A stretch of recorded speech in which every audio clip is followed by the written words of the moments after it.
We have a doozy of a doubleheader today as we're going to be facing the Carlsbad Cavemen.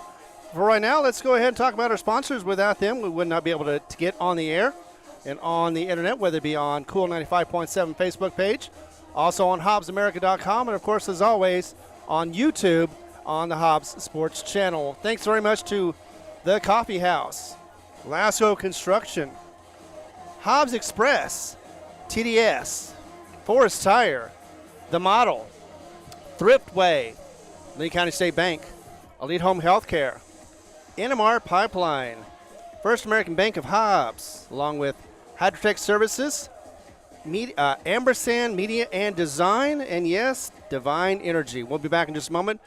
So we're going to cover both these games against Carlsbad. Of course, your Hobbs Eagles be playing to see if we can get district still in the possibility in the realm. We'll be back in just a moment.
Welcome, everyone, to Sportsman's Park. Time for Hobbs Eagle Baseball. Live on the internet, HobbsAmerica.com, YouTube, and the Cool 95.7 Facebook page. Ty friend Ron Gunner with you here at a sunny afternoon day as your Hobbs Eagles will take on Carlsbad for 2 games of a doubleheader. And pretty critical, especially for the Eagles, Ron. Of course, Hobbs losing last night 12-2 on the road. They'll get the 2 home games here tonight. They win 2. They're going to be the district champs with a head-to-head 2-1 difference there. They lose one of these, it's going to be Carlsbad automatic regular season district champ. Right. So that's a scenario. I think it's a lot more on the line for the Hobbs Eagles at this point because Carlsbad can afford to lose 1 game, but Hobbs has got to win 2 games. Exactly. If you want to talk about pressure, Hobbs is under that. Not only do they have Carlsbad in front of them, but they've also got Clovis behind them. They could easily take them over if Hobbs unfortunately loses 2 of these games. And, of course, Clovis wins their 2 games against Roswell. But, of course, that's a different scenario right now. We've got to worry about 1 game at a time. See if we can take this one. If not, maybe the next one. But the goal is basically to win 2 games today, of course, and then you get district. Of course, Carlsbad has already talked about the fact that they just need 1 more win, and they're happy enough to get the district win, plus they're going to get that nice record. Yeah, of course, we mentioned that with Clovis having to win 3 games. Again, they won last night over Roswell, and then 2 today with the doubleheader, just like we're having as well. Last night, though, not a good victory it was a good victory for Carlsbad, not for the Eagles in terms of the Mercy Rule shutout, 12-2, 10 runs, pretty much put that in the books. Hobbs really didn't have the bats working much at all in that contest. And if you look at the numbers there, Eagles finishing up with 4 hits. Now, Jason Fuentes was the bright spot, 2 for 2, couple of singles, stolen base, a run scored, and a walk. So he got on bases all 3 times he was at the plate. Definitely the best star of the game in terms of the offense. Cole Kestner added a double out of that DH position, 1 for 3. And Christian Montez went 1 for 2 with a single and a stolen base as well. Problem, Ron, though, is some great pitching for Carlsbad's Hazen Wright. He struck out 12 batters for the Hobbs Eagles. Exactly, and it's very difficult to get anything going if you've got 12 strikes against you already. And, a lot of our major hitters, in fact, we only had 3 that had any good numbers whatsoever.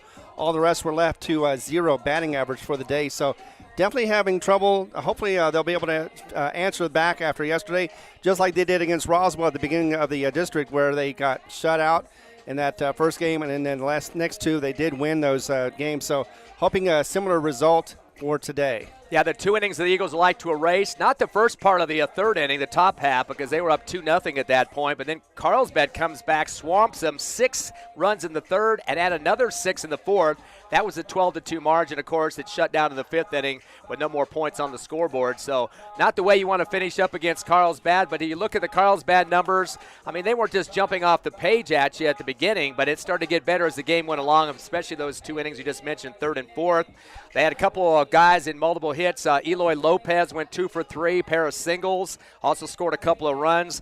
Delmonico Granger, the catcher, he went 2 for 3, a 2 RBI single, also an RBI double, 2 runs scored for him, so he came up with 3 RBIs in his 2 hits that he had. Fabian Hernandez went 1 for 3 with a single and a couple of runs. Aiden Quintella was 2 for 2, RBI double, a single, hit by a pitch, stolen base, run scored. It was Hazen Wright, the pitcher. He went 1 for 3 at the plate, RBI single. And Jonas Molinar, the shortstop, went 1 for 2 with an RBI single, a run, and a walk and a run. And you notice a lot of guys picking up RBIs with some of those hits, too. Oh, yeah, exactly. And their bats were going. But, Mike Magaha was not very happy with the complete performance of his team. In fact, he said that there were many mistakes, and he thought that the team didn't play like they usually do. With 5 errors, I guess I can understand that. They did make those 5 errors during the 2nd or 3rd inning, or at least in a couple of innings. So they didn't do their best. However, with the bats cracking the way they did in the 3rd and the 4th, I think they have no worries about that, at least yesterday. But still, he was a little concerned about that, but not too concerned because, like I said, they did win big too. Yeah, Mercy Rule, 10-run rule there. 11-4, the hit count in favor of Carlsbad. Cavemen only struck out 2 times, and that was to the Eagles relief pitcher that came in that game as well for Hobbs. But Nick Gonzalez, of course, Kenyon Johnson was the starter. But definitely, when you get struck out 12 times and then also only get 4 compared to 11 hits, definitely the numbers are going to go in the W column too. to the Carlsbad Cavemen. So, of course, there'll be some different starters on the mound in this game tonight. One thing in the first game, at least, you got Josiah Martinez. Of course, we've been looking at him as the official #1 starter on this team all season long, and this guy you expected to be in this very important ball game to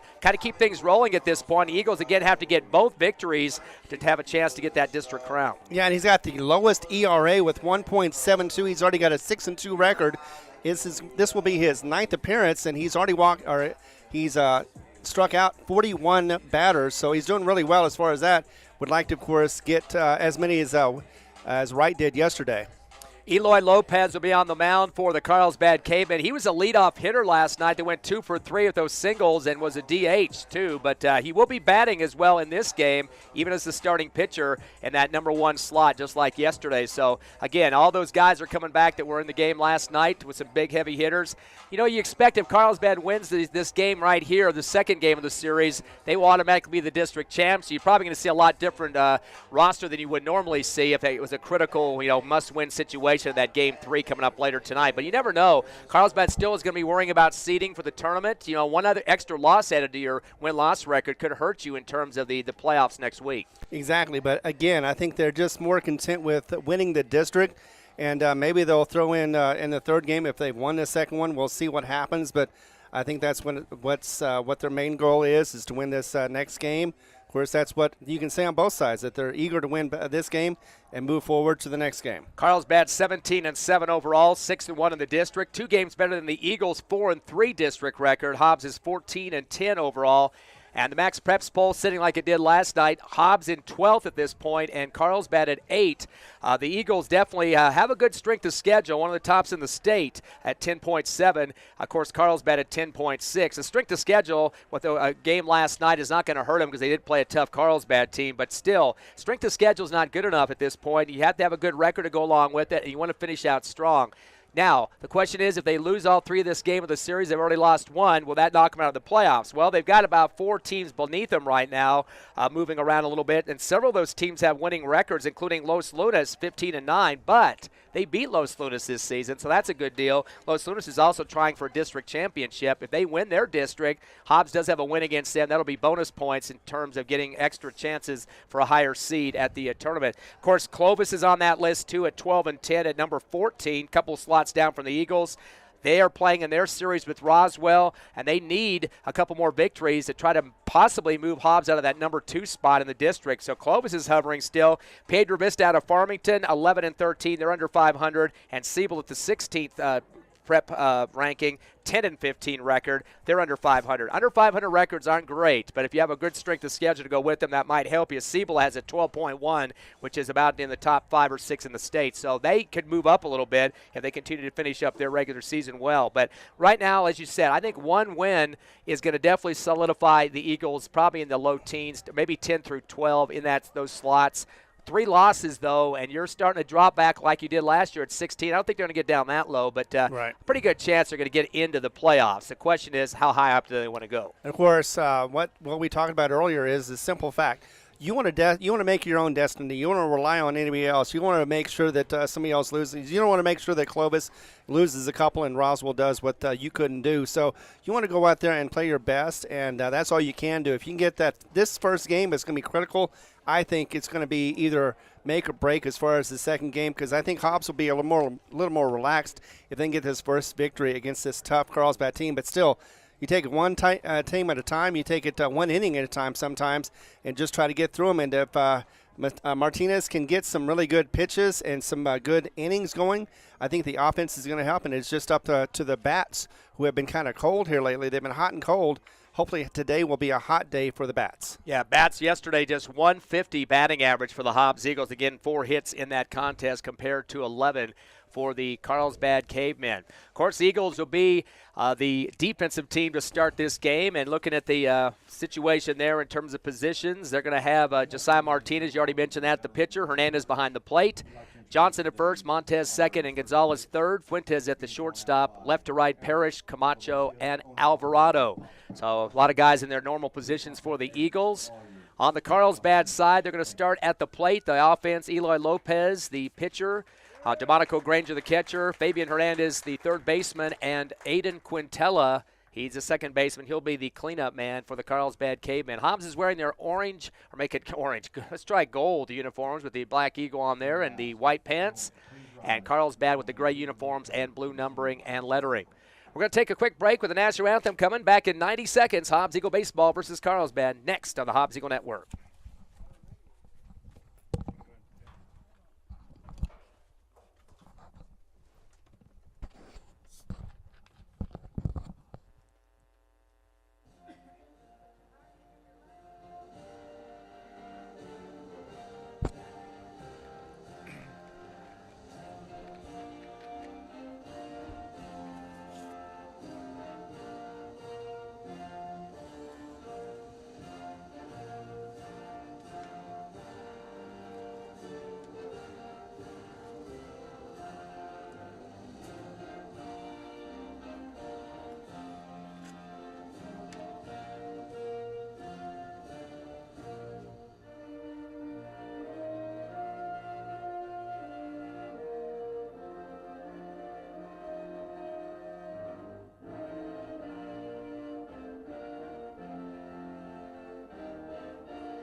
Yes.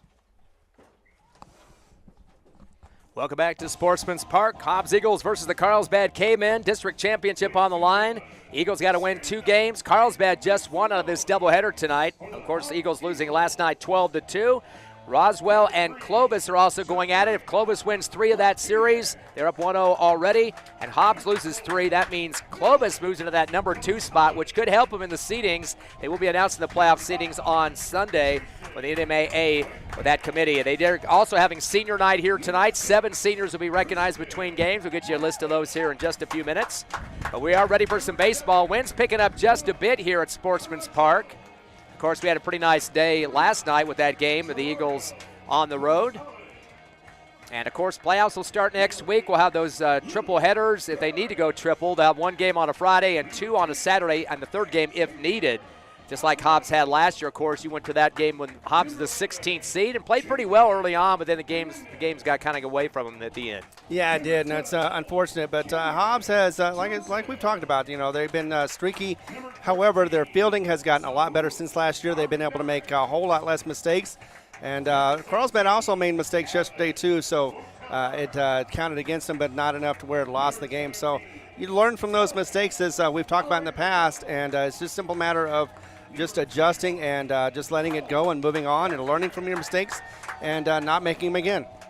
Mention Hobbs with 7 seniors on the roster. Only 4 for Carlsbad. They're 3 shy of the Eagles' numbers, but they have 7 juniors, so they got some guys coming back for next year with some good experience. And both teams have some youngsters in that sophomore slot as well, as this is the last doubleheader of the season, last games in the regular season for both teams. Mm-hmm. Again, both teams are needing some wins here for different reasons. Hobbs would like to get the district championship. Carlsbad, with this 1 win, would still like to win that 3rd game, too, to keep their chances good for not just a home game, but a good number seed to have the better part of the brackets. Of course, there'll be 16 teams that make it to the state playoffs next week, and they will have home and away affairs going on there. Better seeds will host. So Eagles, if they stay in the teens in terms of the rankings, in terms of the seedings, that means they will have a road situation next week, best of 3 series. We're ready for the action to start here at Sportsman's Park. The Eagles on defense, and they'll bring up Eloy Lopez, the pitcher for Carlsbad, at the plate. Yesterday he went 2 for 3, a couple of singles, couple of runs scored, but he did start off with the ground out to the pitcher as he knocked that right back to Canyon Johnson. Johnson playing first base in this game for the contest today. First pitch coming, a fastball whacked hard to short. Should be an easy play for Fuentes. Turns and fires, but it bounces in left of the plate. Canyon Johnson can't get a glove on it. Catcher has to run up behind him at first base to scoop it up for the Eagles. Hernandez, already a bad throw on an error for the Eagles. Not what you want to do at the home field to start it off. No, and the sophomore who would have thought would have been out because of that throw, though, unfortunately, Eloy Lopez is safe at first, and Carlsbad already starting off on the right foot in this first inning. Delmonico Granger, the catcher, in now. Same order as he was yesterday at the number 2 slot. He went 2 for 3. It's a big hits, too. An RBI double, a 2 RBI single, and a couple of runs scored. On base 2 or 3 times. But he started off the game not too great either. Flew to left field for the Hobbs Eagles. Armendaris making a catch on him. Here's the windup and the throw. Nope, the throw to first instead. Johnson came off the bag and just makes the catch. And just keeping the runner on his toes over there, Eloy Lopez. We are slated for 7 in both of the games of this doubleheader here at Sportsman's Park. Here's the windup and the throw coming. Fastball. It's going to be a bouncer back to short again to Fuentes. He's going to get the second throw, and then they try for a double play. A bounces it right in the chest of Johnson, able to corral it down, but they'll get that fielder's choice out at second as the Eagles get the throw from Fuentes to Montez, the 6-4 for out number 1. Yeah, the throw was either late or the Domenico Granger was a little faster. Either way, he got there before the pitch or the throw did, so he was safe no matter what. Second throw that's hit in left of the bag, though, at first, which is kind of concerned so far. Fabian Hernandez now the third baseman. He was third yesterday, too. 1 for 3 at the single in his last at bat. Did get a run after that as well. Did get a run also earlier after fielder's choice play. They do a throw over to first, and back in time for the Carlsbad Cavemen is Granger. Another throw, and this time he got a little bit more than he could chew on, leaving the base and had to dive and kind of bear walk into that first base. Almost got him there, did Canyon Johnson. And not missing any opportunity to try to get an easy out. Curveball high and outside for the ball, and jumping up out of his stance is Hernandez, looking down that first base line. Looks like Coach Boyle does not want to see a lot of runner advancement for Carlsbad in this game. Of course, it didn't start out that way yesterday, but that third and fourth is when they started tacking on the runs. All 12 runs totaled 6 and 6 in the third and fourth innings. Exactly. You want to protect the second base. If nobody crosses that one, you never have the opportunity to get that run to score. Nice fastball for Martinez right down the pike for the strike. Count goes to 1-1 against Hernandez. He's third in the order for the Carlsbad Cavemen. One runner on the first after a fielder's choice. Granger. Martinez spots him at first, throws to first, a rundown going. He's going to go try to dive to second. The throw to second in time. Looked like a nice tag by Montez. Umpire says the runner came up underneath it, so Granger gets to second. And that's not what Coach Boyle wanted to see, to get that runner starting to get into that scoring position now. Looked like the Eagles had a chance to get him, and the throw was there on time over to second to Montez, but very close call there at second. Just 2 umpires here, of course, with the shortage we've had this season. Here comes Martinez. Curveball well outside and sliding on the knees is Hernandez, the catcher, to keep it safe there and not getting to the backstop for a wild pitch. Counts now 1-1 with 1 down to Hernandez, third in the order for the Cavemen. Martinez looks back to second a couple of times. Turns and fires. Fastball a little high for ball 2. Of course, yesterday's game, in terms of the scoring, nobody getting on the board in the first and second innings. Hobbs went up 2-0 top of the third, and then 6-4 Carlsbad in the bottom. Here comes the 3-1. Fastball down the middle, and the strike. Runner is going to advance to third off the stolen base. Hernandez at the plate there. I thought he was going to get a chance to take a little stroll down to first base on a walk, but he's called back on the strike. Stolen base, though, for Granger down to third in scoring position for Carlsbad. And something you didn't want to see as a Hobbs fan. Here comes Martinez now. Fastball high, swing and a miss, and that will strike out Hernandez. Last night's game, the Eagles only had 2 Ks in the contest. They're half of that right now here in the first inning. 2 down, runner at third for Carlsbad, brings up the cleanup man, Aiden Quintella. He's the second baseman. Big night for him last night, 2 for 2. RBI double, a single, a run, hit by a pitch, and also a stolen base. Takes a few practice swings in the box, waiting for the pitch from Martinez. The windup and the throw, curveball inside, and you can hear Meadow on that one off the handle. Hits right in front of Coach Boyle. He's in the front part of the dugout, hanging over the wall there. Good contact for Quintella, trying to maybe extend that bat a little bit further out to the left field instead of back toward the Eagles dugout. Here comes the 0-1 from Martinez. Curve inside. This will be whacked out to third off the left glove of Gonzalez. It's going to roll into the left field after a hot single there for Quintella. First hit of the ball game for Carlsbad. And that'll bring up Gus Risher, the left fielder. Risher was in that fifth spot yesterday as well. He went 0 for 2. One of the only guys, two guys went 0 for yesterday for Carlsbad. He was one of them. Flew to right, ground to third, and then walked. So he did get on base once. Throw to first. Oh, it gets past Kenyon Johnson. A bad throw behind the first base bag, and that's going to bring a runner all the way around to third. And that's going to be also a run scored already for Carlsbad, 1-0, and that's going to get the runner to third base, and that is not a good situation. Quintella is there. Yeah, the runner came in just on the batter before, but still, Hobbs so far struggling on defense, and that is not something needed to do, especially since you've got at least 5 innings to go, and definitely have a Carlsbad team that will take advantage to everything they get. 1-0 Carlsbad. Time caught in the box as Risher will step out, the left fielder. 2 down for the Eagle defense, runner at third. So first and second wide open for a stomp in the third out here. Martinez comes with a curveball and makes Hernandez have to slide behind the batter to the left that time. He knew a runner was at third there, so definitely was trying to get in position if he needed to throw him out at third. No balls and a strike now to Risher. Wright, the pitcher from yesterday, will be up next if they get that far. Fastball low. Golf swing will take a bounce to third to Gonzalez. He bobbles it a couple of times in the air. Eagles are starting to unravel a little bit. That's another error. That's the second of this first inning. And that will score the third base runner to make it 2-0 Carlsbad. A little bit of jitters for the Hobbs Eagle D. And it looked like he was a little too eager to throw that to first. I wasn't sure if he was going to go to home or not. But in any case, he couldn't handle the ball once and then again tried to get it back in his hand. And it kind of bobbled again, so that delay caused that runner to go to first, and it was safe. So 2 errors for the Eagles, 2 runs for Carlsbad with 2 down. Runner at first. A 1-1 pitch coming from Martinez. Little curve action, just barely missing low and outside for the ball. In the order here for Carlsbad, Wright.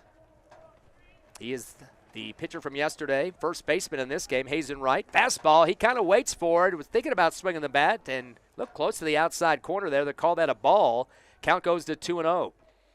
Wright 6 in the order. Collins, Fuentes, and Molinar 7 through 9. The throw to first, and Hobbs doing a lot of stuff. Yo-yo throwings over there to Johnson just to keep those runners at bay a little bit. And a couple of the throws have been behind the bag too, which has caused some issues in advanced runners for Carlsbad. Martinez ready to throw on the pitch now. Curveball outside and popping up behind the plate is Hernandez to keep it in play. And that's another ball, 3-0 count as Wright getting up big on Martinez. Game 2 will come up later tonight, about 6:15, 6:30. They have the senior ceremony going on between games. Here's the 3-0 pitch from Martinez. Curve it inside, clips the corner for the strike. Count now to 3-1. Still pitch to burn for Hazen Wright if he wants it. And the wind is blowing just right. If you hit it just right, it could carry it and be a home run hit. Curveball inside through the second, third gap out to left field. That will be a single for Wright. Runner advances to second. So runners at first and second now for Carlsbad. Wright did have a RBI single yesterday. He was 1 for 3, now on first base. And that will be the second hit for the Cavemen. A couple of the runners on due to errors, though. 7th in the order now, Tanner Collins, the right fielder. Collins went 2 for 3. A 2 RBI double, another double.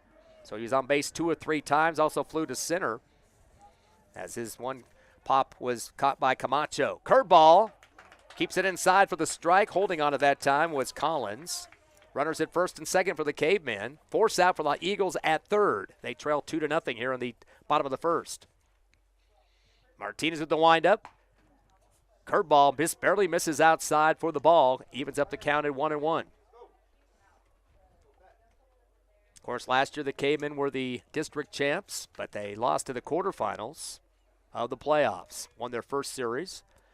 1-1 pitch, fastball, extends through that same gap area, diving up in the air to try to come up with a web catch. There was Fuentes, couldn't get it.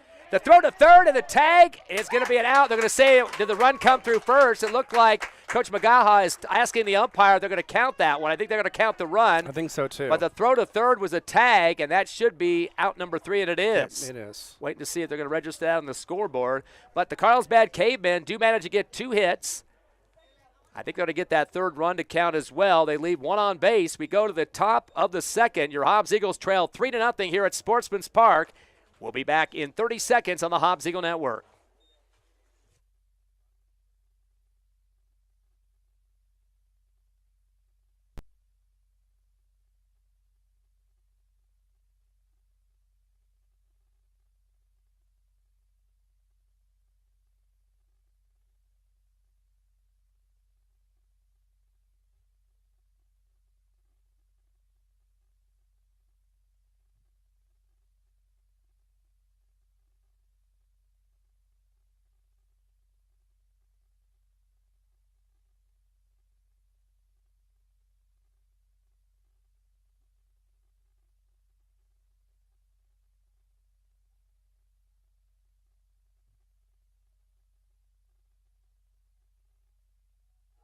And welcome back to action here at Sportsman's Park, where Hobbs is facing Carlsbad. It's going to be senior versus sophomore, as the sophomore is warming up for Carlsbad, and Carlsbad has already got a 3-run lead. They could have gotten more, but they were tagged out at third, but not before the run scored at home plate. And here is the call. Of course, you got it with Ty Friend. Yeah, Eloy Lopez on the mound. He did not play last year as a varsity player, played JV. 6'1", though, 150 pounds, kind of a tall, lanky kid. Again, they have some pretty tall pitchers. We saw yesterday with Wright, Hazen Wright on the mound. He's the first baseman in this game today. 3-0, though. The Eagles have to dig themselves out of a hole here in the bottom of the first. So their first time to hit the plate, the Eagles. Of course, yesterday just the 4 hits. So they definitely would like to get some improved numbers there. Josiah Martinez steps up. Team's batting .256, dropped from .260 from before game last night. Martinez in that contest last night was 0 for 2, struck out, walked, did get a run after the walk eventually, and got on due to an error, so he was on base 2 or 3 times. Although one was a gift from Carlsbad's fielding squad there on the defense. First pitch coming in, fastball outside for Lopez for the ball. Good eye there for Josiah Martinez. Martinez comes in batting .264, 16 hits, 12 RBIs, 4 doubles, and a triple. Curveball inside, high near the brim of the helmet there for the lefty. He waits on it again, takes another ball. 2-0 count now to Martinez. Actually, .242 the batting average for Martinez after last night. But has 4 doubles and a triple. Fastball inside. This is going to be a wafter out towards left center. Takes one bounce, and coming over to get it is Fuentes, but not in time. So a single starting off for the Eagles. Their first hit of the ball game. And hopefully the bats can continue. They tend to get out of rhythm really quickly.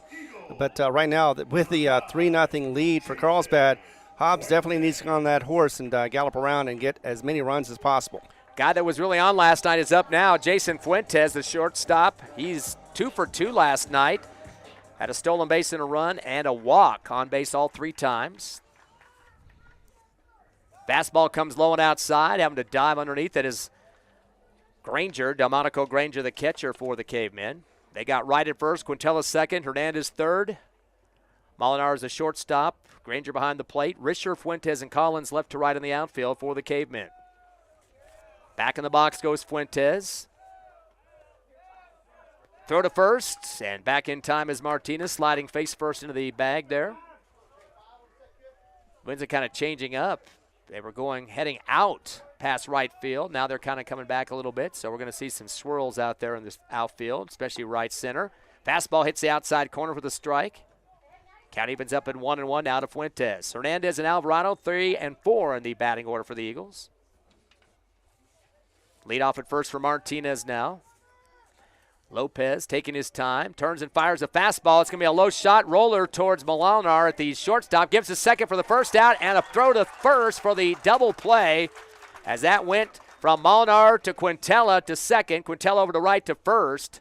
So lots of stuff going on there on a 6-4 to 3 for the double play. And that's unfortunate, too. Could have been an easy 2 runners on with no outs, but now it's no runners on and 2 outs. And already looking up from the scoreboard, of course, 3-0. Hobbs is going to need something right here. Jaden Hernandez checks in now. He went 0 for 1 yesterday. Did get on base twice, though, with walks. Eagles did pick up 4 walks in the game, so Hernandez had half of those, but also flew to right. Quick pitch coming. The fastball just barely misses inside from Lopez. Hernandez takes the first pitch for a ball. Keeping that glove in front of his face before the windup on the throw. And here's the pitch low on the fastball for ball 2. So the Eagles have been getting up early on some of these pitches now, as Hernandez trying to be another base runner for the Eagles after a double play registered just seconds ago. Right back to the pitch comes Lopez. Fastball and a clinker. Going to hit the bat, hit the body of Hernandez. It was self-inflicted there, so no hit by a pitch on that one. But he does get contact, so count to 2-1. 2 outs, though, for the Eagles. Nobody on the bases. Down 3-0 here in the bottom of the first. Shaking his head no at a couple pitch calls there is Lopez as he checks Granger, the catcher. Fastball, late swing over the top of it goes Hernandez to pick up his second strike, and that hit the back right corner, and way late on that one. He was way over the top.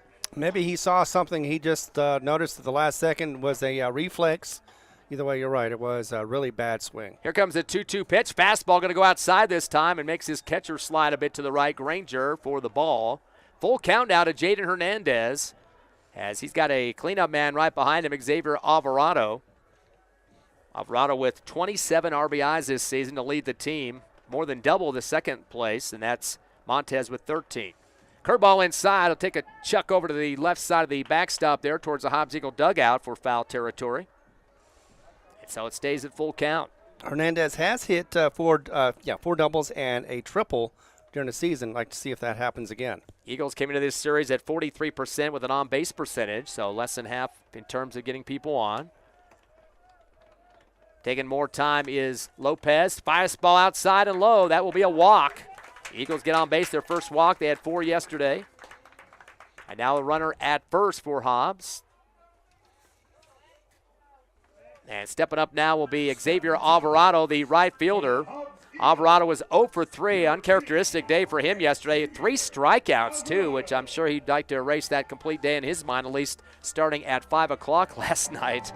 Right. Alvarado, though, as a player through the season, definitely important, 290 or make it 281 after last night's game. 18 hits, 27 RBIs, like I said, the team leader there. 8 doubles and a homer, one of the 3 the Eagles have got this season, and one of the lefties, too. The cleanup man for the Eagles takes a curveball high for ball 1. Definitely got to be careful out there at first. Hernandez does not want to be thrown out at the first bag there. Hobbs is trying to climb back into this one down 3-0. Exactly. Would not want to do that on just a slight mistake. Curveball inside, and it's going to go off the end of the bat there. Rolls out foul territory outside the third baseline. It's going to go to the side wall. Definitely out of play there.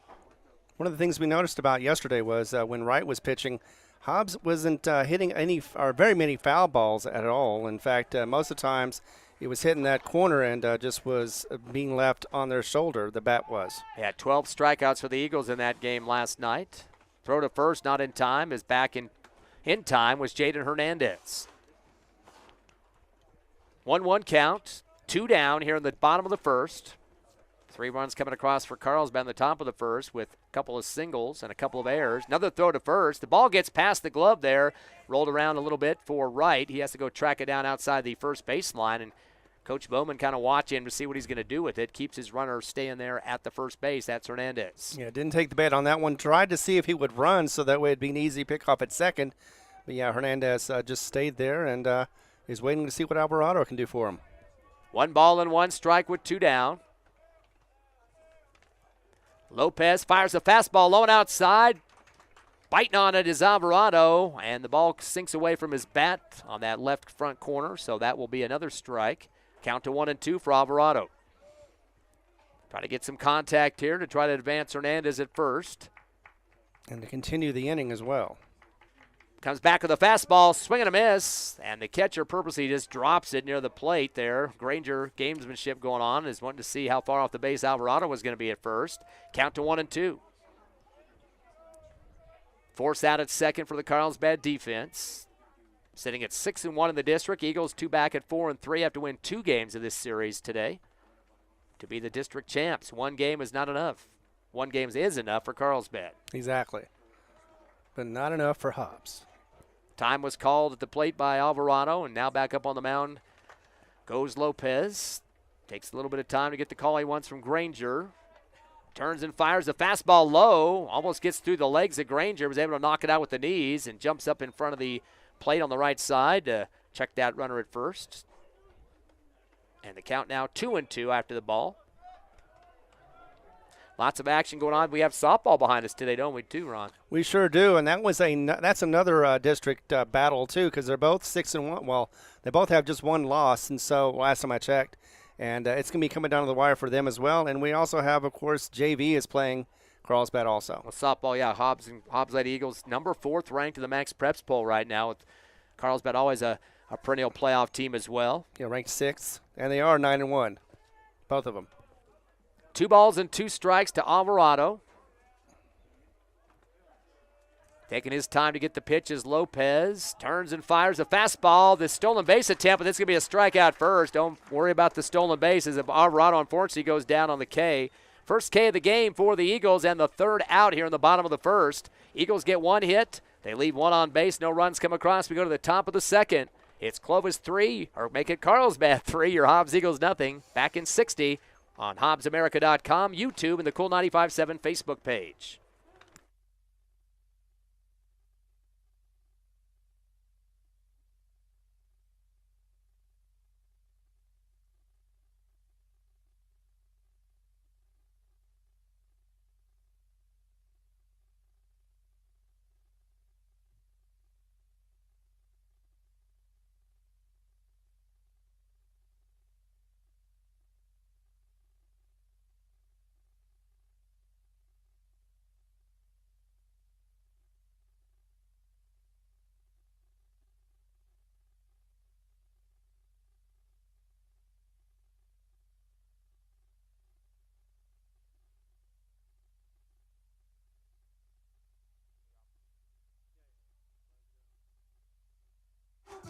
All right, welcome back to Veterans Memorial Complex, where Hobbs was unable to get anything going, especially since they had a double play against him. But we are at the top of the 2nd, and Carlsbad is up to bat now, so we got the call with Ty Friend. As we get to it, we have, of course, Garrett Fuentes up to bat for Carlsbad. Actually, that's Tanner Collins, it should be, number 11, the right fielder, 7th in the order. Actually, no, it is Fuentes, you're right. Center fielder, tries to bunt and pulls out of it at the last second right of the plate. Ball comes behind the home plate. He does get contact. They call the strike on that one. Fuentes 8th in the order. 3-0 Carlsbad here in the top of the 2nd. Pitch goes low and sliding left Hernandez, trying to keep it from going wild, although there's no runners on the bags right now. But that's more just to keep a habit of it. You never want to get loose on that one because it could happen one time, you forget there's a runner on, and before you know it, he's gone to advance 1 or 2 bases. Fuentes is one of the only 2 players of Carlsbad that was 0 for 2 yesterday. He got hit by a pitch, flew to 3rd, got a strikeout. Did have a stolen base and a run scored after being hit by that pitch. 2-1 count now to Fuentes. Here's the windup and the throw coming from Martinez, a fastball low for ball 3. And Martinez has been giving up some big counts at this point. A couple of the batters have been up so far, have been facing 3-1s and 3-0s, so he's had to come back and climb back into some of these pitch counts. Yeah, his day isn't going as smoothly as he would hope with that 1.72 ERA. Fastball whacked hard to the chest. Fuentes able to get the glove up in time to make the catch. A hard liner going towards him that time for the out. Yeah, Fuentes didn't even have to move anything at all, just had to get that glove up there, be able to catch it, and that was it. That's all she wrote. Bottom of the order now, Jonas Molinar, the shortstop. His first time at the plate here in this one. Quick chance for the pitch here. Curveball inside, almost takes another belt off of the Carlsbad batter. Molinar went 1 for 2 last night, an RBI single. Also had a walk, 2 runs scored, and a strikeout. He was on base 2 or 3 times. Martinez is going to come with a fastball as it drops right in front of the plate, and for the ball on that one. Carlsbad's got some tall kids. This guy is 6 foot tall, and he's listed at 170. 6'2". 2-0 count. Martinez with the fastball and drops below the strike zone for ball 3. So Molinar getting well ahead of the count here at the bottom of the order for the Cavemen. Lopez, Granger, and Hernandez, 1, 2, 3 in the order for the Carlsbad. He's going to come back with a fastball. That one's low as well, and that will be a walk. That'll be the first walk of the ball game for the Cavemen. And the top of the order now for the second time, Eloy Lopez, who got on due to an error. Eagles picked up 2 infield errors in that top of the first. 3-0 Cavemen lead here. Again, they win the first game of this doubleheader. They are the district champs. Hobbs needs 2. And it looks like Martinez is just not able to find that strike zone just yet. Hopefully he'll be able to get it the next couple of pitches. Again, Lopez 0 for 1 after the error back in the first. Martinez looks at the runner at first, throws the fastball down the middle for the strike. Thought you would see that pitch on the 3-0 count, but wasn't the same situation. His pitch before that went down low. Again, maybe he just didn't place it right or maybe didn't roll right. Fastball again. This one low of the strike zone. That one a ball, 1-1. So he's been putting up some fastballs here last couple of pitches. Granger, Hernandez, and Quintella, 2 through 4 in the order for the Eagles. Martinez comes back with a fastball off the middle of the bat. That's going to go foul as it takes a curve outside the first baseline on the right. Still chasing it down regardless is Alvarado. No chance to pull that down out of the fly zone, but still doing his due diligence to get out there and at least make a field opportunity. As that's going to make the count 1-2 as Lopez getting contact to stay alive. Top of the order for the Cavemen. Also returns the ball to the pitcher so it can be used again. Carlsbad with 2 hits, a single for Quintella and Wright earlier. They've also had just 1 walk and got on twice due to errors. Saying no a couple of times is Martinez. Didn't like the pitch call from Hernandez. Now he's got what he wants. Time called as he pulls off the mound, and coming out of the batter's box is Lopez. Pitcher versus pitcher here. Stolen base attempt going. Fastball. That's going to get fouled off of the right backstop, and that means Molinar is going to have to return back to first. He had a quick start off there at the attempted steal and was well past halfway as the ball made contact off the bat. Also, the stealing the opportunity of a possible double play as it happened earlier in this inning, or the last inning against Hobbs. Yeah, they got hit right into the shortstop zone. Fastball goes way outside. Nice save for Hernandez to slide up over there and pop up and get the catch before it hits the backstop. Right. Molinar, though, was smart enough to go back to first. 2-2 count for Eloy Lopez. Kind of bending back and forth here, trying to get into the groove before the pitch, and it's coming on the stolen base again. This time it can be thrown to second a little late, and getting in there in time is Molinar for the stolen base. Count still 2-2. Actually 3-2. That was a ball. Full count now to Lopez. Runner at second, 1 down for the Eagle D, who trailed 3-0. 2-1 in terms of hits in favor of Carlsbad at this point. The Eagles' only hit was Martinez, the first or single to start the game. Fastball. This is heading out towards left center. Going to go towards the wall, and it does go over the wall. That will be a 2 RBI home run for Eloy Lopez at the top of the order. Yeah, that was hit very nicely. I think the wind did carry it a little bit because it looked like it had a chance to be caught at the wall, and instead it went over the wall, and that was their first home run they've had of this series. And, of course, Carlsbad gets it. Not too high of a floater either. It was kind of a line drive that went out there, and you could just tell out in left field that Luke Parrish was saying, hey, I have no chance at that one. So he kind of let up a little bit in front of the warning track there as the ball went over the fence, just barely getting over the yellow top of the left field. And that's going to make the score now 5-0 as the Hobbs Eagles got to dig out a big hole. They are, and they still just have 1 out on this inning. Here comes Martinez with the fastball. This is going to be a dribbler out to third, diving on the ground and rolling as Gonzalez turns and throws a low one. And Boyd Johnson able to stretch out and get the pickup behind the left point of the bag there at first. I thought the runner might have got there in time, but they're going to say Johnson just barely squeezed it out. And they've had about 4 or 5 throws to first where he's really had to be acrobatic even to get the glove on the ball. Yeah, and the weird thing was, of course, the throw was late, plus it was a dribbler. I thought it was going to be there just behind the runner, but instead it got there just in time. So good on Hobbs as far as getting that out. 2 down, 1 to go. That was Delmonico Granger, the catcher, that was the one that made contact on that pitch. You got to give a lot of credit to Gonzalez out there at third as he put his body on the line rolling on the turf to get that play. Now they hit the batter, though, here for Martinez as he connects on Fabian Hernandez. So he'll get a freebie going to first base. So runner now at first for the Cavemen. Aiden Quintella, the cleanup man now, the single back in the first inning, his second at bat now, as Carlsbad leads 5-0 here on the top of the second. 3 runs in the first and 2 in this inning. Yeah, the little shorter of the team, he's one of the shorter ones at 5'8". Stretching going on in the box for Quintella. Martinez throws a brilliant fastball halfway down the strike zone there to the chest of Hernandez for strike one, the hold by Quintella. We were talking about the pressure of this game, and it's just gotten a lot stronger against Hobbs as they got 5 to get out of. Like I said, they're only in the second inning, and that's just not adding up for Hobbs for a victory. A lot of timeouts been called. That one just by Quintella as he backed out to get restretched there. 0-1 pitch, curveball, bounces on the left front of the plate. Jumping up quickly in front of the plate was Hernandez, and just waiting to see what the runner's going to do out there, at least the one that's at first. Hernandez. 1 ball and 1 strike with 2 down. Force out at second for Hobbs.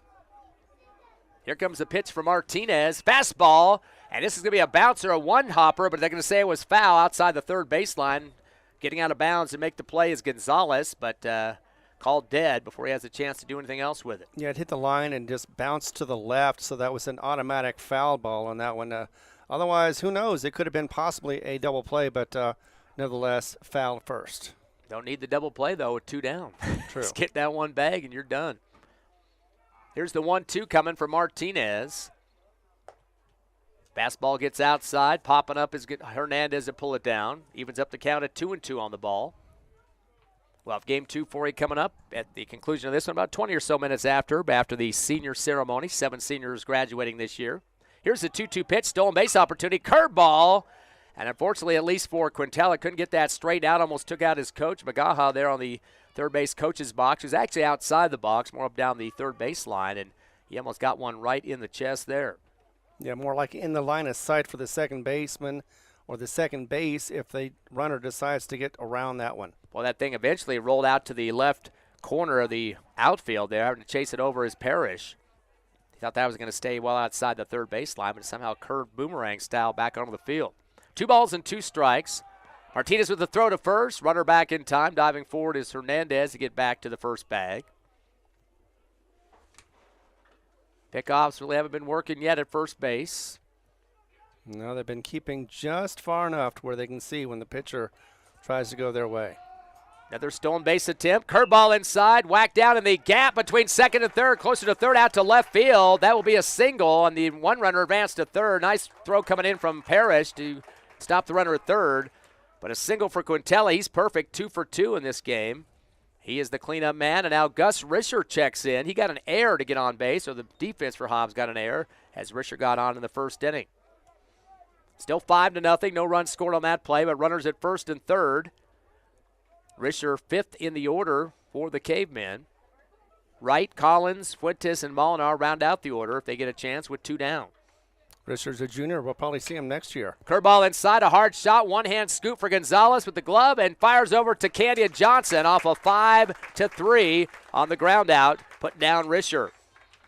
Well, the Carlsbad Cavemen do manage to get 2 hits, one a 2 RBI home run. They leave 2 on base. They get 2 runs and lead 5-0 as we head to the bottom of the second. Carlsbad over Hobbs. We'll be back in 60 seconds on the Hobbs Eagle Network.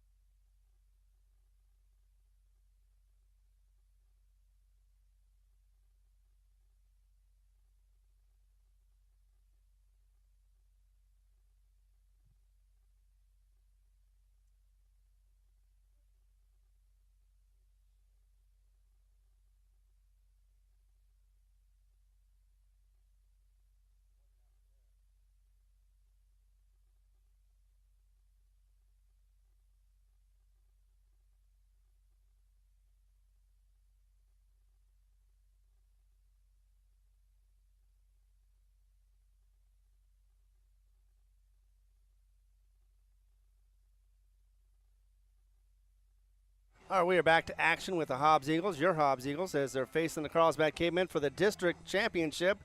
So far they go, it is not going Hobbs' way. 5-0 is the score. We're going to the bottom of the second, and it is the call from Ty Friend.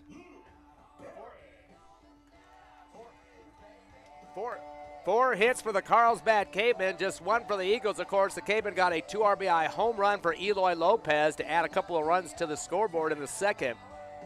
Of course, Hobbs last night lost by 10, 12-2, so they're halfway there in terms of the points they need or the runs for Carlsbad to try to get this to another Mercy roll. But Hobbs not going to let that happen on their home field. Final 2 games of the regular season. Eagles are bringing in Luke Parrish, 5th in the order, the left fielder. Check swing. It comes down the middle of the strike throw for the fastball for Eloy Lopez. Parrish did not get to the plate last night. Nope. And he had a slump going on until the Clovis series. Curveball inside, a little half swing there for Parrish. Couldn't get the full extension on it and comes over the top of the pitch, gets a strike. So it's now 0-2. He's going to have to protect the plate. Luke Parrish, one of the best batting averages on the team at .409. He does have 9 hits, 6 RBIs, 4 doubles. Curve it inside. It's going to go foul to Coach Boyle, who one-hands it near the dugout for the Eagles on the left. 1 double and 1 triple. Or correction, let me get my numbers right here. 4 doubles and 1 home run for Luke Parrish. And if he would have hit that just right, it could have been a possible double. Still facing an 0-2. And Eloy Lopez with the windup and the throw. Fastball. Fairly low outside for ball 1 to 1-2. Cole Kestner, the DH. Last night he was successful 1 of 3 with a double. Here comes the pitch now from Lopez. Fastball, check swing for Parrish. Didn't come around on it, luckily. It was outside anyway on the fastball. They're going to try to go down to the first base ump. Catcher's pointing out to him there. Granger, umpire's not going to listen to him and just waiting for the next pitch. 2-2 count to Luke Parrish, the left fielder in this game. Eloy Lopez turns and fires a fastball. Another check swing. That's going to be a strike, and that'll be number 3 against Parrish. 2nd K in a row. 1 back in the first innings. And Parrish will have to take a seat. Cole Kestner, as I mentioned, the DH. Kestner on the season batting .348. And that's one of the best numbers on the team. In fact, that is the best, or second behind Parrish. Right. He's been, this will be his 20th game of the season. 16 hits, 12 RBIs, 6 doubles, and a home run. Unfortunately, though, 2 strikeouts last night. Curveball inside. Will send it over the top of the backstop, out of play, foul. Eagles again had a 2-0 lead at the top of the 3rd last night. After Carlsbad gets up, they got 6 runs to make it 6-2 and add 6 more in the 4th. 12-2 the final. Mercy roll. Fastball gets knocked off the handle and slides off the chest of Kestner. Foul outside the 3rd baseline, and tracking it down from the mound is Lopez. Put a little effort into it. Now, Kestner is actually responsible for 1 of the 3 home runs that Hobbs has. He's also had 6 doubles during this season. Kind of coincidental, too, back-to-back. He batting behind Parrish, the guy that got one of the other home runs out of the 3. Here comes the 0-2 now from Lopez. Fastball, swing and a miss, and that'll be strike 3 for Kestner. 3 Ks in a row now for the pitching of Eloy Lopez. And again, he had, or the Carlsbad starter last night with 12 Ks, and he went the distance. Hazen Wright, who's playing first in this contest. Canyon Johnson now the first baseman. Johnson on the season batting .179.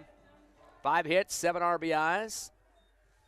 And last night was the pitcher, so he did not bat for the Eagles. Takes the first fastball inside, clips the corner for the strike. 0-1-2 Johnson. He's 7th in the order for Hobbs. Waggling the bat now behind that right ear. Taking a little time now is Lopez. Pitch coming is a curving inside, and it's going to be too close to liking for the umpire as Johnson gets a ball on that one. The count goes to 1-1. Hobbs is definitely going to get some things going if they want to, or if they need to extend this game. It's already 2 outs. They've done well, though, so far. Little late swing there for Johnson, and could not make the contact he wanted off the fastball with the strike. Ball will count now 1-2 with 2 down. Nobody on the bases for the Eagles, who trail 5-0 here in the bottom of the 2nd. Slated for 7 at Sportsman's Park. First game of the doubleheader. Fastball. Ooh, that was close. Just barely missed outside. Nice hard pitch there for Lopez. Carlsbad fans moaning a little bit about that one. Count evened up at 2-2. Well, so far, everything's gone right for Carlsbad. The windup and the throw. Curving inside, swing and a miss for Johnson. And boy, the K's continue for Lopez. 4 in a row, and that'll be out number 3 here in the bottom of the 2nd. Well, the Eagles get no hits, nobody on the bases, no runs scored. Top of the third coming up. Carlsbad back at the plate. They lead 5-0 here at Sportsman's Park. Come back within 60 seconds. More Eagle baseball on HobbsAmerica.com, YouTube, and the Cool 95.7 Facebook page.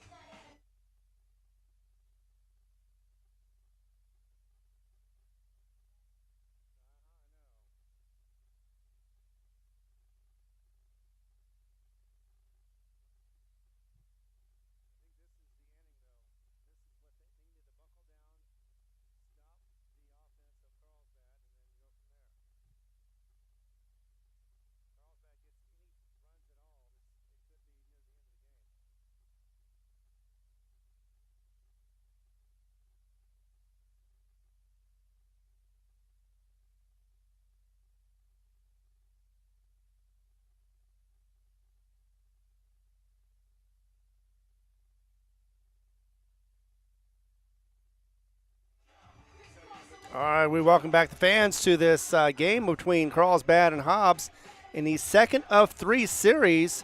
Hobbs losing the first one, unfortunately, and trying to get back in this one with the bats coming from Carlsbad. And with that call, here is Ty Friend. Cavemen leading 5-0 here in the top of the third, getting close to halfway through the first game of the doubleheader. Game in which the Eagles need to pull off at least one win to try to be ahead of Clovis. But Clovis still has a couple of games going on with Roswell as well. Curveball comes inside, hits off the knees of Hernandez. The pitch coming in from Martinez. Fernando Gonzalez, 8th in the order for Carlsbad at the plate, the third baseman. Gonzalez in yesterday's game. I know he was in there yesterday. I don't see him on the batting order. I guess he didn't bat yesterday. Curveball inside. Ooh, barely clips the corner. Knee high that time for Gonzalez. Takes the ball, or takes the strike call, evens up the count at 1-1. Yeah, Gonzalez did not get to the plate last night. Maybe he was a base runner. Fastball down the middle and jumping in front of the plate. That was Gonzalez, and didn't get the footing he wanted on that one, and jumps in front of the ball and gets another strike, a 1-2 count, as Martinez gets ahead of him. Martinez now shaking his head no at a couple of pitch calls from Hernandez. The windup and the throw, fastball, swing and a miss. That'll be strike 3. So that's going to sit down. That was actually Hazen Wright. I was thinking that, too. I don't know what I was on the wrong player there. That's the strikeout. Second of the ball game for the Hobbs Eagles. Martinez, second K. And now Tanner Collins steps up. So that's a good strikeout, but still Carlsbad leading on that scope, 4-2. I kept saying Bernardo Gonzalez. He's the next up for the Eagles, so I have to get my roster going right here. Fastball high from Martinez. A ball call on that one. And that is Tanner Collins. He ground out back in the first inning for the last out of the inning. Here's the 1-0 pitch from Martinez, curving inside, and about knee-high once again. This one well inside for ball 2. Garrett Fuentes and Jonas Molinar, 8th and 9th in the order for the Cavemen, who lead 5-0. 2 balls and no strikes. Here comes the pitch, curving inside, and just barely sucking the gut in enough is Collins to keep that from hitting him. And he's going up big in the count, 3-0. It was low. It would have been more of his shins than anything else. Couple of practice swings here for Collins. The windup on the throw, Martinez low and inside for ball 4. So a walk given to Collins. That's the second of the ball game. Freebies for the Cavemen. They bring up 8th in the order. Fuentes. Garrett Fuentes flew to short over to Fuentes. Fuentes versus Fuentes. Of course, Eagles Fuentes, the shortstop, and Garrett Fuentes now at the plate.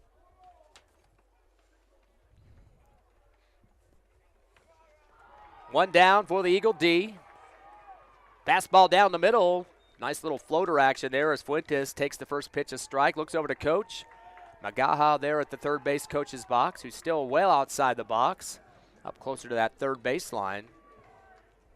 Towards the end of the infield. Throw to first. Oh, it had to be scooped out by Johnson. It gets past first base and rolls up the line a little bit.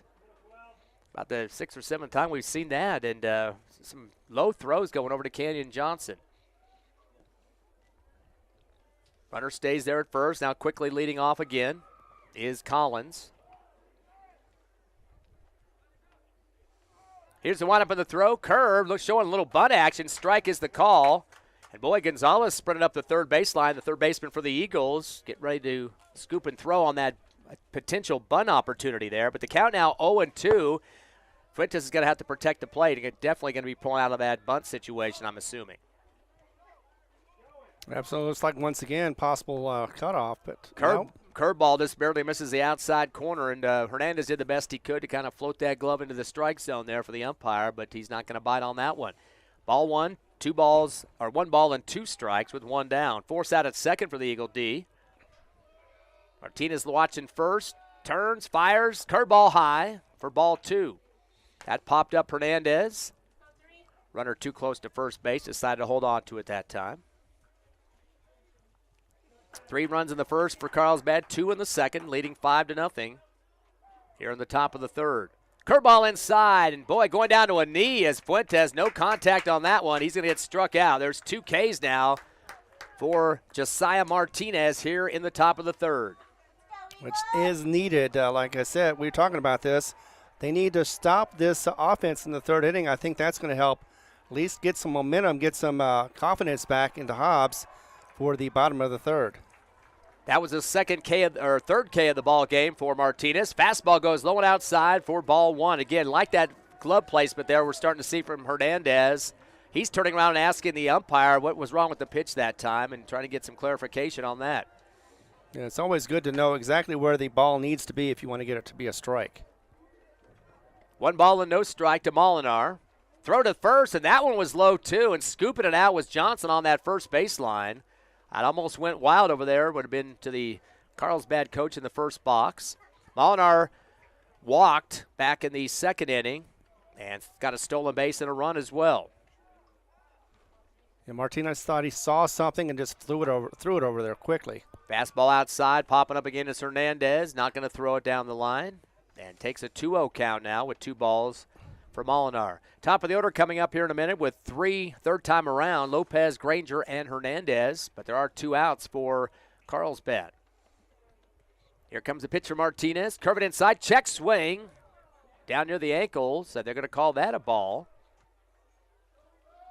Little flinch that time for Molinar. He got lucky on that one. Definitely, even though it wouldn't have been out, it just would have been first strike. Big lead on the count for Molinar. Here's the 3-0. Curve it.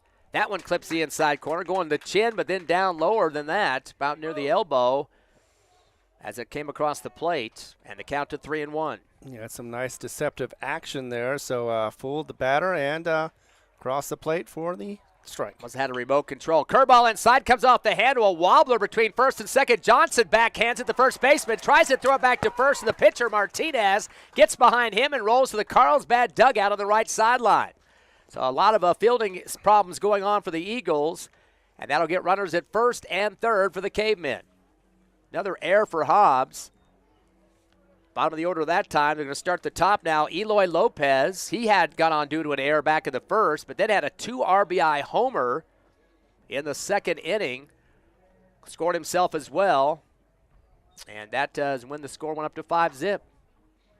Top of the order again for Lopez. Runners at first and third with 2 down. Martinez comes with a fastball. A little sinker, though, as it drops in front of the plate. Too low for the ball. So far in this game, there's been a total of 4 hits. The home run from Lopez, pair of singles from Quintella, who's 2 for 2, and a single from Hazen Wright. Also, Carlsbad got on with a walk, or 2 walks in this game, and about 3 errors. Got some base runners, too. Curveball inside near the ankle. Sliding left is Hernandez, keeping it from going wild.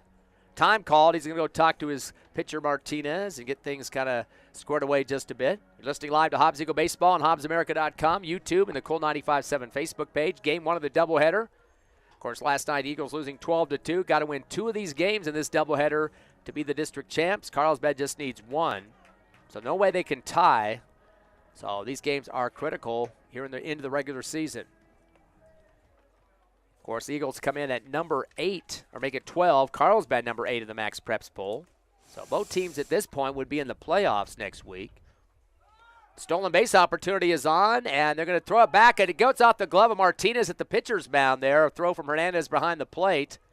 Ricochets off right of the mound behind it, but tracked down for the Eagles. Shortstop coming over Fuentes to scoop it up. Martinez was unaware of what was going on behind him. He thought it was a pitch to him or throw back to him as he tried to catch it. So that's going to bring Molinar to second. Collins is at third, knocking on the door, but 2 outs. Eagles have a force out at first, as it's still Lopez at the plate. He's got a 2-1 count. Very cognizant of him, I'm sure, is Martinez after hitting that homer in the left field in the last inning. Curveball inside and low for ball 3. Yeah, Martinez has been battling a lot of 3-1 counts in this game, Ron. He has, and just all you have to do is just keep your cool and get that next pitch across and make sure it is a strike. Call. Here's the windup and the throw. Curveball inside, hits the front of the plate. That'll be a walk issued to Lopez. That's the 3rd walk of the ball game, and now bases loaded. That's getting Martinez into a big jam here. Kind of expected to see Coach Bowman head out there, the pitching coach of the Eagles, but he's just going to let the Eagles play it out. Delmonico Granger steps in. He is 0 for 2, got onto it a fielder's choice to get a stolen base after that and ground to third over to Gonzalez back in the 2nd. Bases loaded. Curveball inside, and it gets the same spot and rolls left as tracking it down is Hernandez. He runs up towards the third baseline, thinking about throwing out somebody. Time is called as he jogs onto the infield and talks to his pitcher. Kind of a settle-down time out there. 1 ball, no strikes to Granger. He's second in the order for the Cavemen, who lead 5-0 here in the top of the 3rd. Slated for 7. The windup and the throw. Curveball gets way outside, and having to jump up again is Hernandez. Had to get the webbing high up in the air to make sure that didn't get to the backstop, which would have scored a run. The best thing to do right now is to get just a strikeout, get this inning over with, and make sure that no runs cross. Curveball 2-0 pitch, swing and a miss for Granger. Thought he might have got a piece of that baseball, but it sails right into the glove of Hernandez behind the plate. First strike with the 2-1 count now. Hernandez, 3rd in the order, the Fabian Hernandez, not the catcher. He'll be next. Curveball inside and hit hard, but it's out towards the Hobbs Eagle dugout. It's going to roll down the left fence in foul territory, but good contact that time for Granger. I'm sure he'd like to straighten that out just a bit. That's going to have to make Parrish over there in left field. Again, that's another one that bounces off the side fence and then hits out towards the left field. And Parrish had to go chase it down regardless, even though it was foul. And then they have to wait till he gets back into position before they can start all over again. Count even at 2-2. Curveball outside and low for ball 3. That's going to make it a full count. A walk would score a run and an RBI for Granger here, Ron. Exactly, and the last thing we need is another run against us, especially with 5, and we're looking at the 3rd inning so far. Yeah, 5 Hobbs Eagle errors as well inside the infield. Here comes the 3-2 pitch. Curveball inside. That'll be a walk, and there's the run scored. RBI for Granger. That will score Tanner Collins. And again, bases were loaded, so that's why the RBI for Granger. That'll make the score now 6-0. As Carlsbad has scored in every inning so far. Right. 3 in the first, 2 in the second, and 1 in the third. I guess you could say if anything positive, it's been going down. However, the inning isn't over yet, and they still have a possibility of getting 3 to 4 more runs. That would make it 10, and Hobbs did not want to see that this early on. Fabian Hernandez, 3rd in the order, takes a fastball sinker, though. It hits in front of the plate for the ball. Hernandez is 0 for 1, struck out in the first inning, and his second at-bat was hit by a pitch. Fastball, this time a little higher, clips the outside corner for the strike, evens up the count at 1-1. They definitely don't want to see Quintella come up after Hernandez. He is perfect, 2 for 2 with a double singles. 1-1 pitch, fastball, hits the base, it's going to roll to the backstop to the right. That will bring a run home. Yep. And that's bringing across Jonas Molinar. So another run scores. That's 2 here in the third, and now 7-0. As the Hobbs Eagles are going to have Coach Boyle come out now, and this might be all she wrote for Martinez. Usually they have Bowman coming out, Coach Bowman first, giving him time to kind of recollect their thoughts. But usually when you see all the infield and the head coach come out, you've got a change in pitchers. We're going to hold on for just a second to make sure that's what happens. It is 7-0. Carlsbad leading here in the top of the third. I think they're going to hold off a moment. Yeah, Boyle's going to have a couple of words here for Martinez, and he hasn't reached for the ball yet, so that's a good sign, at least from Martinez's point of view.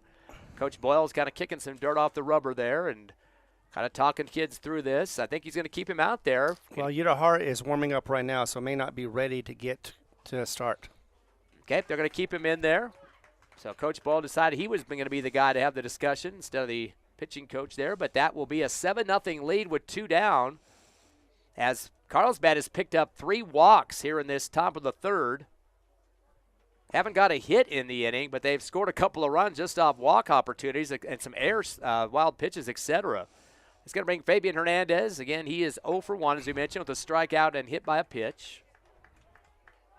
Runners at second and third now. Martinez going with the curveball inside. This is going to be a dribbler over to third to Gonzalez. Should be an easy play. Chucks it over to first and connects off the 5-3. And the Eagles finally get the last out they need to get the offense back up to the plate. Carlsbad, no hits. They leave 2 on base, do score 2 runs, and lead 7-0 as we head to the bottom of the third. Hobbs Eagle offense up to the plate next on Cool 95.7's Facebook page, HobbsAmerica.com, and YouTube.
Coming back live to action as Hobbs is down by 7. We're at the bottom of the third.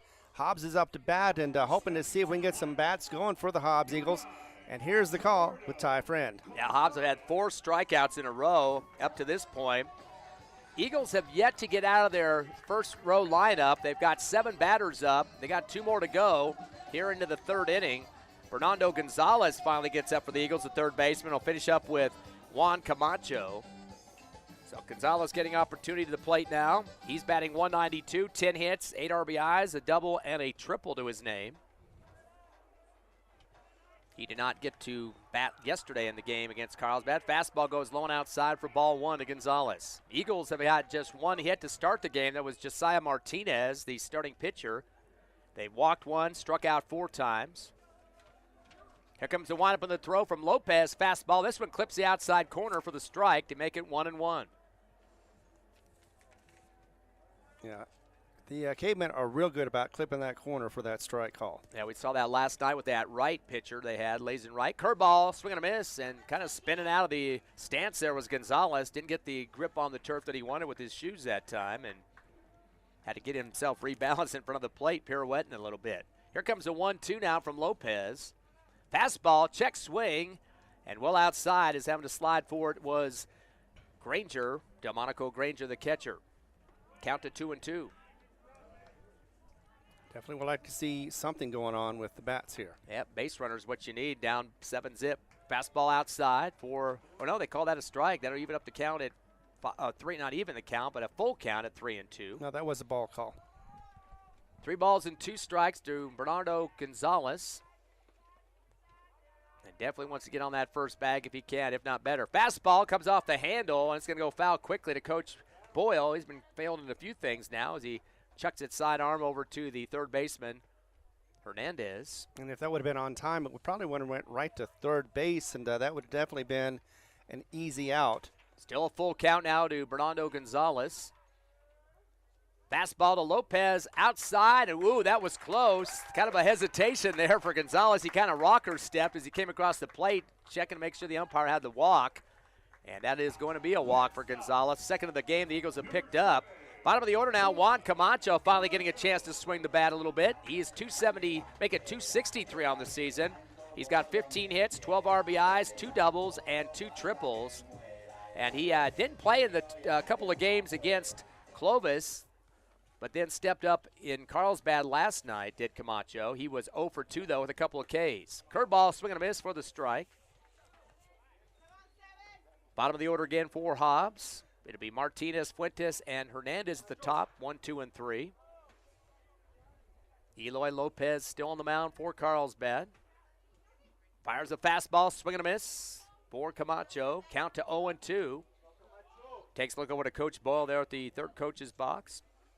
Gets a few last-second instructions here. No outs for the Eagles. The runner at first, that's Gonzalez. Throw to first, not in time. Sliding through the legs is Gonzalez. Through right, the first baseman, and gets there back to the bag. Don't forget the second game of the doubleheader. We got the senior ceremony before that. About 6:30, it looks like it'll probably be the start time on that one, depending on when this one ends. Exactly. It's one thing about baseball. You can never time it. Fastball, and that's going to be strike 3. A nice swing there for Camacho. Unfortunately, does not come up with contact on that white thing coming through the plate, and that'll be a K. So that's 5 strikeouts on the pitching of Eloy Lopez. Top of the order now, Josiah Martinez, the only guy that's got a hit in this game so far for Hobbs. He started off the contest with a single, and back to the lefty sensation we got needing out here.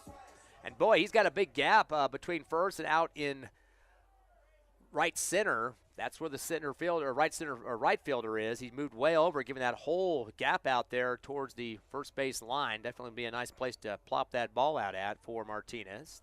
Throw to first, not in time, is getting back was Gonzalez. Of course, over the head of the shortstop would be nice, too. Fastball down the middle. It's going in that gap I talked about, rolling to the right side field. That will be a single. Runner's going to go all the way to third. Now dancing around a little bit, it's Martinez. 2 singles and kept it near that first base line, a little bit further in than that. I thought that outfielder out there, Collins, was too far shifted left, and he's paying the price for that one. I guess he didn't hear me out there, Ron. No, he didn't, but he wasn't too far off. Did held it to a single, a very long single, as the runner did go to third as well. Boy, Martinez is going to say he's the 100% offense of this game. Only 2 hits, but he's got all the hits for the Hobbs Eagles, but hopefully that's going to start a trend. Jason Fuentes now the shortstop. He was the big guy last night with 2 for 2 hitting. He grounded short, though, in the first for an out. Runners at first and third with 1 down. Force out at second for Carlsbad. They lead 7-0 here on the bottom of the third. Boy, he started to lift his leg and look at third. Then he turned around and fired to first, did Lopez. But not going to do any damage to the Eagles as Martinez is back to first.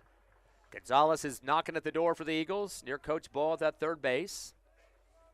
Lopez watches him for a second, turns and fires a fastball. This is going down the third base line, right to the third baseman. Hernandez fires a second, a chance for a double play. Throw to first is in time, and there you got it. That's a 5-4-3 double play, and it's going to unfortunately sit the Eagles down. Hobbs did manage to get 1 hit. They get nobody on the bases due to the double play. No runs come across. We head to the top of the 4th. Hobbs still trailing 7-0, and Carlsbad dodging a bullet there with the double play. Come back in 30 seconds on the Hobbs Eagle Network.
All right, welcome back to action here at the Veterans Memorial Complex.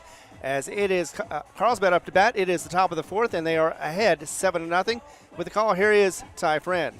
Well, luckily, Josiah Martinez got his second hit of the game, and unfortunately, he's the only guy that's got hits for Hobbs. They've got 2 total in this contest, and 4 for the Cavemen, one including a 2 RBI homer for Eloy Lopez. But at the plate now, Aiden Quintella.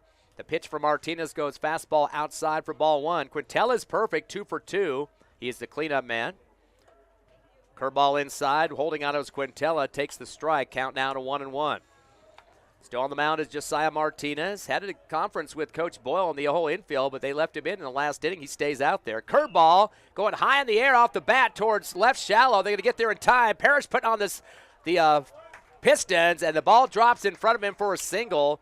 Right in that no man's land, right out past the gap between second and third, just dropped shallow. And actually a convergence out there is that it was Fuentes, the shortstop, and also Camacho from center trying to help out, but that'll be a single for Quintella, his third of the ball game. He's 3 for 3 at the plate, Ron. Yeah, and tried to get that early out, but just could not get it in the glove. So unfortunately, one runner on already, and looks like right at the plate. Yeah, Parrish was somersaulting to try to make the play. Risher now. Oh, Risher. Yep, he's 0 for 2. Fastball outside for the ball. He got on due to an error in the first, a throwing error, and then ground to third for the final out of the second inning as he knocked it over to Gonzalez.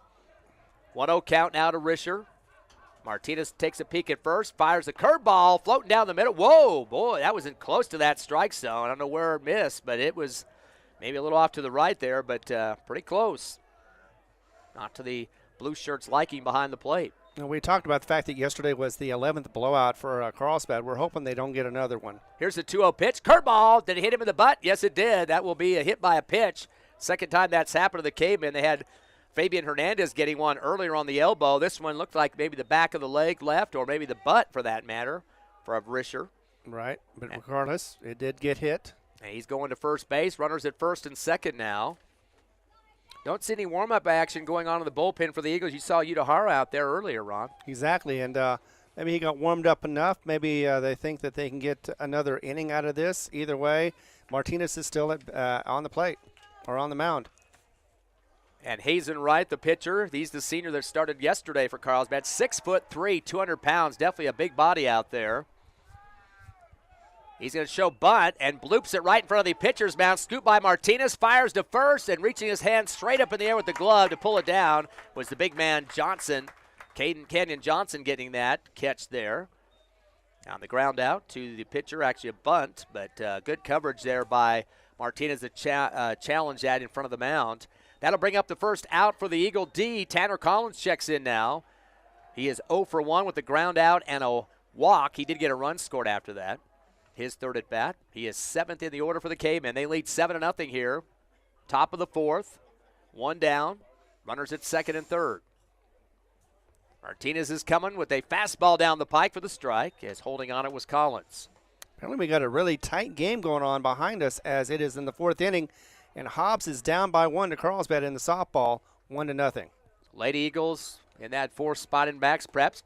Curveball down the pike for the strike. 0-2 count now to Fuente, or make that Collins. 3 hits for Quintella. He's got 3 of the 5 for Carlsbad. Home run for Eloy Lopez and a single for Hazen Wright, who is at the plate right now. He called timeout, or actually Collins at the plate. He backs out. Time was called by Hernandez, the catcher for the Eagles. Goes out and talks to his pitcher Martinez. Maybe he saw something that just wants to let him know about against this Risher kid. Only bag open for Carlsbad right now is the first base. Runners on the other 2. Collins, actually. Here comes Martinez. Throws a bouncer. Ricocheting off the ground on the left side of the plate. Almost hit the batter, too, but hit the ground first. Good coverage there by Hernandez to stop the pinball action of the baseball and knocking it down in front of the plate. Count to 1-2 now to Collins. He's got to protect the plate with those 2 strikes, though. Martinez come with the curve inside off the handle. It's going to roll, unfortunately, foul. Right on top of it was Hernandez as he ran up that third base line, the catcher, but quickly spun out of play. Yeah, the Hobbs faithful would love to see a goose egg in the 4th to get something going for the Hobbs Eagles. Cavemen had 3 in the first, 2 in the second, and 2 in the third to make it 7-0. Coming off a total of 5 hits. A little bit delayed now for Martinez. He turns and fires, curving inside, drops by a knee down, and then fumbled up in front. Sometimes you see the catchers do that, just trying to get runners off the bases, and might have been a little bit of that time as he used his glove to kind of push the ball into the field of play. Still a foul. That'll be a 2-2 count. Well, it's very unlikely because they're at second and third to steal. The 2-2 pitch, Cavemen inside off the handle again, and they're going to say it got a piece of the bat, and it will be thrown to first. Hernandez scooped left and then threw over to Canyon Johnson for the out. Was that a drop third strike possibly that time? I thought it was a drop third strike, and the other thing was he wasn't tagging the bag, so that's the reason why he is safe at first. I love it when I get help on that, and our booth personnel up here, the Hobbs Eagle faithful scorers and announcers and everybody said, yep, that is a third strike. So that will be thrown out to first. Nice job for the Eagles. And now, or was that two? No, it wasn't thrown out at first. He got to first. Oh, he did get there in time. But no, unfortunately, he wasn't on the bag. Canyon Johnson wasn't tagging the bag when he got the ball. Okay, so late call by the first base umpire. Curveball inside coming in to Fuentes. Gets it to Fuentes, the Eagles shortstop. Fires to second. Is that catching time? Yes, it is.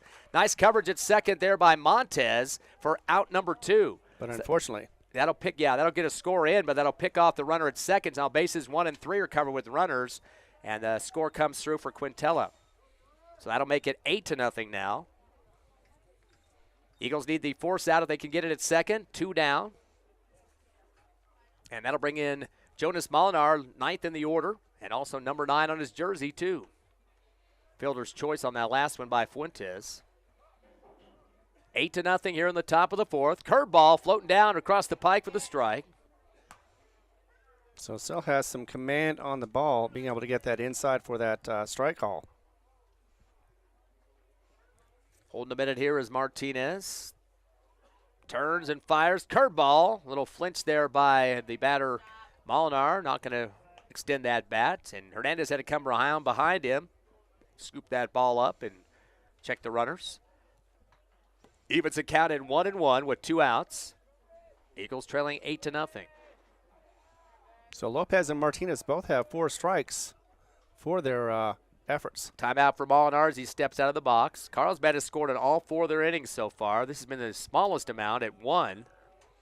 But they still got an out to play with here. Well, they're still moving closer and closer to that 10. Throw to first. Canyon Johnson's able to pull it down in the glove, but the swipe not quick enough to tag out Risher or make that, that is Fuentes there at first. And it seems like every time Hobbs has a try to stop, Carlsbad answers. Stolen base opportunity. They fake the throw to second. Instead, a short throw from Hernandez behind the plate back to the pitcher, Martinez. He was waiting to see what that third base runner was doing, and he just held up. I think Coach McGaha had something to do with that one, yelling out stop, and Eagles are being a little tricky on that throwback. Here's the 1-2 pitch. Fastball, check swing for Molinar. Ball did hit kind of low in front of the plate. They're going to call that a ball for a 2-2 count. Molinar at the end of the order. He walked and got out due to an error, so he's been on base twice so far. Won a gift, though. A couple of runs scored and a stolen base for Molinar. Pitch coming is a curveball. A little outside. It tried to come back in, and the umpire says, nope, too much of a curve on that one. Just barely missed outside. That will be the full count now for Molinar. Bottom of the order for the Cavemen with runners at second and third. Big pitch coming here for Martinez. Curve it inside. This is going towards the left wall. Deep in the corner. Will it go over or just bounce through? It does bounce the wall. At least a double. 2 scores come through on the RBIs. And a 2 RBI double for Molinar. And Ron, we talked about this earlier. That mercy roll starting to look a little bit looming on the Eagles here in the 4th. They wouldn't come into play until the 5th, but they've got the runs for it right now. Exactly. And the way Carlsbad's been playing, they don't have to worry about that so far because they've been able to score in every inning, and just like you've said, and hold Hobbs to a goose egg. Gus Risher comes across as well as Garrett Fuentes, and Coach Boyle heading out to the mound. You can tell the second time he's been out there. This time it's going to be a pitching change for sure as Eagles trail 10-0. So that will end the game there, at least at pitcher for Josiah Martinez. And you can say this is one of his worst outings of the season. Definitely is not going to help his average at all. But the main thing was he wanted to come out here, do his best. He thought he was going to be able to do that, hold off the Carlsbad Cavemen from scoring, and instead this happens. 6 hits for Carlsbad at this point. They did score 10 runs, walked 4 times, and were struck out 3 by Josiah Martinez. So There's a switch at the mound. We'll have a relief pitcher out here momentarily. We saw Udahara warming up earlier. Looks like he might be the guy there now. It is 10-0. Carlsbad will take a quick 60-second break after some warm-up pitches and back live. Coach Boyle has just been thrown out of the game. He is screaming at the umpire, the base umpire. He is chasing out to the mound, and he was just thrown out of the ball game. The umpire points his finger out. Boyle is getting right in his chest now, and now is going to have to be helped off the field. Not a happy camper at this point, as it happened just as the pitching change was made. Udahara on the mound, and we'll take a break here. 10-0 Carlsbad, back in 60.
All right, sparks fly, but we are needing sparks to fly if we can get Hobbs to get back into this game, as we do have a change in pitching with 2 outs. We're still in the top of the 4th, and it is a 10-0 lead for Carlsbad, as it is Udahara, of course, on the mound. In fact, he is one of their better relievers. He's got a 5.38 average. He does have 1 loss. He hasn't won anything yet, so he could possibly do that if things just change right. And this is his 7th appearance. This is the call from Ty Friend. In case you just missed it, Coach Boyle was ejected as the new pitcher Udahara came on the field. Not sure what caused that, but Coach Boyle was going after the head umpire behind the plate there. And I think he did say something, but he was questioning whether it was enough to be thrown out of the ball game. So he's had to leave the field. Coach Bowman, I think, has taken over here, the pitching coach for the Hobbs Eagles. Udahara on the mound. His second pitch, a fastball low and outside for ball 1. Evens up the count at 1-1. At the plate for Carlsbad at the top of the order, Eloy Lopez. He is 1 for 2, a 2 RBI home run, scored a run as well with that. Got on due to an error and a walk. He's been on base all 3 times. He's going to shoot a wobbler over to short, picked up on the hop for Fuentes. His throw is there in time on a bounce, and boy, that's merely making Canyon Johnson work at first base. He kind of pats his hands down after that and says, guys, the throws are getting kind of low over here to first base, but he's been able to dig that one out and a few more earlier. Yeah, he did catch it. However, it was behind the runner, and unfortunately, he was able to get there safe before the ball did. Oh, they did call him safe. I thought they got him on that one, but no, I saw the infield umpire threw his fist down kind of towards the field like that was an out. I don't know. He came from second to make the call there, but I don't know what that signal was he was making. So they go ahead and give him the base on that one. I kind of wonder about that. Yeah, and unfortunately, once again, bats are still alive. In fact, they've gotten 3 runs in this inning, and that is not helping the Hobbs cause. I wonder why the field umpire did throw that fist to the ground. That's usually a signal that they got the out call there. But so that's going to go down as a single for Lopez. That brings in Delmonico Granger. He is 0 for 2. Fielder's choice, a ground out to third. Got on a walk and an RBI. Did have bases loaded to score that run. So he's been on base a couple of times so far. First pitch outside on the fastball from Udahara for the ball. Udahara has had 2 saves this season. Of course, that is not in contest at this point. Fastball, kits the outside corner for the strike, evens up the count at 1-1. 2 outs here in the top of the 4th. Hobbs trailing 10-0 to Carlsbad. Cavemen get the win here. They'll be the district champs. They will have one more game after this tonight, though. Runner at first and third for the blue squad.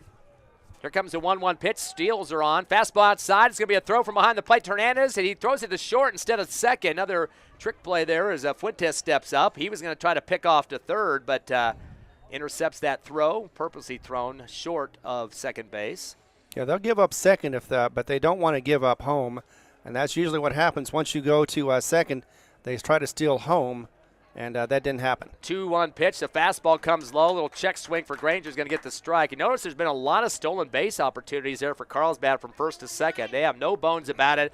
Once they take off, they're going. They're not coming back, and Hobbs has been trying to pick them off a few times, and a little trickery out there, but that time it didn't work. Time called from the second base umpire now is that must have been called by Udahara out there on the mound. Carlsbad has had 17 wins, 10 at home, and there's a reason for that. They're aggressive, and they do it right. 2 balls and 2 strikes. Curveball misses outside for ball 3, and we got a full count now to Delmonico Granger. He's second in the order. Hernandez and Quintella, third and fourth for the Cavemen, but they have 2 outs against them, and Hobbs definitely wants to get out of this inning so those bats can get to work and try to get this under a mercy rule situation. Full count pitch is going to go inside almost the ankles of Granger. That will be a walk, his second in a row, and will be the 5th walk issued by the Eagles pitching so far. So now we got bases loaded once again, and they've had this opportunity several times in this inning with 2 down. Exactly, and Udahara, the sophomore, has got a lot of pressure on his shoulders right now to try to get this out of the inning. Right now, though, it has not helped with 3 on, 2 outs, and just unable to get this inning over with. They did lose the first game in Mercy 12-2 last night. Don't want to have it to happen again. Here's the windup and the throw from Udahara. Fastball clips the outside corner for the strike against Fabian Hernandez. Hernandez is 0 for 2, strikeout, hit by a pitch and ground to short over to Fuentes for his last at bat. So he's trying to get himself on with a natural hit here. Curveball inside, comes off the handles, rolling towards Fuentes at short, underhands it to second, and that's going to be tagged out or stomped out there by Montez for the 3rd and final out. Good job to start that off for Fuentes off the 6-4. So finally the 3rd out of the top of the 4th. Carlsbad gets a couple of hits. They get on with the walk, too. They score 3 runs and lead 10-0. Eagles try to break this mercy rule score down. They can get something to go on the scoreboard here, trying to get their first run of the ball game. 10-zip Carlsbad. We're back in 30 seconds.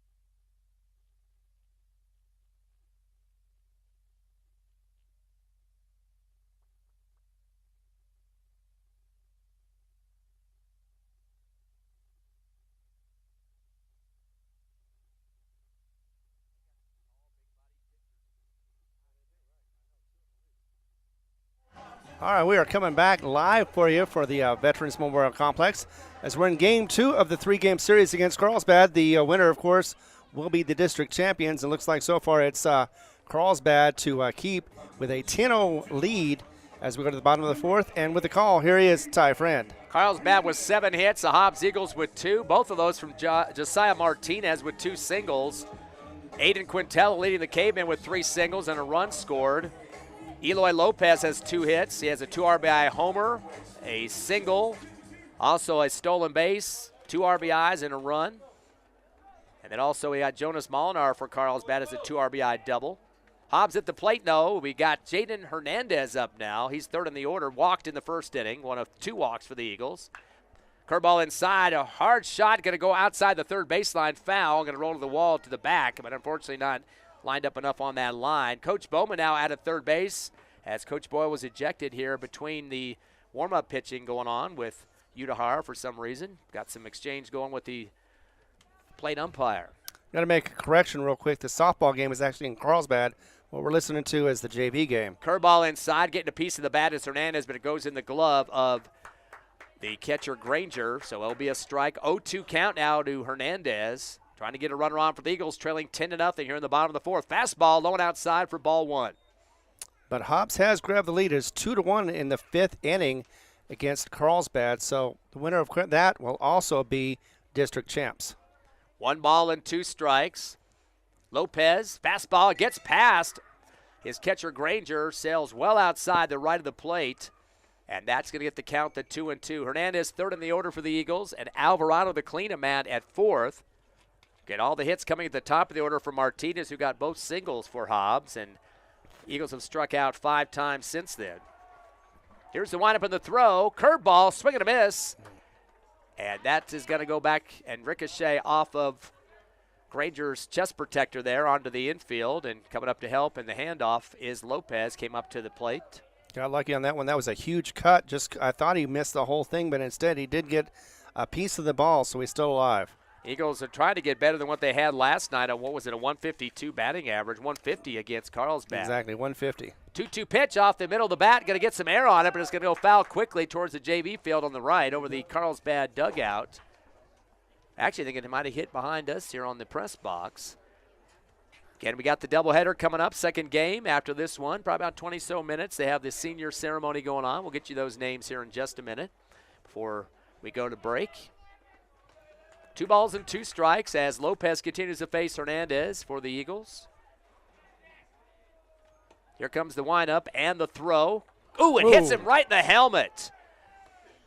The top part of the helmet there, and that will send a hit by pitch for Hernandez. The first time that's happened in this ball game. And the series. Yeah, boy, I might have hit the brim momentarily to kind of make it not have a direct hit on the crown of the helmet that time, but hit the helmet nonetheless. But the Eagles do have a runner, not the way you want to get it, I guess, but they are going to bring in Nick Gonzalez, a courtesy runner for the Eagles. He'll head out to first, and also saw him on the mound last night against Carlsbad pitching. One of the few times you're definitely happy you were wearing that helmet. It did hit the helmet, like you said, and luckily didn't cause any damage. Jaden Hernandez going to the dugout. Gonzalez at first, his runner, and Xavier Alvarado, the cleanup man who struck out in the first for the last out. Trying to get himself in the scoring column here. Fastball outside, hits the end of the bat, and is going to head to the parking lot on the left side. It actually hits right where the ticket entrance is there, and luckily nobody's standing in that gap. No, but somebody got a free souvenir, for certain, as Alvarado comes up again. Yep, Alvarado the lefty. Wasting a lot of time here now. Lopez turns and throws the fastball. Get off the end of the bat. Going to head left this time. Going to go over the Hobbs Eagle dugout and closer to out to the vehicles out there in the front parking lot. Yeah, he's getting a little quicker with his swing, but still doesn't have it timed right. Yeah, it hit off the end of the bat both times, though. That one a little bit further to the left, but get that a little bit evened out there. Definitely like to jab it out in that left corner. The left fielder's kind of moved over to the right quite a bit, Risher. So hopefully he can place this if he gets an opportunity. Here's the 0-2. Curve it. Going to go through the first and second gap out to right field. That will be a single, and they will keep Hernandez at second. A single for Alvarado. That's the third hit. And finally, somebody besides Martinez getting one for the Eagles. Third hit of the ball game for Hobbs. Yeah, and the first off for Alvarado in the series, he's just could not make any contact. This time around, he was making contact. Finally got it where he wanted it to be and got on base. Luke Parrish now, fifth in the order for the Eagles. He struck out back in the second inning. Again, Hobbs has had 5 Ks in this ball game, and those came 4 in a row at one point between the first and the second inning. So they kind of got into a little string of problems there with the Ks. Fastball low and outside. Not a good pitch there for Lopez. He does not want those runners to get in scoring position right now at first and second for the Eagles. And ideally, Hobbs would like to get at least half those runs back to at least be able to relax and not have to worry about the fifth inning and get halfway into it and get closer and closer to this lead. Yep, definitely want to chip away at that score. As you mentioned, 10-0 is the score in favor of Carlsbad. Bottom of the fourth. Fastball down the middle, swing and a miss. Hard slap of the glove on that ball that time as Parrish now with a 1-1 count. Of course, he doesn't get as many at-bats as most players do on this team, but is going 409 into this series. And has the 6 RBIs, which would happen with the double here. Time called as Parrish wants a few practice swings off to the left. Yeah, you're right. He makes the most of his plate appearances, that's for certain. See that shining silver necklace he's got on right now as the sun picking it up well. Here's the 1-1. Ball gets through the legs on the fastball through Granger, the catcher. That will get the runners to advance on a misjudgment there by Granger. Ball took a big, quick drop in front of the plate and got through the legs, but nothing he could do about it but just track it down. It didn't have a lot of velocity on it, at least for him. He could slap it down and not letting a runner come home for Hobbs, which would break a 10-0 lead. Yeah, and the other thing, too, is Parrish, one of the 3 with a home run, has a good wind going, velocity, could hit it just right and out of the park. 2 balls and a strike to Parrish. And the pitch coming from Eloy Lopez. Fastball, swing and a miss. That will be strike 2. Count even at 2-2 as he looks over to Coach Bowman at the third base coach's box. And, of course, he's in a different role, the pitching coach, as Coach Boyle was ejected from this ball game earlier, and he's had to take on that head coaching role there. They're going to throw the ball to second. It gets and hits the bag and a roll out to center. Not a good decision. A little trickery for Carlsbad. They faked the shortstop, putting his hand up in the air, and then they threw it to the second bag instead, and that will be a run score. And that's not a good decision there, I don't think, for Coach Magaha, because now it's underneath the mercy rule. Yeah, and just like he said yesterday, 5 errors were committed against the team. It wasn't the team or the way they play, and was not happy about that. I'm sure he's not happy about that one right now. Definitely a trick play, but that's the first score of the game for the Eagles, now 10-1. Fastball off the middle of the bat, hits it hard to third to Hernandez. He's going to fire it to first to get the out. Now back to third, the tag. No, the ball gets knocked out, luckily. Almost had a double play going, kind of in the opposite direction you're used to. Usually going from left to right. That time from first back to third. Right. But they do able to get one at the first bag. And that's going to send home to the dugout Luke Parrish. Yeah, unfortunately Luke Parrish did, but he did advance the runner, although it was very close. Because it was a last-second run for Alvarado. He did get there in time, but only because the ball was dropped. That'll bring up Cole Kestner. The DH struck out back in the second. 10-1 your score, 9-run lead for the Cavemen here in the bottom of the fourth. Fastball outside, kind of a half-effort lunge there for Kestner. Kind of trying to poke at it, but you'd like to have that pitch back. Well, luckily he has another opportunity to right that wrong. Quickly is Lopez with the fastball high for ball 1. Evens up the count at 1-1. Runner at third. Eagles have 3 hits so far, 2 for Martinez, 1 for Alvarado, and hopefully Kestner with another here. Kestner doesn't really get a whole lot of opportunities to bat either, but he also makes his appearances count. Curveball inside goes low for ball 2. Would like to get another double. He's had about 5 of them so far, 6 of them this season. Carlsbad up 2 games in the district standings, 6-1 and 4-3 for the Eagles. Fastball. Little late swing. This is going to go sailing over the Carlsbad dugout. And going to hit right near the batting cages for the Eagles. Of course, Hobbs needed the 2 wins here in this doubleheader tonight to be the district champs. That would make a 2-1 head-to-head matchup with Carlsbad. 1 win and 1 loss, unfortunately, would probably put them in the second slot, depending on what happens with Clovis and Roswell in their doubleheader tonight. Well, even at best, if they tie, Hobbs does have that advantage of the 2-1 series. Here's the 2-2 pitch. Fastball. Golf swing out to center field. A lot of air underneath this one, but I don't think it's going to get close to the wall. And a catch is made by Fuentes. That will score a run on the sac fly. And so coming across the plate, the Eagles do get one in. Big one for Xavier Alvarado to score for Hobbs. That will relieve them a little bit of pressure, but I'd like to see a couple of more at-bats. Luckily, like we've been talking about, Hobbs has been able to get some success with 2 outs. But of course, they weren't playing Carlsbad either, so you can't really rely on that fact. That's a sac RBI for Cole Kestner. 2 runs have scored now, 10-2. Eagles are starting to chip away at the lead, but 2 outs. Nobody on the bases here in the bottom of the fourth. Slated for 7. Here's the windup and the throw. Curveball inside, and this is going to be fouled off towards the coach's box, third side baseline, as trying to get a glove on it was Hernandez for Carlsbad, but he just kind of slaps it down. He knew that was not in the field of play. And right in front of Coach Bowman that time in the box. Bowman's going to back out now well behind that box. Yeah, Hernandez just wanted to make sure he doesn't have to run after the ball. Canyon Johnson back in the box waiting for the pitch, the 0-1. Fastball. Swings around a helicopter style and can't make contact. That'll be strike 2, 0-2 count out of Johnson. He did strike out for the last out of the second inning and been getting kind of a workout at first base defensively. Some low balls being thrown to him tonight, and he's dug out quite a few of them.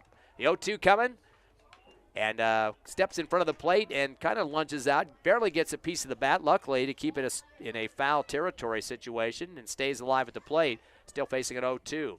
He is 7th in the order. Gonzalez and Camacho hopefully getting a chance to swing in this inning. Exactly, but Kestner has got to make sure that he doesn't swing at too much stuff. It could be a lot of junk. He's got to protect the plate, though, with an 0-2. And a fastball coming. He's late on the swing, and that'll be strike 3.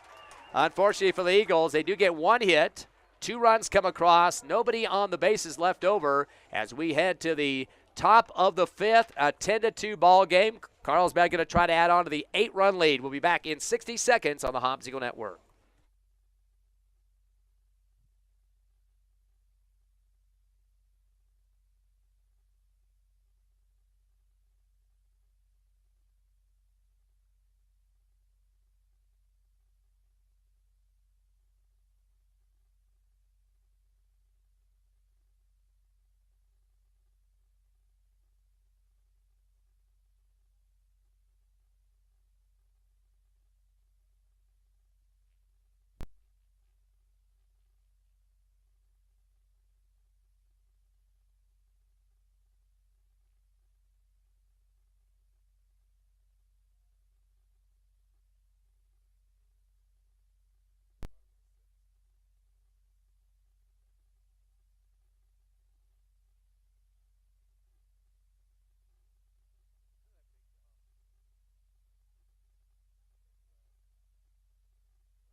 All right, we're back, and it is a bit more of a comparable game as Hobbs has gotten under that 10 with 8, but they still trail by 8, and it's the top of the fifth.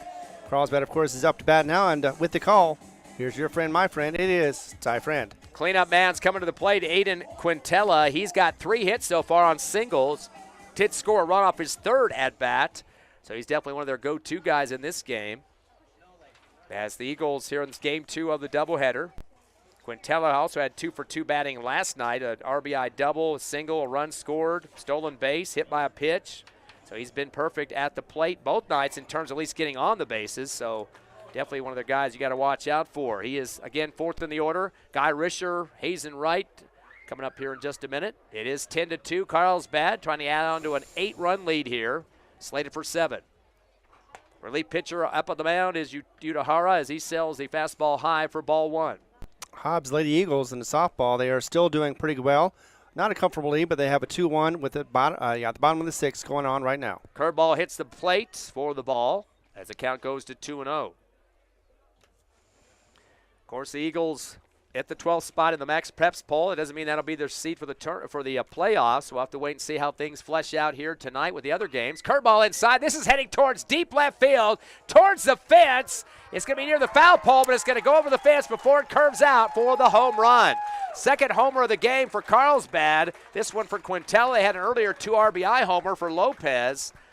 But that'll be hit number 8, and now the score goes to 11-2, up by 9. And, last year, it's funny, the only time they ever got a home run or 2 home runs, for that matter, against Hobbs, it was here. It was last year, but it was the first game. Carlsbad did lose that game. 4-3 was the final score. Yeah, Hobbs winning that one, and, of course, Carlsbad winning the last 2 at their home site for the district championship. Now 11-2 here in Sportsman's Park. That'll bring in Risher. He's hasn't got a hit yet in this game. Takes a curveball in the back of the neck. Turned his helmet at the last second. It might even hit the bottom of the helmet in the backside there. He's been hit twice, back-to-back now for Risher. So technically he's been hit twice, even though he hasn't had a hit. That's correct. So Risher will get the free base on that one. And that's going to bring up Hazen Wright. He is 6th in the order. He was the pitcher last night. He is 1 for 3 in this game with a single. Also struck out and ground a pitcher as he hit it back up the middle. And unfortunately, the 10th run is going to be on first, and number 11 is at bat right now. Yep, no out so far. Fastball outside, shifted over is Hernandez to keep it from going wild. Does not want to have the runners advancing. Nope, don't want to give up anything more than you have to. Ball came in from the JV field, sails in. No, it doesn't happen very often. Wright takes a peek down the third base line, looking over at his coach there, Coach Magaha. First-year coach coming out of Farmington with 4 state championships. Yep, with Pedro Vista, did very well with them. Little flinch on the mound there by Udahara. Gets the runner to get back first. Decided not to throw it over there. Udahara now wants to pitch a 1-0. Low one inside, and this is going to be golf swung out to foul territory. Keeps it on the ground. It's going to hit the wall deep in the left corner foul. And that thing just kept rolling and rolling. So getting a good swing on that one, but nowhere near fair territory. That's almost as close as you can get without it being foul. Looks like he was putting. 1-1 count. Here comes Udahara. Fastball low and outside. Another slide on the knees there by Hernandez to the right. And just kind of shifting himself into a spot to get up and throw if he needed to. Definitely want to pick off the runners here with that, like you mentioned, the Mercy Rule tying run there to make it a 10-run lead. Here's the 2-1. Fastball low and outside again. Make it 3-1. I always like to see the pitchers bat. I mean, I think they're better batters than most people think. It's just for some reason, they don't allow them to bat. He had a hit last night and a hit in this game. Fastball, a little late on that one. That's going to head to the JV field right. Return ball to him, apparently. Yep. Just had one come over from their field a few minutes ago. Count to 3-1. Getting ahead of the count is Wright. Collins, Fuentes, and Molinar, 7 through 9 in the order for the Cavemen, who lead by 9. Udahara peeks back at the runner at first, turns and fires a curveball at the end of the bat. Going to sail it out to left center. It's going to take a roll. Scooping it up is Parrish, but it will be a single for Wright, his second single of the ball game. That's hit number 9 for the Cavemen. Yeah, found the gap in the left, just over the head of the shortstop and right in front of the left fielder. That was just perfectly hit. And if I could ever hit something like that, I'd always enjoy it. Parrish has played both fields, right field and left field in this season, but not much he could have done about that one. Just kind of a reach out and just tap that ball over the gap there between second and third. Udahara is going to come back with a curveball inside. Late swing for Collins. Collins is 0 for 2, walked, got a run, ground out, and struck out. Has had to get some more balls into the field here. So 0-1 now to Collins. Eagles, regardless of the Mercy Rule situation, well, actually, this they would get a chance to bat here in this inning. Right, regardless of the score. Yes, you're right about that. But they're not at that point yet. They got 9 on the board. Curveball goes well outside. Still working hard as Hernandez to get over there to stop it from going wild, but also a little gamesmanship going on as well. See what the runners are going to do on the bases. 1 ball and 1 strike. Udahara in relief for the starter, Josiah Martinez. Another fastball outside again. That's ball 2. We'd love to see a strikeout here and then followed by a double play, but one thing at a time. First, you got to get this batter out. The force out would be a third for the Eagles. Runners at first and second. Udahara with the windup and the throw. Fastball off the handle. Hits the left backstop behind home plate. So 2 strikes now for Collins. Gonna have to wait for a Carlsbad player from the dugout to come over here and get that one. And he did. That is Fuentes. He's next up to bat. So Garrett Fuentes. Team curveball inside, a bouncer right back to Udahara on the mound. Turns and fires his second. Nice coverage by Fuentes, the shortstop, to tag the base with his foot. Slammed it down. Actually, no, that was the second baseman, Montez. Those two guys kind of switched it up a little bit there. Did a do-si-do. It's hard to see which one actually did the stomp, but a good coverage there at second, and that'll be out number 1 and picks off that second base for the Eagles. So fielder's choice there for Collins, and that's going to bring up Garrett Fuentes now. He has been on base once, but that was the fielder's choice. Did score after that, flew out to short, and had a strikeout as well. 1 down, runners at first and third for the Cavemen. Curveball, a good whack on this one. Going to be towards left field. I think it's going to go foul territory. It does make a wicked curve, which definitely is going to keep it out of play. Bounces over the fence on the left side over toward the pitcher area there where they're warming up. Looks like they have somebody else in there right now. You're right. Nicholas Gonzalez is over there right now. We saw him last night in that game against Carlsbad. He was also base running in this game. So he is warming up in the bullpen for the Eagles. 0-1 count. Here comes Udahara. The steal sign is on. He's going to run to second. The runner slides in on time. Ball gets kind of flipped around between Montez and Fuentes out near second off to the left, but the runner there to second. And so now second and third are covered with runners for Carlsbad with an 0-2 count now to Fuentes. And that's going to be Risher at third and Wright at second now. Curveball goes outside for ball 1. Still 11-2. Carlsbad scored in every inning so far, 3-2, 3-1. Eagles scored their 2 runs in the 4th. Fastball, low and outside for ball 2, evens up the count. Yep, 2 in scoring position, 1 out though, and Hobbs just trying to stop the bleeding and get out without a 10-run deficit. Curveball. Oh, did it hit him? Yes, it did. He kind of turned his back a little bit, did Fuentes, so they're going to give him the base. That will be another hit by pitch. This third one, Risher has picked up 2 on him and 1 against Fuentes now.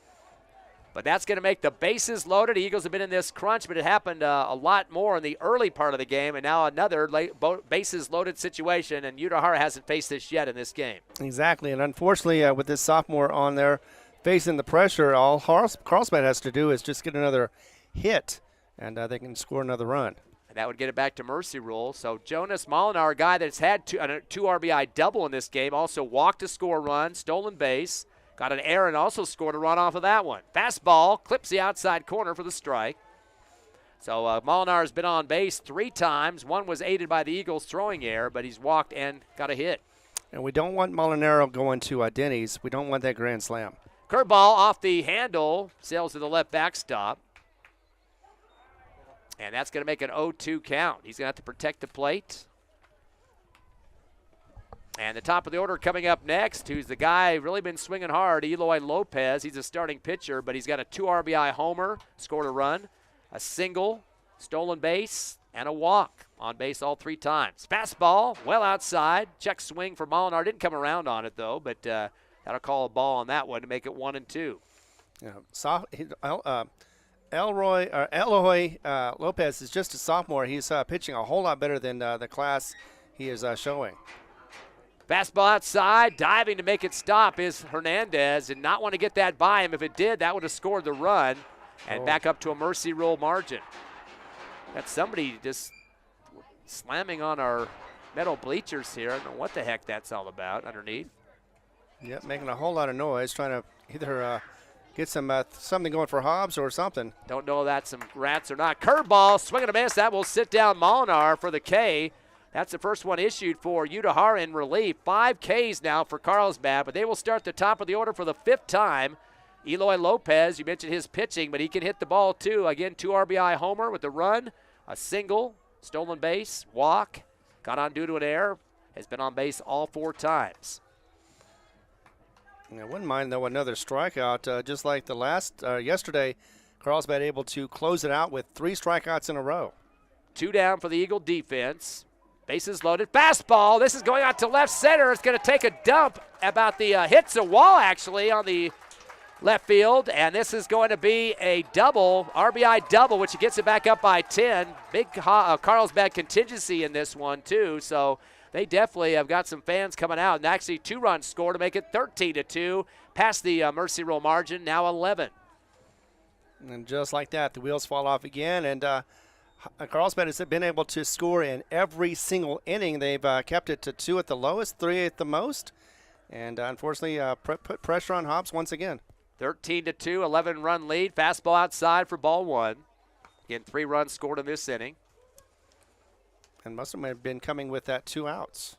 Yep, they've definitely extended the innings for sure, time-wise. Udahara with the 1-0. Fastball comes off the handle and goes foul quickly. Rolls out to the Hobbs Eagle dugout as it loses its steam. Getting some contact is Granger. Granger has a couple of walks in his last 2 at-bats. One of those were bases loaded with a run scored, an RBI for him. But he had a fielder's choice, stolen base in the first, and ground to third in the second. Curveball hits the base, but sliding left to stop it is Hernandez. Keeps it from getting behind, and now a 2-1 count. But there are 2 on, second and third respectively for Carlsbad. And any more runs will definitely hurt the Hobbs cause. Lopez has had 3 hits for the Cavemen to start off. Curveball goes low for ball 3. So right now you got Quintella with 4 hits, Lopez with 3, and 1 apiece for Wright and Molinar. Yeah, Quintella 4 for 4 in this game, and Lopez 3 for 3. So 7 for 7 combined with those 2 guys. I do not want to walk this guy, then it'll load the bases again. Curveball 3-1 pitch. That's inside, and that's going to go up the left foul wall and next to the Hobbs Eagle dugout. Again, still that bullpen work for Hobbs. And it did roll back into the field, so they have to get that out of there. Yeah, Parrish did that. Parrish has had to do a lot of cleanup work off those ricochets off that side wall near the dugout there. So they get some more balls thrown in here with a full count faced by Granger. Hernandez due up next. He has not got a hit in this ball game. Ground to short a couple of times to Fuentes, so he better be on call here. Fastball outside. That will be a walk. 3 in a row for Granger. That'll be the 6th walk picked up by Carlsbad. So bases are loaded once again for the Cavemen with 2 down. And that brings up Fabian Hernandez. He's 0 for 3, though. Struck out, ground to short, also hit by a pitch. He looks over to Coach Magaha. Back in the box now. And a 13-2 Carlsbad lead. Here, game 2 of the triple. We have one more tonight. Carlsbad wins this one. They're the district champs. Fastball, middle of the bat, out to right center. That's going to go towards the warning track. Takes a few bounces to the wall. That will score 2 runs, at least a double. Make it 3 runs, make it 3 RBI double for Fabian Hernandez. And the lights are fading quickly on this game as now it is a huge lead, 16-2. That's going to be 14 to overcome, 16. Oh, 14. I was right the first time. 14 runs for Hobbs to overcome 4 at least in the bottom of the 5th. Yeah, Carlsbad getting 2 6-run innings, 3rd and 4th inning last night as they got up 12-2 at that point. We're down 2-0 at the top of the 3rd, and then 6 in the bottom and 6 in the 4th. We got a timeout. Coach Bowman, who is the pitching coach but also head coach now, he's going to put Udahar out in relief, and they're going to get a new pitcher out on the mound. We'll take a break, get you all the updates on that. 16-2, Carlsbad leads Hobbs here in the top of the 5th. You're listening to Hobbs Eagle Baseball live on HobbsAmerica.com, YouTube, and the Cool 95.7 Facebook page.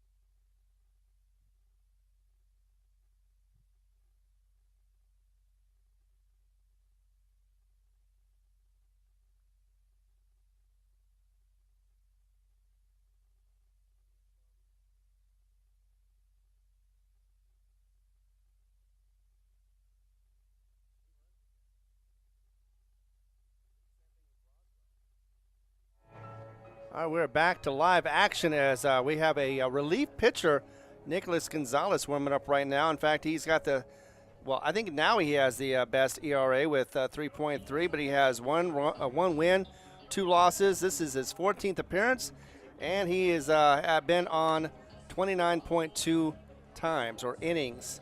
So, yeah, he's also had 3 saves, but that will not be a factor in this one, as it looks like we're going to try to get out of this inning. Still top of the 5th. It has been 6 runs that have been dealt with Carlsbad, and we're looking at a mercy rule ending here if things don't change real quick. But with the call, here's your friend, my friend. It is Ty Friend. 3rd pitcher for the Eagles started off with Josiah Martinez. Udahar was in relief, and now Nick Gonzalez. The runs for Carlsbad: 1st inning 3, 2nd 2, 3rd 2, 4th of 3, and then 6 in the 5th. So they're starting to load it up here. 16-2 the score. And, of course, that 3rd game won't have as much of a factor, at least for Carlsbad. They definitely want to win it, though, because they never know how that could hurt them in the seedings. Of course, the Eagles need to keep their record. Another win would be nice, too. Right. They have to see where they're going to end up. They're 12th currently in the Max Preps poll. Carlsbad at 8 with the district championship. They'll have a home series next week, best of 3. Eagles here going to have to play some defense as they trail 16-2. 2 outs, though. As up at the plate is Aiden Quintella, who is 4 for 4 from the plate. 3 singles and an RBI homer. He hit one for himself and actually 2 runs scored. Curveball inside goes against that left wall again near the Hobbs Eagle dugout and bouncing off of it. And this could be the 12th blowout of the season for Carlsbad. They've been doing it so far 11 times, and they've already done it once yesterday against Hobbs. Here comes Nick Gonzalez. The curve across the top of the helmet. Almost took a shot off the plastic there, but just barely missed. Ducking down was Quintella. Again, he's perfect, 4 for 4. Teammate Eloy Lopez, 3 for 3. 2 balls and a strike coming from Nick Gonzalez.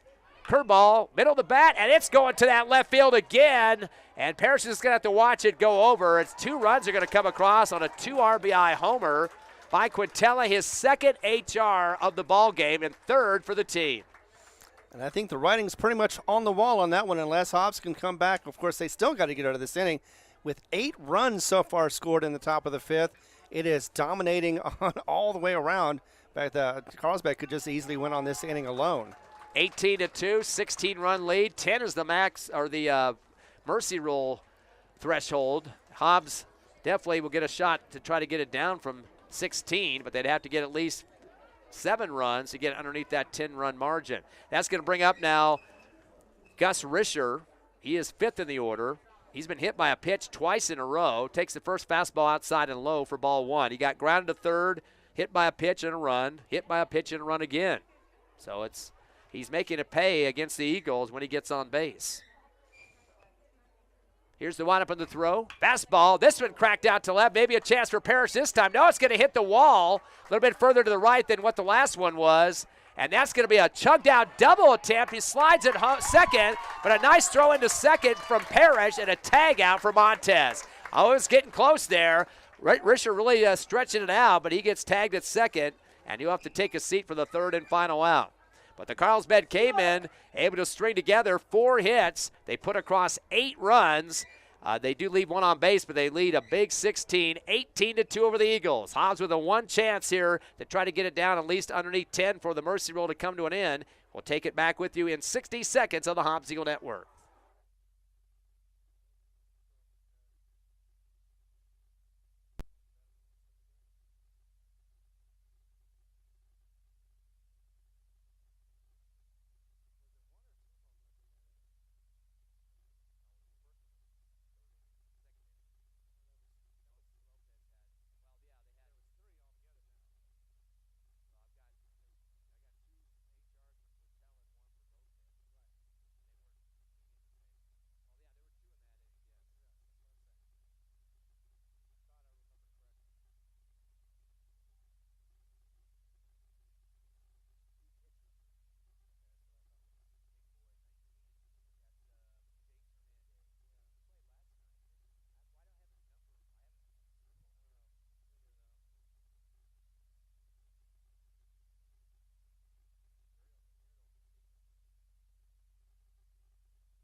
All right, this is do or die for Hobbs as we're in the bottom of the 5th. It is 18-2. Hobbs needs to come back and at least get 7 runs to be able to continue this one. And there is a relief pitcher. It is Jace Hernandez. He's a junior, listed at 6 foot tall, 210 pounds. He's a right-handed pitcher. And Hobbs has a huge hole to dig out of. But here is the call. Of course, as always, it is Ty Friend. Of course, Carlsbad want that district championship so they can lock in a home series next week. It will be a best-of-3 Friday-Saturday situation. Hobbs hoping to get a playoff spot, number 12 right now. They are taking 16 teams. A couple of the teams beneath the Eagles, though, have under 500 records, so that continues to be a question mark. Sunday, they'll announce the seedings for the state tournament. Of course, last year, Ron, Eagles ended up taking 16th the seed, had to go on the road and play the number 1 team in the state. Yeah, and if we're really, really lucky, I think we could actually face Oregon Mountain. That would be to the advantage, at least for the most part, for Hobbs, unless they've changed some things that since we've last seen them. Yeah, that's a big question mark. Right now, the top of the Max Preps poll, La Cueva, Rio Rancho, Cleveland, Sandia, Oregon Mountain, who the Eagles beat in 2 games this season. Volcano Vista, Rio Grande, Carlsbad, and El Dorado, and Centennial, the top 10 in the Max Preps poll. But that's not the only thing they used for the seating discussion. Fastball, swing and a miss for Bernardo Gonzalez. Only his 2nd time at the plate. Eagles have not finished up the 2nd rotation yet. He had a walk back in the 3rd. Eagles with 2 walks, 3 hits, and 6 Ks so far. Jace Hernandez, the pitcher, fastball high for ball 1. Evens up the count at 1-1. Juan Camacho would finish up the order for the Eagles. 2 of the 3 hits at the top of the order for Martinez for Hobbs. Taking more time now, Jace Hernandez throws a curve inside, almost near the shoelaces for the ball. Count goes to 2-1. 2 hits for Martinez, 1 for Alvarado.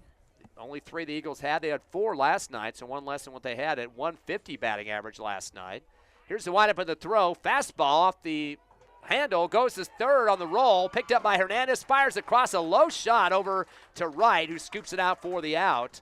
And that's out number 1 for the Eagles. So that'll be a ground out for Gonzalez. And this is the last hurrah for the Eagles. They've got to get it beneath 10 or the game is over early, and they're right now down by 16. Exactly. They need to get those bats to hit. They finally got one, but unfortunately It was a ground out, easy play for Carlsbad to be able to get that out. So 1 down, 2 to go as Hobbs still trying to fight on life support though. Last in the order, Juan Camacho. He struck out back in the second, his second at bat now. Eagles trying to get something jump started here. Takes a fastball, swing and a miss. Hard shot there from Jace Hernandez, the pitcher.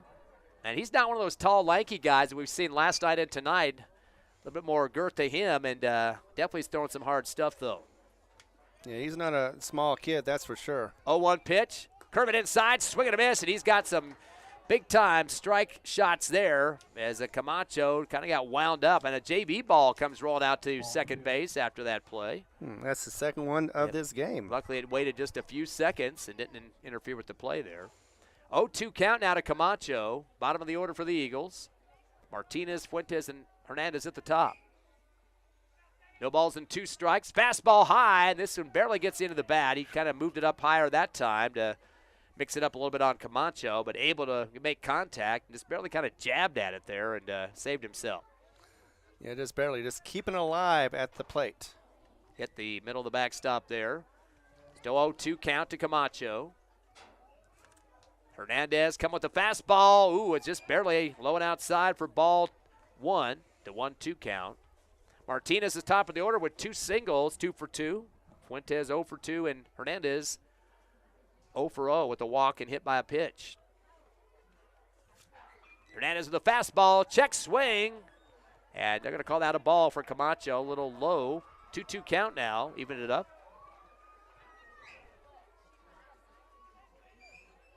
Long stare down now for Hernandez to get the pitch call he wants from Granger. Fastball, swing and a miss. That'll be strike 3 for Camacho. 2 Ks on him. And the 7th K for the Hobbs Eagles as a team. 2 down, 1 out away from game over here in the second of the 3-game series. Josiah Martinez. Of course, he was the starting pitcher, but he's going to be the Batman for this squad as well. 2 for 2, 2 singles.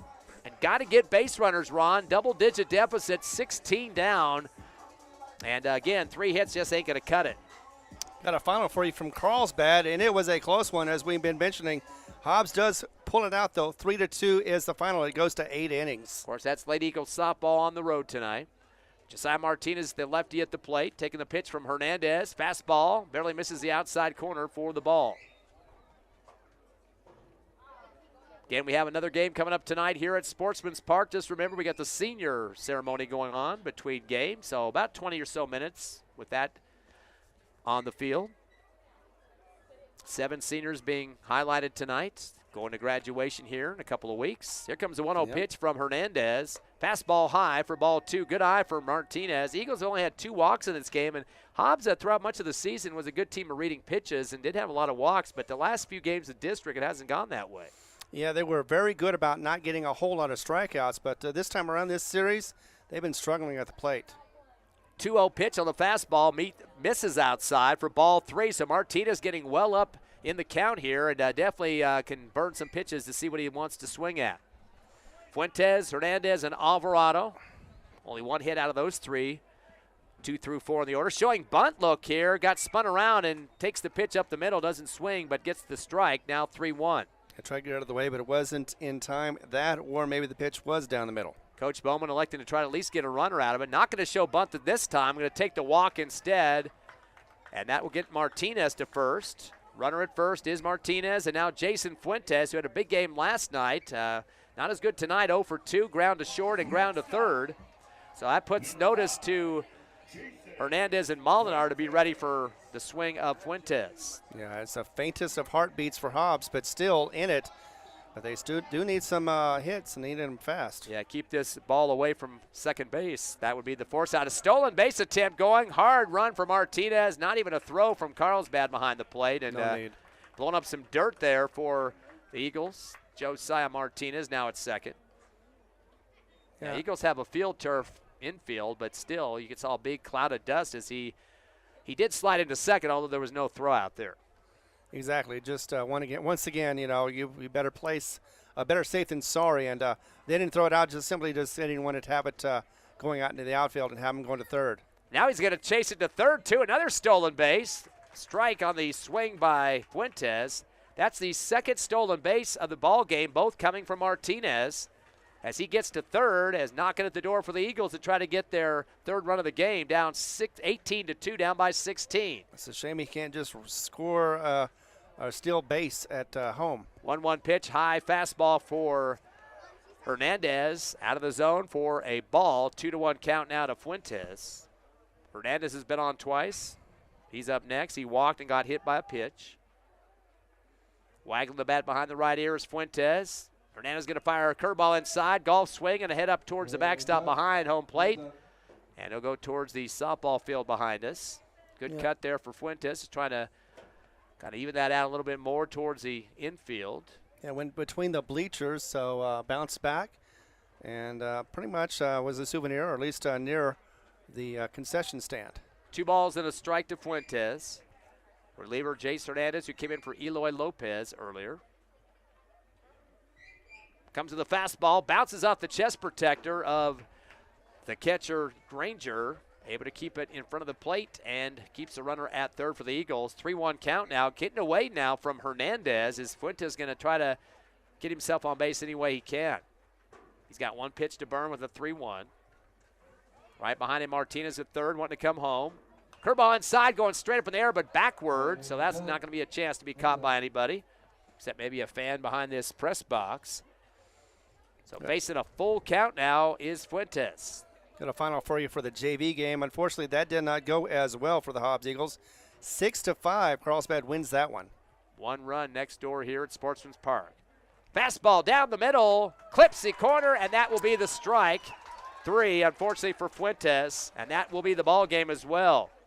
So the Hobbs Eagles in the bottom of the 5th, no runs, no hits. They leave 1 on base, and that will be the ball game. 18-2, the Hobbs Eagles lose to Carlsbad, which gives the Cavemen the district championship straight out. The third game will not matter, at least to that situation, but both teams still are eager to win. Eagles in that 12th max preps ranking right now. You know, they're in the bubble in terms of where their end-up will be. They'll probably make the playoffs, but the question is, where will that be? They don't want to be 16 like last year. Carlsbad at the same time, currently the 8th max preps ranked. They are going to be a district champ, but they want to have a good position in the bracket. So, you know, just taking a loss in the end of game of the season is not what they're looking for. Final will get 18-2. It's a win for Carlsbad. We'll take a quick 2-minute break, come back with the first post-game show. And we got the senior. Let's talk real quickly before we go to break. Well, we'll get that in a minute. We'll be back with stats, so we'll talk about the 7 seniors here in just a minute. Come back live with us on the Hobbs Eagle Network. Exactly.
All right, we are back as that is the final of the game. Unfortunately, it ends in 5 as it is 18-2.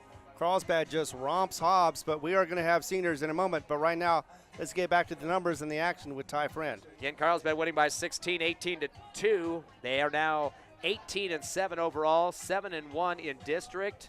And the Hobbs Eagles drop to 14-11, 4-4 in district, go to 500. Carlsbad getting a lot of guys hitting big time. 5 for 5. Aiden Quintella, he had an RBI home run for himself. 2 RBI homer as well, 2 HRs for him, and 3 singles with the run scored on top of that. So he ends up with 3 runs himself and really swinging the bat hard. Eloy Lopez went 3 for 4, the starting pitcher. He had a 2 RBI homer and a run, a single with a stolen base, and a 2 RBI double and a run scored. So he bat, again, 3 for 4 in that ball game. It was Fabian Hernandez went 1 for 4 with a 3 RBI double, hit by a pitch, and a run scored for him. Hazen Wright, 2 for 4, had a couple of singles and a run scored. And Jonas Molinar went 1 for 3. He had a walk with the run, an error with the run, and a 2 RBI double. So he was on base all 3 times. One was aided by the Eagles throwing error in the infield. 12 hits for Carlsbad, so definitely getting up the big numbers like we saw in the last night's game where they finished up with 11, so one even better than last night.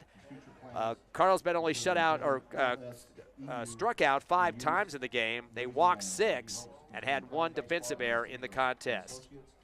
They had a couple of pitchers in the game, Eloy Lopez who gets the win, and Jack Hernandez coming in relief. Second for Carlsbad. Hobbs not getting a great night with hitting again, just 4 in this game. That was compared to the 4 they got last night in the 12-2 loss.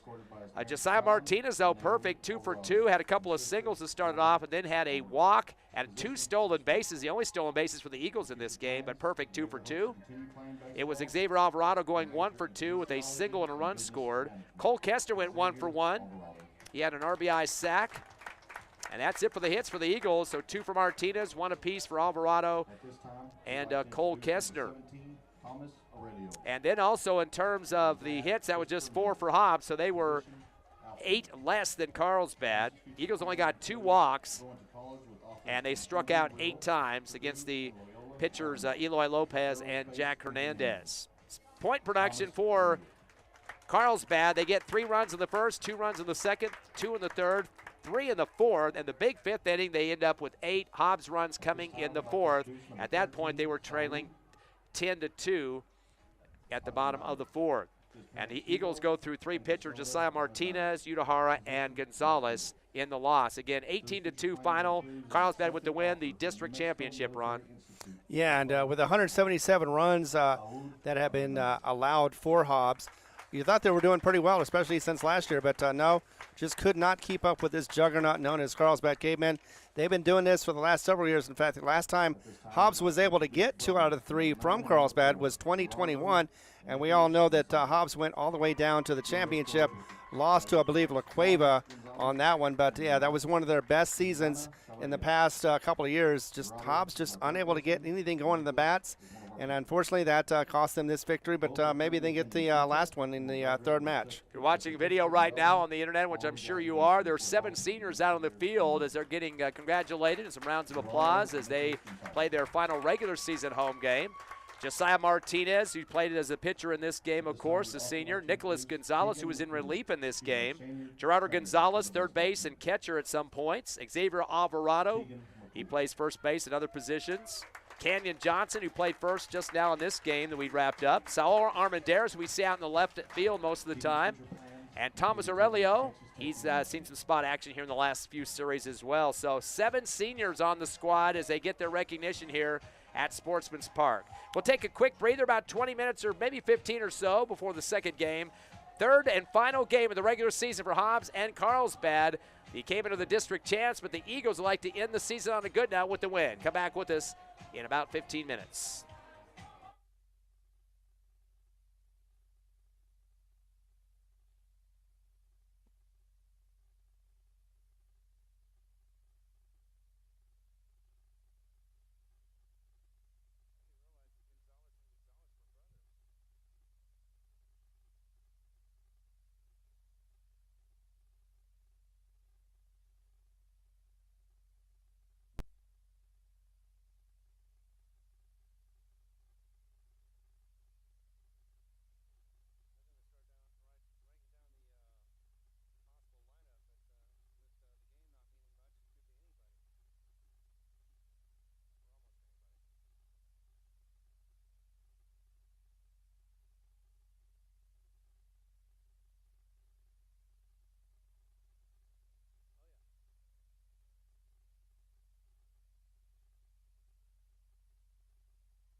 while we have a moment between games, let's go ahead and thank our sponsors for giving us this opportunity to be able to get this on either Cool 95.7 Facebook page. We also have it on HobbsAmerica.com and YouTube on the Hobbs Sports channel. I'd like to thank The Coffee House, Lasco Construction, Forest Tire, TDS, The Model, Hobbs Express, Thriftway, Lee County State Bank, Elite Home Healthcare, Innomar Pipeline, First American Bank of Hobbs, along with Hydrotech Services, Ampersand Media and Design, and yes, Divine Energy. Thank you guys all for your huge support. Without you, we would not be able to get this on the air.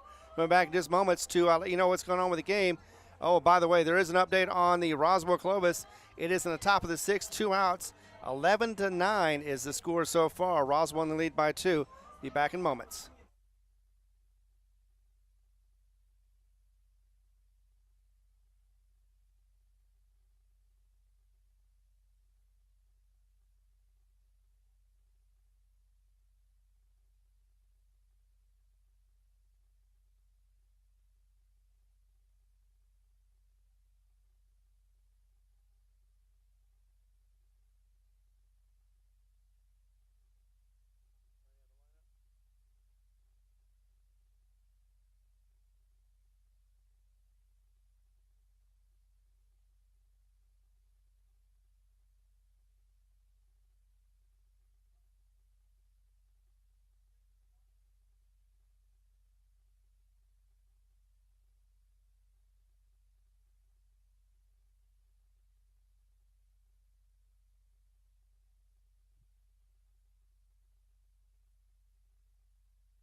Welcome live to Sportsman's Park, Game 3 of the series for the Hobbs Eagles and the Carlsbad Cavemen. Big windstorm starting to move here out of center field. Big gust coming across. A little bit of moisture we can smell out there. I don't know if there's a lot of rain behind this or maybe just bringing all the sprinklers into the game for this final one of the regular season. Of course, the Eagles have lost 2 games, 12-2 last night, and just a few seconds ago with that 18-point production for Carlsbad in the second game that they came and ended up winning 18-2 to get the district championship. So Carlsbad will be the district champ, but Hobbs right now fighting for their dear lives as they need to try to get at least one win to try to keep Clovis out of that second spot in the district. Of course, you had the last score I think you had of that second game. Roswell was actually leading Clovis, which would be to the Hobbs Eagle benefit. Exactly, and it did turn out to be a final of 11-9. Roswell is able to hold off in the rally of the 7th inning. So Clovis unable to score. It is 11-9, and so Clovis falls. So they're 1-1 in district as far as Roswell, and looks like Hobbs at least doesn't have to worry about Clovis coming up from behind and catching them, as the wind here is going to be picking up pretty strong. Looks like Hobbs really not getting the bats working the way they wanted to in that second game that we just had. They finished up with just a total of 3 hits in the contest, and that mostly from Josiah Martinez. He was 2 for 2. And one other guy, Xavier Alvarado, went 1 for 2. That's about it. All 3 of those were singles, and giving up major hits, 12 for Carlsbad. In fact, that was 1 more than what they had last night. They had 11. But lots of guys stepping in that game. Eloy Lopez went 3 for 4 with a 2 RBI double. He also had a single, a 2 RBI homer. A couple of hits for Demoncio Granger. He went 2 for 3 in the game. Actually, no, he had 3 walks in the game, 3 in a row, so he definitely was getting on base a lot. The Henderson kid had a 3 RBI double with 1 for 4 hitting. And the big hitter of the game, Aiden Quintella, went 5 for 5, couple of home runs, 3 singles, and the winds are picking up almost hurricane style here. The umpires are going to go ahead and start this ball game as we're ready for some action. Hobbs Eagles wearing their gold uniforms, Carlsbad in the white or the gray and the blue, and the first pitch coming in for the Eagles. it is, and that's to Eloy Lopez, who is at the bat right now. Hernandez looks like he is pitching for Hobbs. We'll get those numbers in a moment, as that second one is a called strike right down the middle. Nice one, too, as Lopez just watches it go by. And he is a designated hitter. He was the pitcher in the last game, but this time around back to his comfortable DH, as the wind is definitely going to be picking up. As that is hit over to shortstop, fielded by Fuentes, and dribbled over to first, but not in time, as as looked like it was Johnson who had to get off the bag. No, that's Alvarado. Alvarado, okay, that's right, Alvarado, who had to get off the bag. In any case, the runner Lopez is safe at first. So already 1 on for Carlsbad with this top of the first in game number 3, the second game of the doubleheader, as we now are going to the second baseman, Quentin, who's going to be hitting. Eagles had 7 hits in the 2 games prior, 7 of 33 for 212, and it was Carlsbad 23 of 54 for 425, again through 2 games of the series. Quintella looks at that first one, and it goes low for a ball 1. Again, major hurricane winds right now. I know, it's just everything we can do just to keep everything down from blowing away. Luckily, our equipment doesn't have that problem. Otherwise, we'd have serious issues. As that one is delivered, and it is fouled off to the right, well out of play. Should mention Aiden Quintella, perfect in the 2 games prior, 7 for 7, 5 for 5 in game 1, or 5 for 5 in the last game, and 2 for 2 last night. This kid continues to hit hard again, 2 home runs in just a few minutes ago. Yeah, and it seemed like that most of the batters for Carlsbad were hitting well, except for one who was struggling. But even then, I think he even got a run in on the action. But we're looking at a 1-1 call right now, as Hernandez is sizing it up. And that is going to be dribbled off to the right, just past second base, and unfortunately, but does get caught and is brought over to second. Scooped up at least by the Hobbs Eagle right fielder, Martinez, sliding over there, and a sidewinder into second to shut down the runner a little bit further. Montez out there. Again, a lot of judgment questions going to be held out in the right field, left field, center field. I mean, the wind's blowing hard right to left from the American flag, and again, big gusts coming as well as they continue. Now Fabian Hernandez steps up to the plate, the pitcher. One of the things that it is going to do is going to make it harder for anybody to get a home run. But yeah, definitely going to be a game situation here. Fabian Hernandez. As the camera falls. Are we just going to leave it? No, we're not going to leave it. I'm going to get up.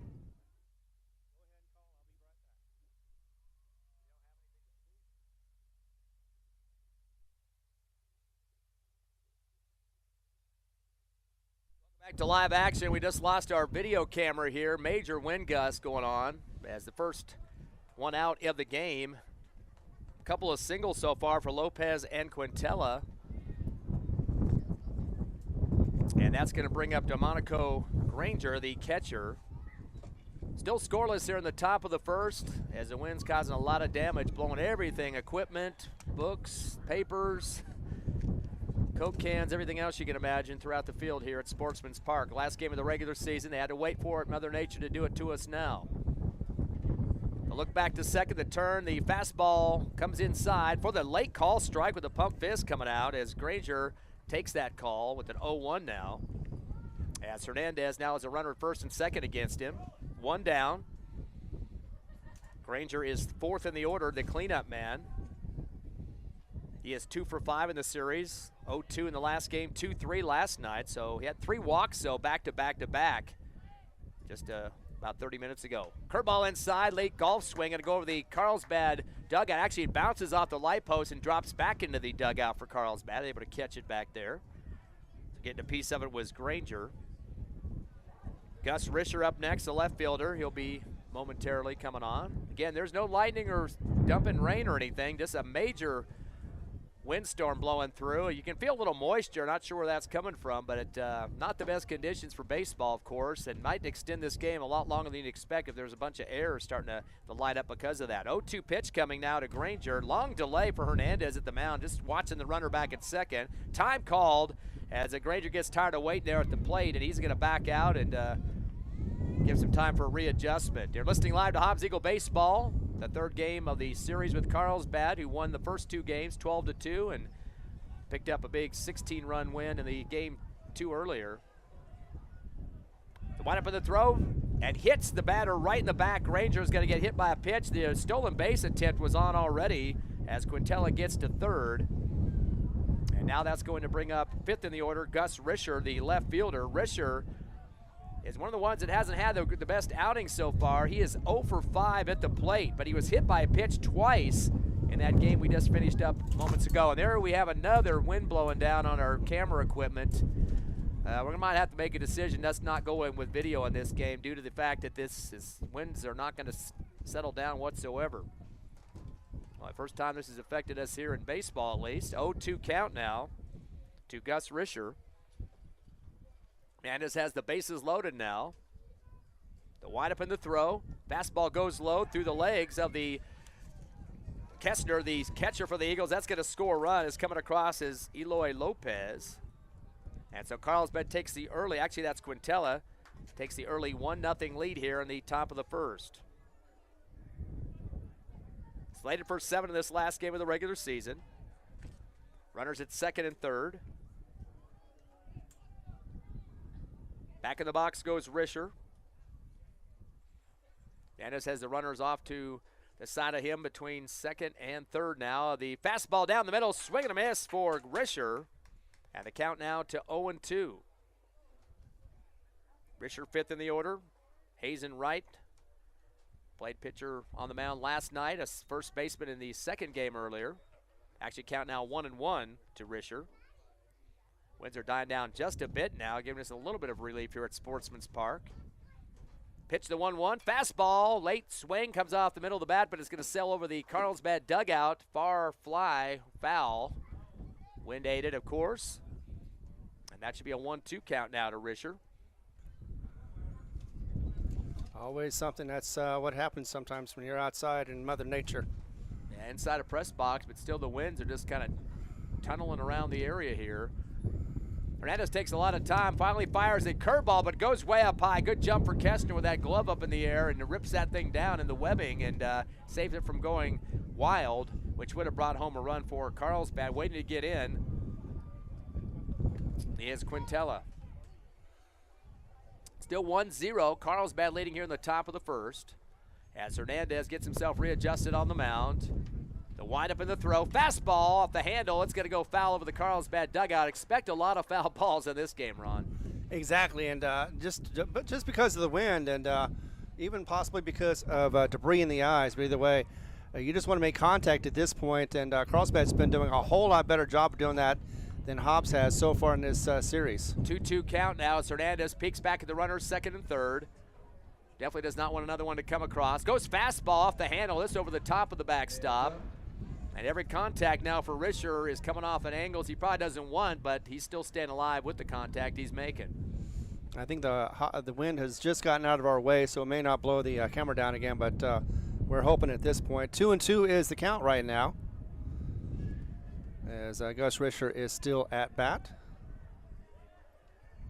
Ooh, bouncer off the plate, and that luckily didn't go hard enough to skid her off behind, but Kestner got up quickly, and it kind of might have hit off the foot of Risher too to keep it manageable, at least for the catcher for the Eagles. Yeah, no harm done, as it is now a full count, 3-2 to Risher, who's been pretty well, or doing pretty good for Carlsbad. Of course, most of the team has these last couple of games, or this season really, for Magaha. Well, that one gets away. Yeah, wild pitch, and it's going to go off his right knee off of Kestner, which will bring a run home. That will be Quintella. And now a 2-0 ball game. Now we got a run down going home. They're going to throw it home, and the tag is going to be made. Covering home plate for the Eagles, definitely getting in the right place at the right time, was Jaden Hernandez as he chased out there. And that will be the out they needed. And Hernandez, of course, coming from the mound, the pitcher for the Eagles. That's out number 2, but a 2-0 lead for the Cavemen. As, you know, it's not always easy to get that ball around the bases with such a big gust of wind that we keep having here. Exactly. And you're kind of waiting, it dies down for a second, then all of a sudden, 10 seconds later, you got another blast, and there goes your ball, either a throw or foul ball going somewhere. But Hazen Wright is up to bat right now, and that's not something you want to see, as he belts it out to right, but it does get to second, and he does run it out, and that is for the easy third out. So yes, finally, with that third out that is run out by the third base or second baseman, that would be Montez. He is back in action, luckily, after his injury. It is now 2-0, bottom of the first, as Hobbs comes up to bat. Luckily, they stopped the bleeding, but not before they got the 2 in. We're going to come back on the Hobbs Eagle Network as we're enjoying more of this wind, as well as Hobbs Eagle baseball.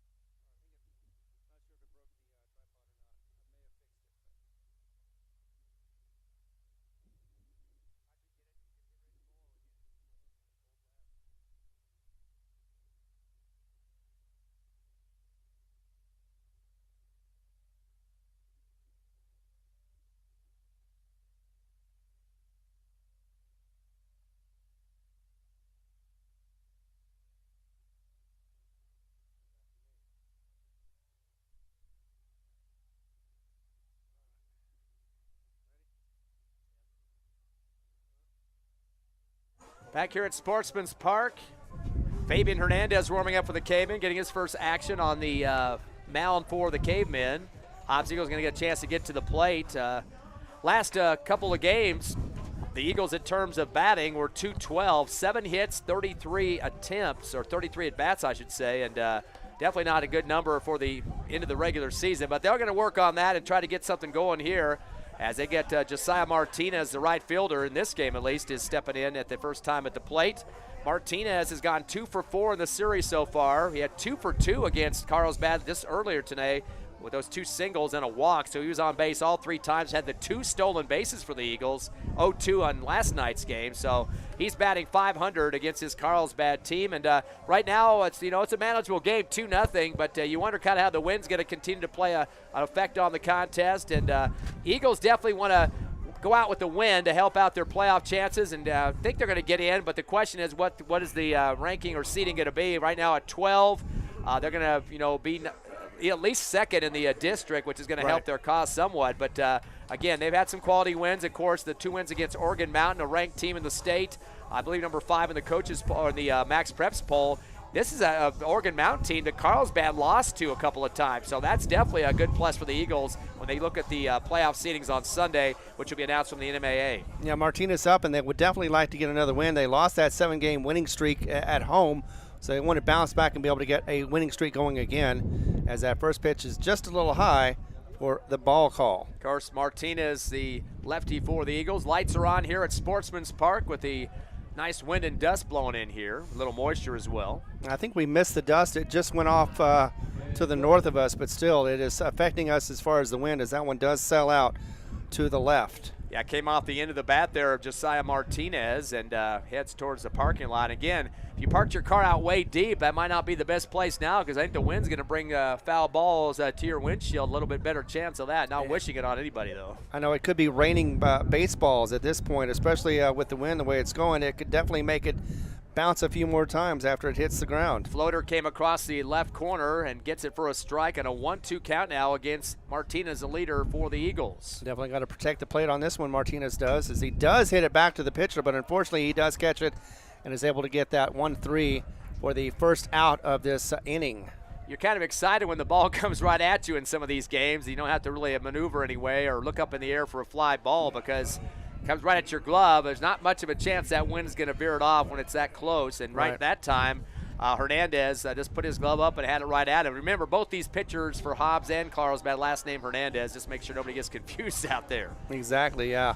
And this time around, Hernandez is up to it, as Fuentes is at bat for Hobbs. And that first one is going to be, actually it is a strike. I thought he was going to call it a ball, but instead he does wait a moment for the gesture of a strike call. So 0-1 is the count for Fuentes. Baseball or fastball hits the outside corner. Fuentes 2 for 5 against the Cavemen. Takes a low inside one on that pitch. Yeah. Golf swing that time. And Fuentes 0 for 3 in an earlier game tonight. A couple ground outs and a strikeout. Was 2 for 2 last night, so had a better outing there. Definitely swinging the bat a little bit better. He was 2 for 2 in that game with a couple of singles. Definitely has to protect the plate as it's 0-2, although you can expect a couple of junk balls. But that one is going to be hit high. It looked like another golf swing, and it is going to manage to go over to the shortstop, who does manage to corral it easily, and that is Molinar. Yeah, Molinar had to shift from short all the way over near front of the second base as the wind kind of shifted the ball from left to right, and able to get his body around on it, the shoulders lined up to make the catch. But that's one thing, too. You got to use that glove as kind of your radar there. Give it somewhat of a surface when that ball comes around, because sometimes you might have to shield your face if that thing is zinging and zagging all over the place. Exactly, and now we've got Hernandez up to bat for the Hobbs Eagles, Jaden Hernandez to be exactly, and he is a sophomore, as that one is going to go off to be called a ball, as it does go off the catcher's Granger's mitt. 0 for 1 in terms of batting, 0 for 0 in the earlier game. He had a walk and hit by a pitch. 0 for 1 last night in Carlsbad. As he is facing a 1-0 count right now with 2 outs, nobody on. That one goes low. Thought it was going to catch the corner or something, but it did not. So luckily it's a count of 2-0 for Hernandez. Of course, you're wondering, Coach Boyle not coaching in this game. He was ejected in the last game, game 2 of the series. Coach Bowman has taken over the head coaching duties. You have to sit out after an ejection, but of course, this is the last game of the regular season, so if you have to sit out, I guess this is the game you want to sit out in so it doesn't affect your playoffs next week. It seemed like deja vu that he did a similar thing last year too, but this one is called a strike. I was wondering about that, because it would have been ball 4 otherwise, and it would have been a walk, but instead it is just inside for that strike call. So 3-1 is the count. Fastball barely hits the outside corner on that one. Right back to the same spot again, contact made. And all of a sudden now we went from 3-0 to 3-2 full count for Hernandez, as he is going to have to try to see if he can get something going with his bat. Yeah, that ball kind of sliced off the bat that time. The wind picked it up on a current and sent it right to the backstop. And that one is swung on. It did get fouled, so it is still alive for Hernandez. Ball came almost close to the helmet behind the plate there of the catcher for Carlsbad, as he was trying to get his glove in the way there, Granger, and almost got a ricochet right in the face. And once again, a fast delivery, and this time it's going to be delivered to shortstop, who bobbles the ball. See if he's able to get there in time. And he does, unfortunately, get that third out for Boy, the Carlsbad Cavemen. I don't know if you call that a bobble because I saw Molinar putting his chest behind the ball. And I mean, there was a ricochet off of there, but yeah, you got to do that in some of these windy games like this is get something out there to get that velocity off that hard thing coming at you. But either way, that is 1, 2, and 3. That is the bottom of the inning. And Hobbs is looking at a hole 2-0 right now as we go to the top of the second. We'll be back in just a moment right here on the Hobbs Eagle Network.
We're back live at Sportsman's Park. Your Eagles trail 2-0 to Carlsbad. Going back to the defense as Carlsbad started the game with a couple of singles from Lopez and Quintella. Able to punch through a couple of runs as well. Eagles in their last at bat went 0 for 3. Ground out, fly out, and another ground out. And so now they're back in the defensive side. This is game 3 of the series. Hobbs will be at least number 2 or 3 in the district, but Carlsbad is the district champ just like last year. Last year they lost in the quarterfinals, though, after winning a 2-game out of 3 series at home. But they weren't too happy about their finish. New coach, of course. Magaha is now in charge, and as they take on the Eagles one last time, at least in the regular season. Hobbs definitely wants to make the playoffs, and a win here would probably help their chances, at least a better seed look. But again, this is the last hurrah for the Eagles. They're trying to wait for the music to get turned off as the umpire is waving to the press box that we need to get the live action going here. And now Hazen Wright steps up for the Cavemen, and now Ron back on the call. Exactly, and actually that is Tanner Collins coming up, looks like. Either way, it is going to be a nice throw from Hernandez. Fastball hit the glove hard. You can hear the whap back up in the press box here. Didn't find the zone, so it is going to be just outside for the ball call. That is Tanner Collins. Collins went 2 for 6 in the series in the 2 games so far. Was 0 for 3 in the last game. Did get on with 1 walk out of the opportunities he had. 2 for 3 last night's contest. So he definitely made some contact with a couple of doubles and a 2 RBI double, one of those last night. Head of the count right now, 2-0 as the pitch is delivered, and that is, there you go. I thought it was inside for the ball, or the strike, and I was going to call it a strike, but I had to wait for the ump to finally give the indication. Carlsbad leading in hits in the 2 games, 23-7 coming into this ball game. So one of those, you got to be very patient on the call. As that one is fouled. Yeah, he pitched inside coming in from Hernandez that time, a knuckler, and Collins just kind of bounced it off his hand and his handle of the bat and sends it back. Coach Schaefer is the one that's going to have to track it down for the Eagles. He'll bring it back to the dugout on the left side. As Hernandez delivers another one, 2-2, it's evened up at the count. As he does find something he likes. Still, though, there we go with the delivery, and just outside. Fortunately, nobody on base. No worries about that one as it goes to 3-2. Wild pitch on the throw there, and also you're going to see a lot more delay on the mound too before release of a ball. A lot of times these guys will do that for strategy, but when you have a big wind gust, you just want to make sure your pitch, especially a curveball, isn't going to go into the stand somewhere. Exactly, as Cole Kessler is catching and doing the best he can to make sure it doesn't get past him. Speaking of which, that is going to be ball 4, unfortunately, so that will grant a walk or an on base for Tanner Collins. Second one that kind of ricocheted off Kessler that time. Might have hit him in the chest plate. It did bounce off of him and then got behind, but again, that's another problem, too, is to try to gauge where that ball is going to end up after it's pitched through. They go to the bottom of the order now. Dowdy, the center fielder for the Cavemen. And Dowdy did not actually get into the last game, but he's wanting to swing the bat hard for the Cavemen in this one. Exactly. He doesn't see a whole lot of action, so he is definitely going to make the most of it on this time around for the outfielder. Getting a lot of cheers over there from Carlsbad as he's up. As that one goes low for the ball call. I thought that too. I looked over. I think it's the JV game was just that could be something happened next door that they were happy about. Yeah, Dowdy hasn't played, at least at the plate, in the last 2 ball games. So getting his first opportunity. You're going to see some guys that might not get as much chances as they do during the regular season. Of course, this is the last game of the regular season. And he is a senior, so yeah, he is one of the 4 for the Carlsbad Cavemen. As that one is going to be called a strike, as it does go down the middle. Looked like it did catch the corner on that one. Yeah, it kind of wavered up and down just a bit, and he had to wait a little second on this ump too. He likes to wait for that punch, and you're just going to hope he's going to go with what you had. Exactly, and very dramatic. But yeah, you definitely got to wait to see if he's going to call it the right or call it your way on this time. As the bunt is looked or notified and just goes out though.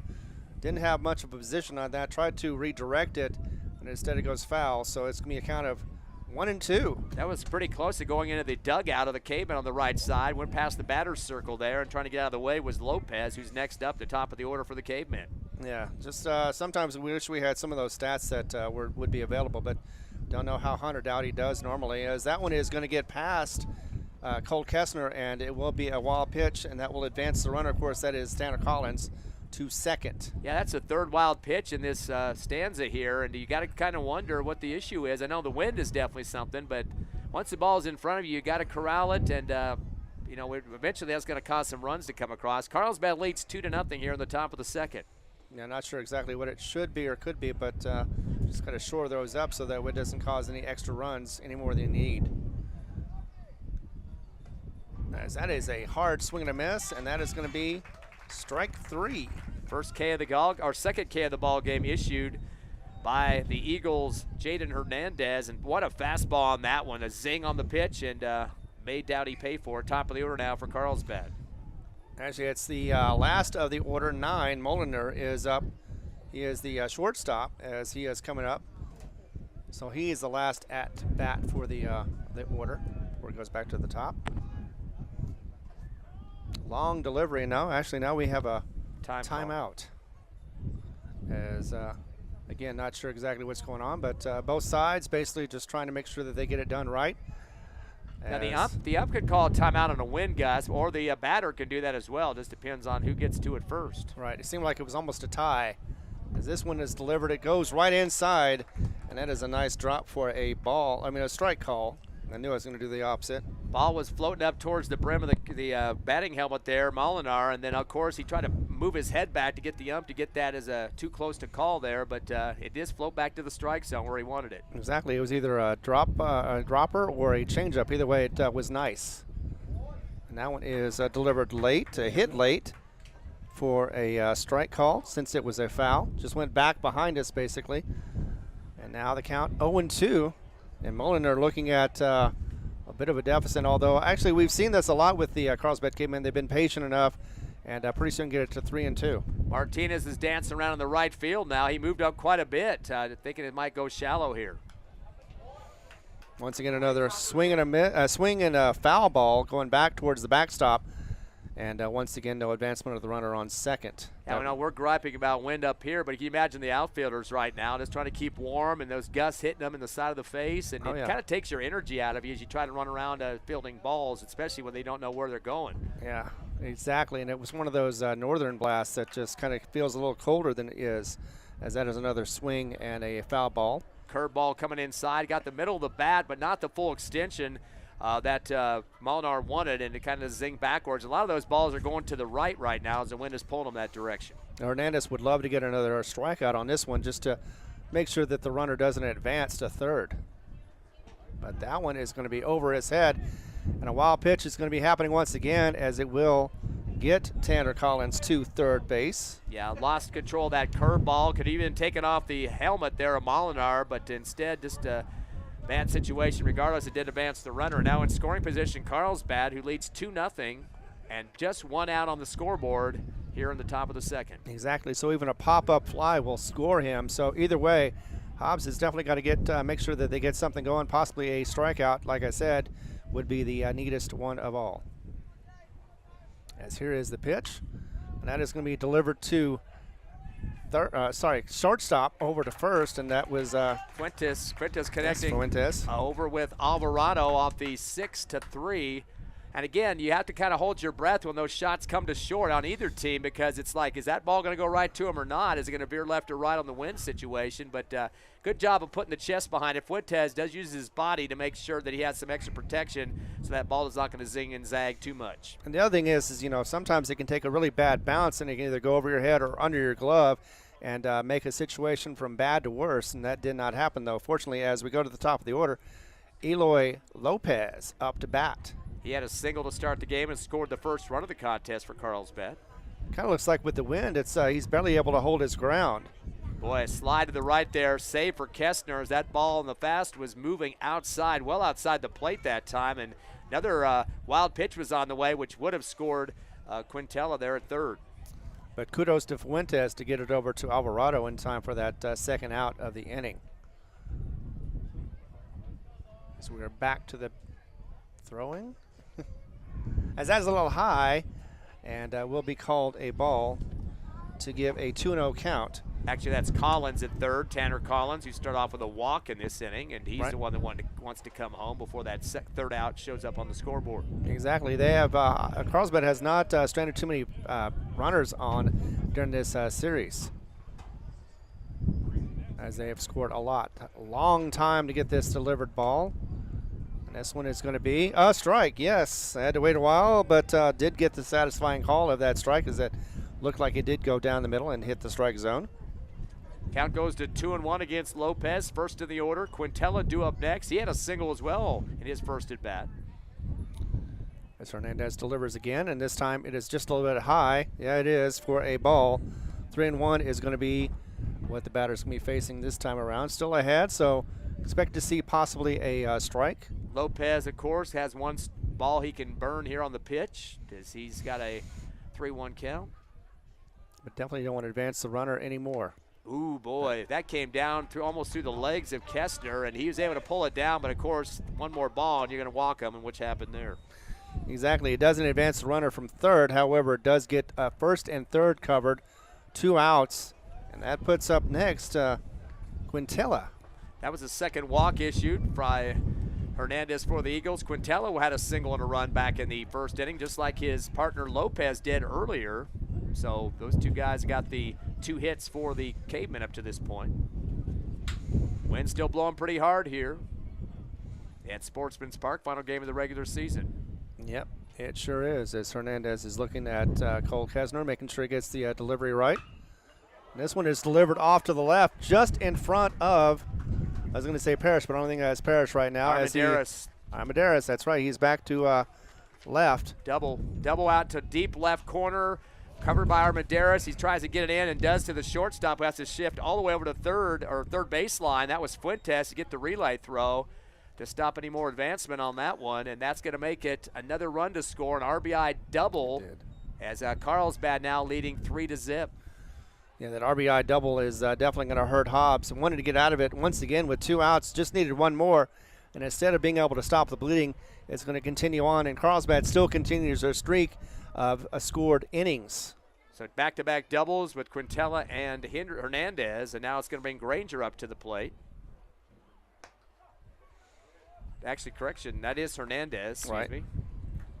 Yeah, the pitcher Hernandez is up next. He's going to be batting for his own cause, as he's already got a 3-0 lead going for him. So the RBI double for Quintella. Jumped ahead of the roster there. Hernandez now going to make another opportunity for an RBI with 2 runners on, second and third. And that one is also going to be called a strike. So, yeah, the pitcher is down 0-2. Fabian Hernandez, that is, for the Carlsbad Cavemen. Well, that was a kind of a wicked curve. It just took a little wave of air there and just kind of zinged around towards the home plate to get the second strike call. Want to get that third strikeout and also the third strikeout for the game, but no, instead it goes just up. Switch hit, and he also got foul territory. Just barely. Yeah, that looked. I thought that was going to stay in, but the wind got it. The umpire jumped up on that first baseline quickly to make the signal out.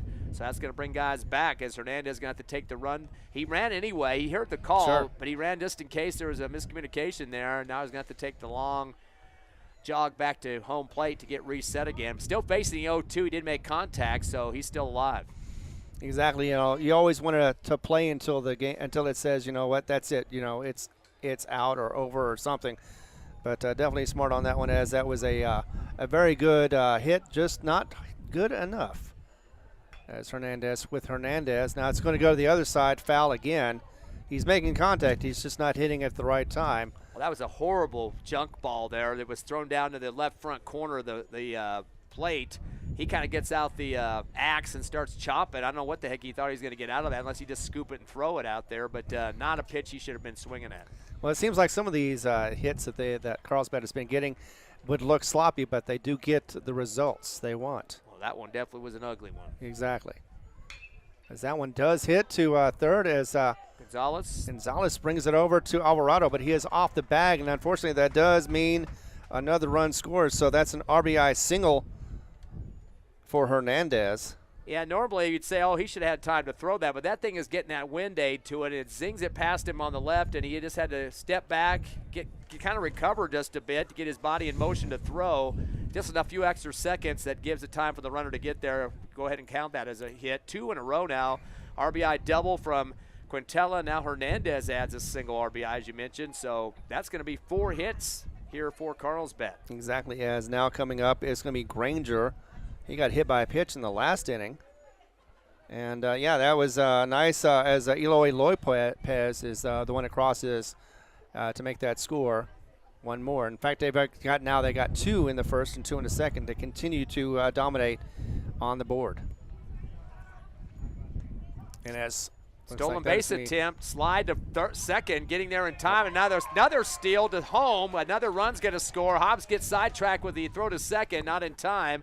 And, boy, Carlsbad's been doing a great job these last 2 games of sending runners from first to second. They don't care what's happening. It's a full sprint, face towards the second bag. Don't worry about the plate. And they've been doing it on and on and on, and that caused a run to score and another extra base added on, too. Exactly, and it looked like it was Quintilla that scored. We thought maybe they would let up since they didn't really need this. They've already got the district, so we thought maybe they would just, play around a little bit, see if they can get some players to come in that they haven't done before.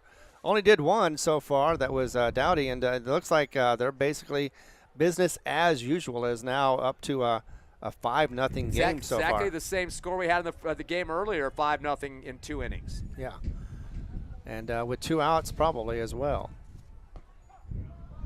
That one's been delivered. Yes, indeed. It's going to be a strike call. Fastball, hard shot to the glove there. You can hear it up here in the stands as it gets to the mitt of Kestner. He's the starter catcher this second game of the doubleheader. Speaking of catcher, Granger is the catcher for the Cavemen. So catcher next to catcher.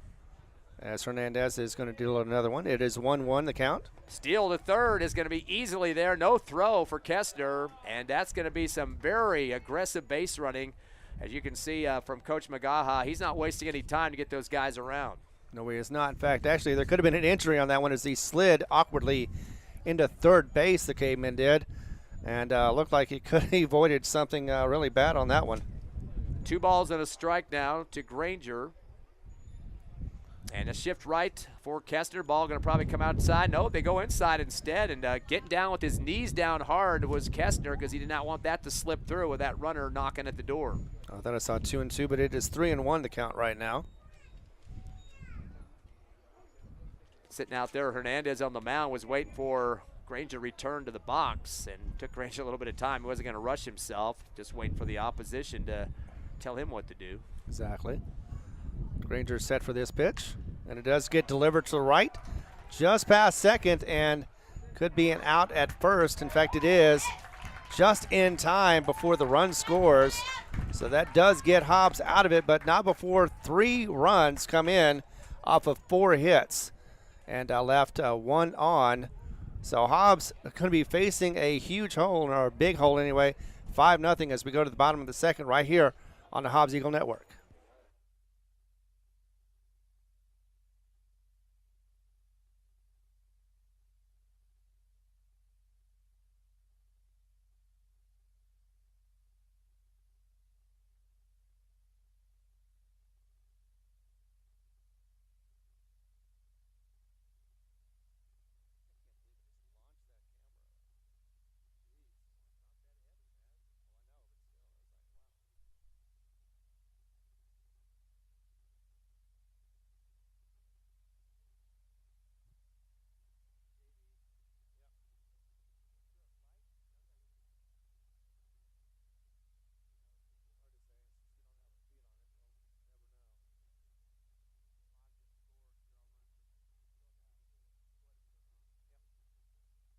5-0 your score. Carlsbad leading going to the bottom of the second. Eagles will be at the plate. They're trying to get their first hit. Hobbs 0 for 3 the first time they were up.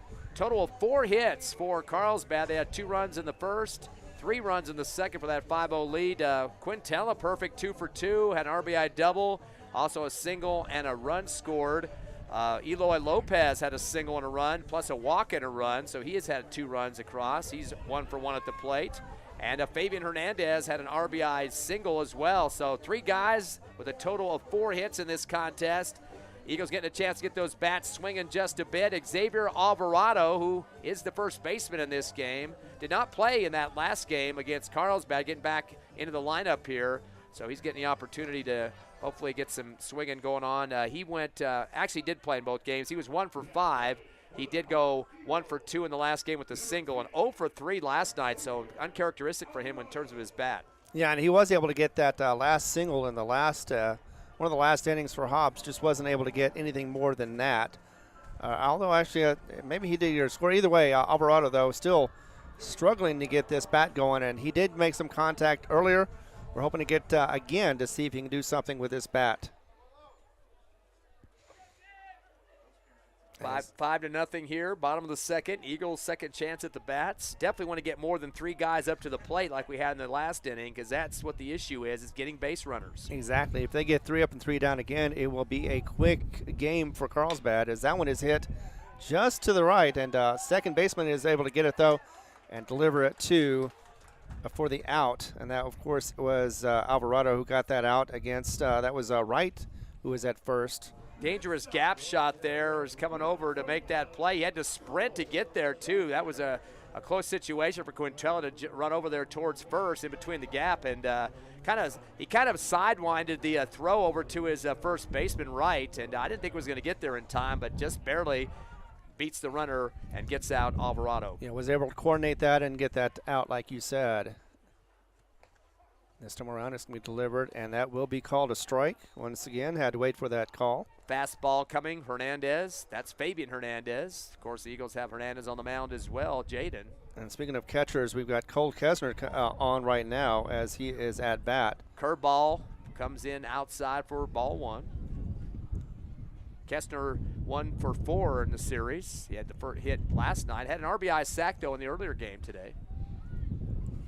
See if he can do anything with this one. As no, it is low. In fact, it looked like it hit the dirt, if there was dirt out there. Kessner, of course, been a DH quite a bit of the season. Got a good swinging bat. I mean, it was, 380 coming into this series tonight, so he definitely can get some base runners for you. Yep. Him and Luke Parrish were the 2 that were consistent, but they did not get enough trips to be as dominant as they could be. Take the strike call on that one. He kind of shook his head after the play. Evens up the count at 2-2 now. Kessner going to have to protect that plate as he waggles the bat on that right ear side. Yeah, I can't afford to just watch these balls go by. Got to make some difference and protect the plate. And that one is going to be close, but no, just did not go down enough for the ump's liking. So full count on that one, 3-2. Kessner just needs to make contact, get a base runner for the Eagles, bring up his buddy Saul Armendariz, who's due up next. Of course, Kessner in the 5th slot. Exactly. Well, actually, Montez, that's... Bouncer to shortstop. It's going to be covered by Molinar. The throw, the stretch at first to try to pull it down, and not going to make the connect on the ball there as Wright spread out the best he could doing the splits. And he might have pulled a groin muscle doing that, but the ball blumps out of his glove, and that will be a single. But a courtesy runner coming in. You know who's going out there, right? Nicholas Gonzalez. Yep, he always gets a chance to run the bases. Also play some relief pitcher as well. So a single for Kessner, right when you needed one. As the Eagles trail 5-0 here in the bottom of the second. We're slated for 7 here in the final game of the regular season, with the seedings for the playoffs announced on Sunday by the New Mexico Activities Association. And here we're looking at left fielder Saul Armendariz, who's up to bat next, and see if he can make his fortunes better. As he already hits it up the middle to the center fielder, and unfortunately that is an easy out for Dowdy. Yeah, it was a fly ball out to center field, and had to come and run up a little bit to make the catch, as Armendariz did get a little bit of air underneath that, but the wind kind of hung it down too quickly and made it easier for the catch. Yeah, unfortunately, sometimes you want to swing at that first pitch, and sometimes that's what happens. You get a pop-up fly for the out number 2. Already now, Christian Montez is up next. He is the second baseman for Hobbs. Armendariz has yet to get a hit against Carlsbad. He played one game and not the other, so 0 for 3 now. Hopefully he can come back and get something going for Hobbs. Exactly, as they try to pick off the runner at first and did not get there in time. That is Gonzalez, of course, the pinch runner. Christian Montez 1 and 2 in the series. Yeah, he would definitely like to get a little hit action there, especially since I don't think he's seen much base running either during this game. We're happy that he got hurt in the last series, or at least it looked like he did, but he bounced back, as most athletes do. Got a single last night and a stolen base for Hobbs in the loss on the road. And that one is going to be called a strike. Had to wait on that one as well. Looked like it went down the middle. Fastball, very hard shot there coming from Hernandez there on the mound for Carlsbad. Still 5-zip here, bottom of the second. Eagles, the home team, of course, will have the last at bat in this game. I'm trying to extend this inning, the second inning. As that one is going to go deep to left, but not deep enough as it goes right to the glove of Risher. Yeah, he kind of got in a sprint going from right to left. Looked like he got some good whack on the ball that time, but the wind didn't really pick it up very much, and he just kind of jogs over, makes a catch, going stride, and fortunately robs the Eagles of a base hit. Yeah, but they did get one hit, but weren't able to do anything with it as we go to the top of the third, and it is 5. That's right, now it's 5-0. Hobbs still looking at that hole as Carlsbad comes up next to bat right here on Hobbs Eagle Network.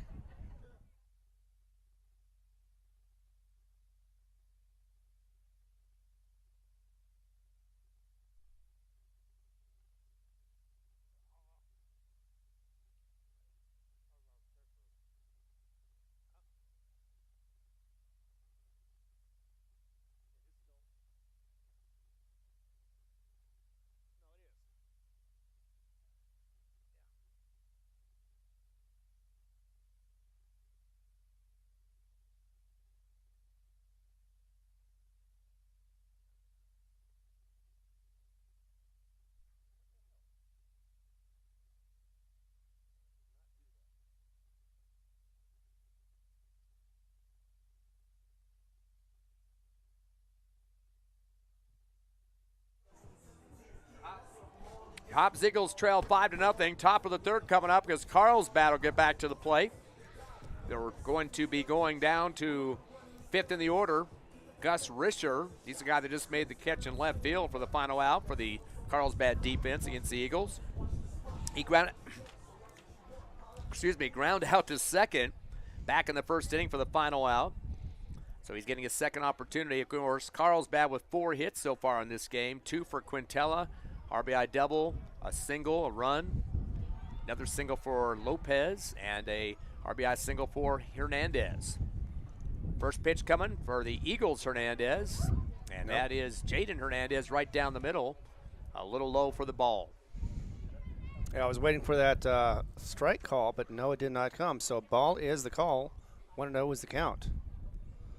As it is Risher who is batting. A little off on that one, as that is a strike. I already had that one up, so I don't have to worry about that. 1-1 is the count right now. Do have a softball finale for you, as Levington takes care of Goddard 13-2, and that is a final. Risher facing a 1-1 count now from Hernandez, and he swung low on that last pitch. Let's see what goes inside this time. Nope, high and outside with the fastball. Count goes to 2-1 on the ball. I haven't seen a whole lot of chasing from this Carlsbad team. You always want to see if they can try to get something, maybe pop-up fly out, but they have not made very many mistakes thanks to McGahee. Of course, a big cushion right now, up by 5. So that also helps too. It eases your mind. Don't have to worry about pressing as much as now it is. Ahead of the count is Risher, 3-1. Fastball low and outside. Kestner got the backhand with the glove that time to pull that down from behind the plate. Or off to the side of the plate, actually on the right of the home. Oh, this one comes off the handle weirdly, though. Exactly. Is it going to be bad throw coming in from the shortstop. Fuentes zings it over to first, but it's off to the left of the bag, and that's going to go ricochet as going to chase it to the Carlsbad dugout, Alvarado, and that'll make Risher get to second. Exactly. Alvarado just could not corral that one. I don't know exactly how far off it was. Looked like it was close to the throw, but in any case, it does advance the runner to second, so that means that Risher is going to be at second now. That's going to bring up Hazen Wright. He is sixth in the order for Carlsbad. He also ground out in his last at bat. Yeah, hopefully he will do that again. However, unlikely. He is a good hitter. Hernandez puts that leg up in the air and then turns and looks back at second. Eagles second baseman Montez nowhere to be found because that wasn't the intention there to try to throw that out there. But still going to make that runner think a little bit about what he's doing on the leadoffs. Exactly. Be very cautious. Try not to get to third as quickly as possible. Golf swinging going on here for Carlsbad on a deep, low inside pitch. Nice delivery there for Hernandez and gets the Hazen Wright swinging at some garbage. But he does make contact, and it is fouled off to the left.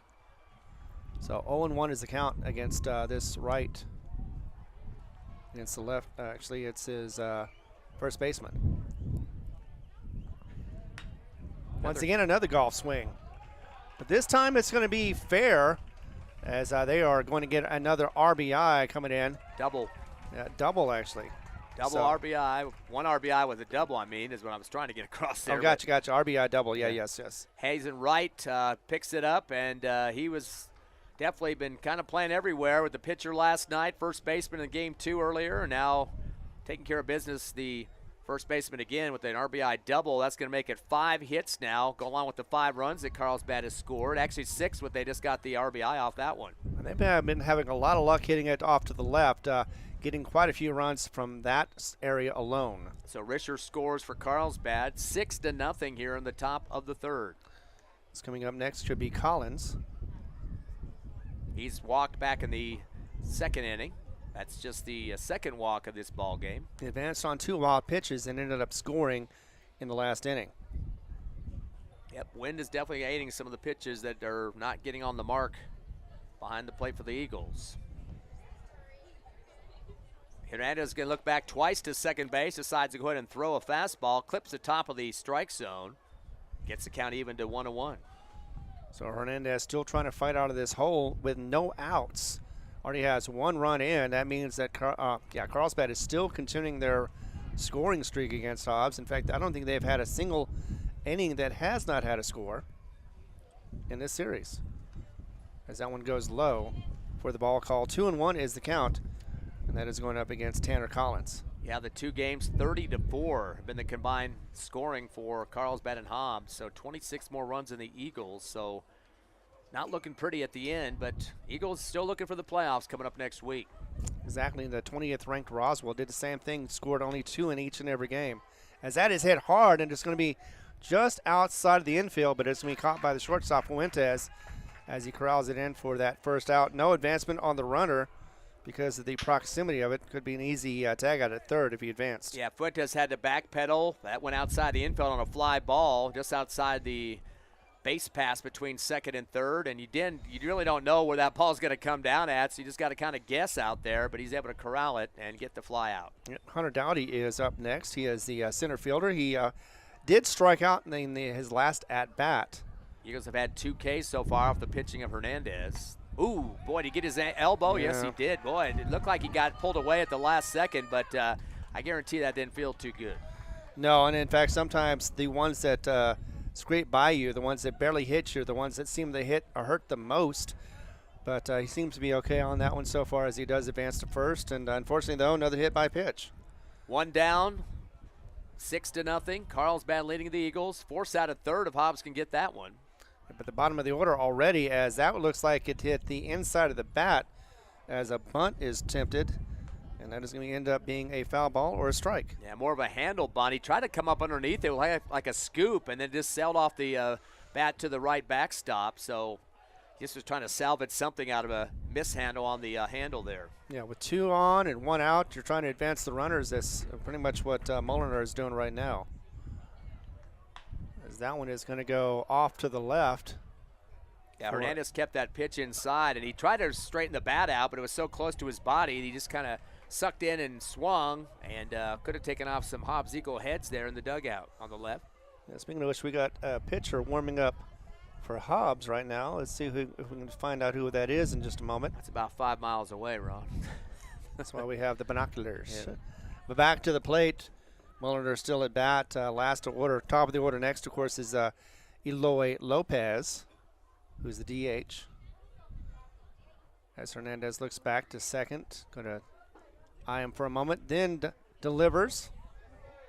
And yeah, Cole Kessner had to just rally that one. It hit him on the chest plate, looked like.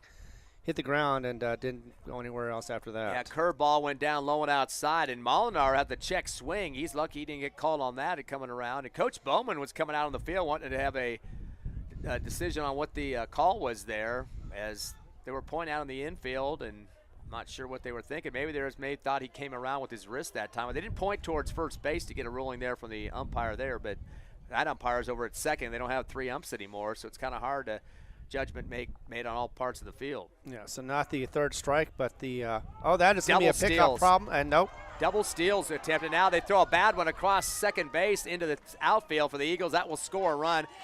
Carlsbad so aggressive on the bases. They had a steal going from first to second and from second, third to home at the same time. I mean, it's just you can't even keep track of how many guys are going. They're just going to go. They don't care what's going on with the ball.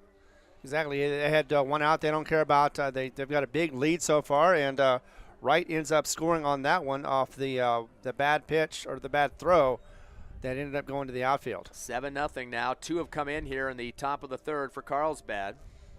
2-2 is the count, by the way, as we're still with the same batter. And that is going to be just off and a foul, so that'll be bringing back the runner. That is going to be, looks like Hunter Dowdy, going back to second for Carlsbad.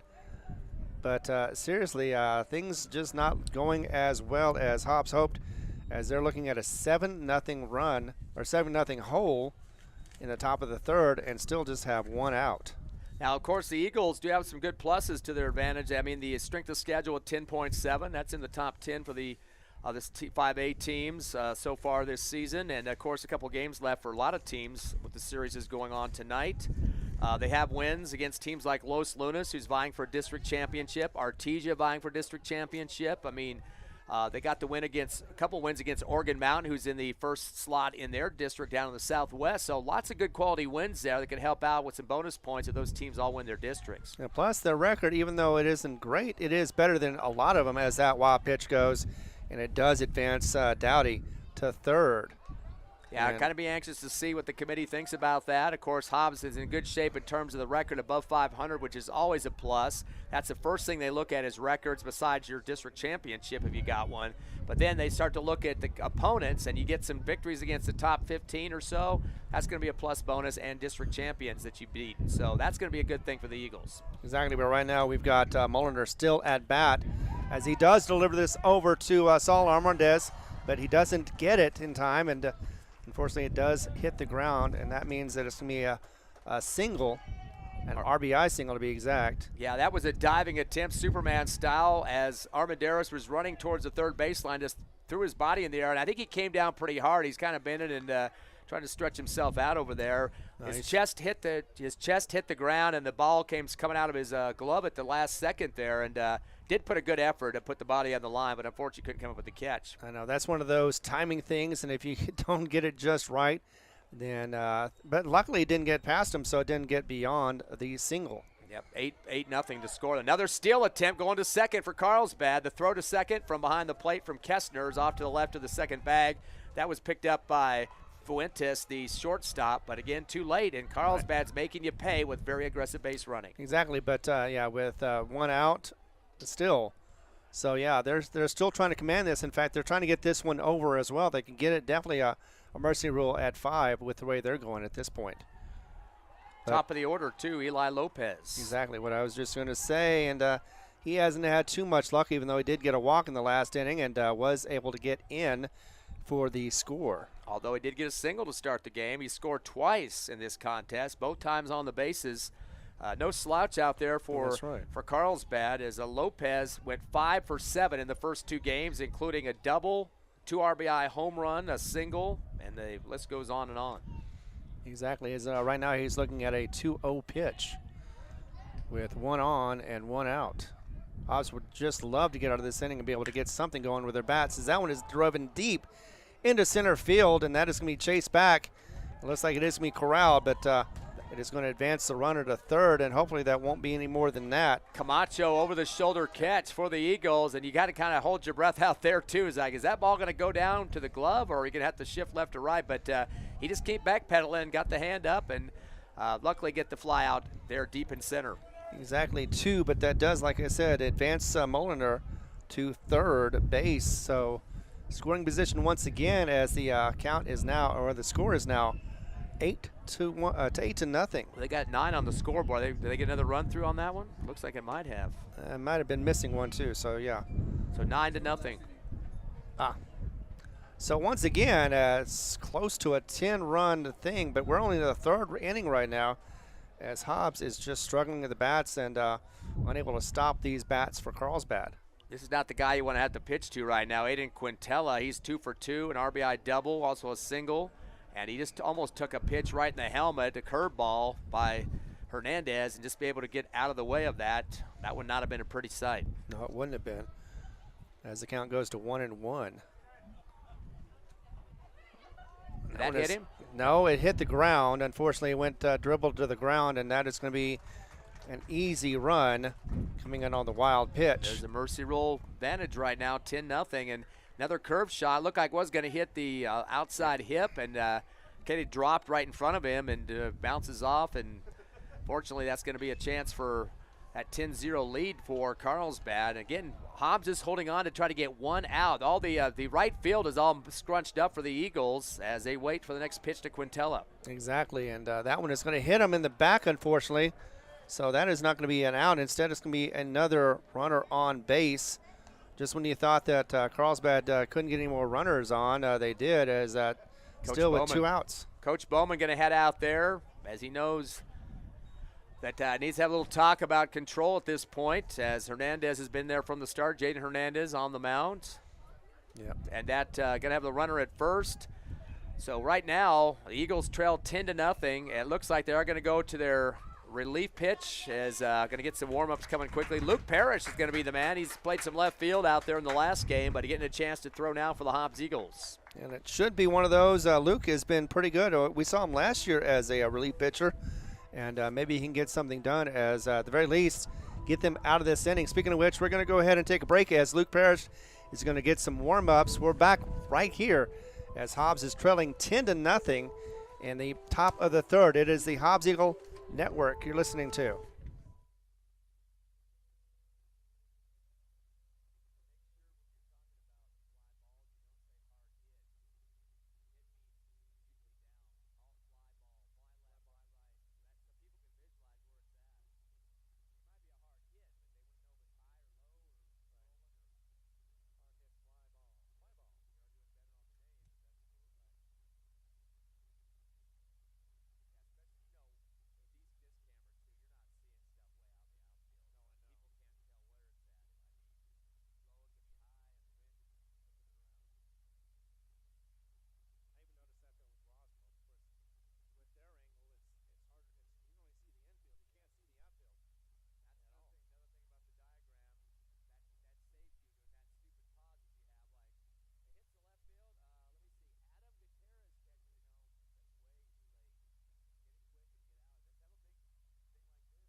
All right, we're back again, as it is the relief pitcher going to be Parrish, Luke Parrish. Going to try to get Hobbs out of this inning. We're still in it, though, the top of the third. There had been 5 runs come in. That doubles up what Carlsbad already had. And like I said, Hobbs just wanting to get out of this inning with the damage already done. Looks like, though, we're going to get a next batter up, Hernandez, who is the starting pitcher for Carlsbad, coming up. And he had an RBI in the last one with a single. They always like to be the guy that faces the new relief pitcher out there, especially if you're a pitcher yourself. You know all the tricks, and like to give a gift to the guy that you're going up against, I'm sure.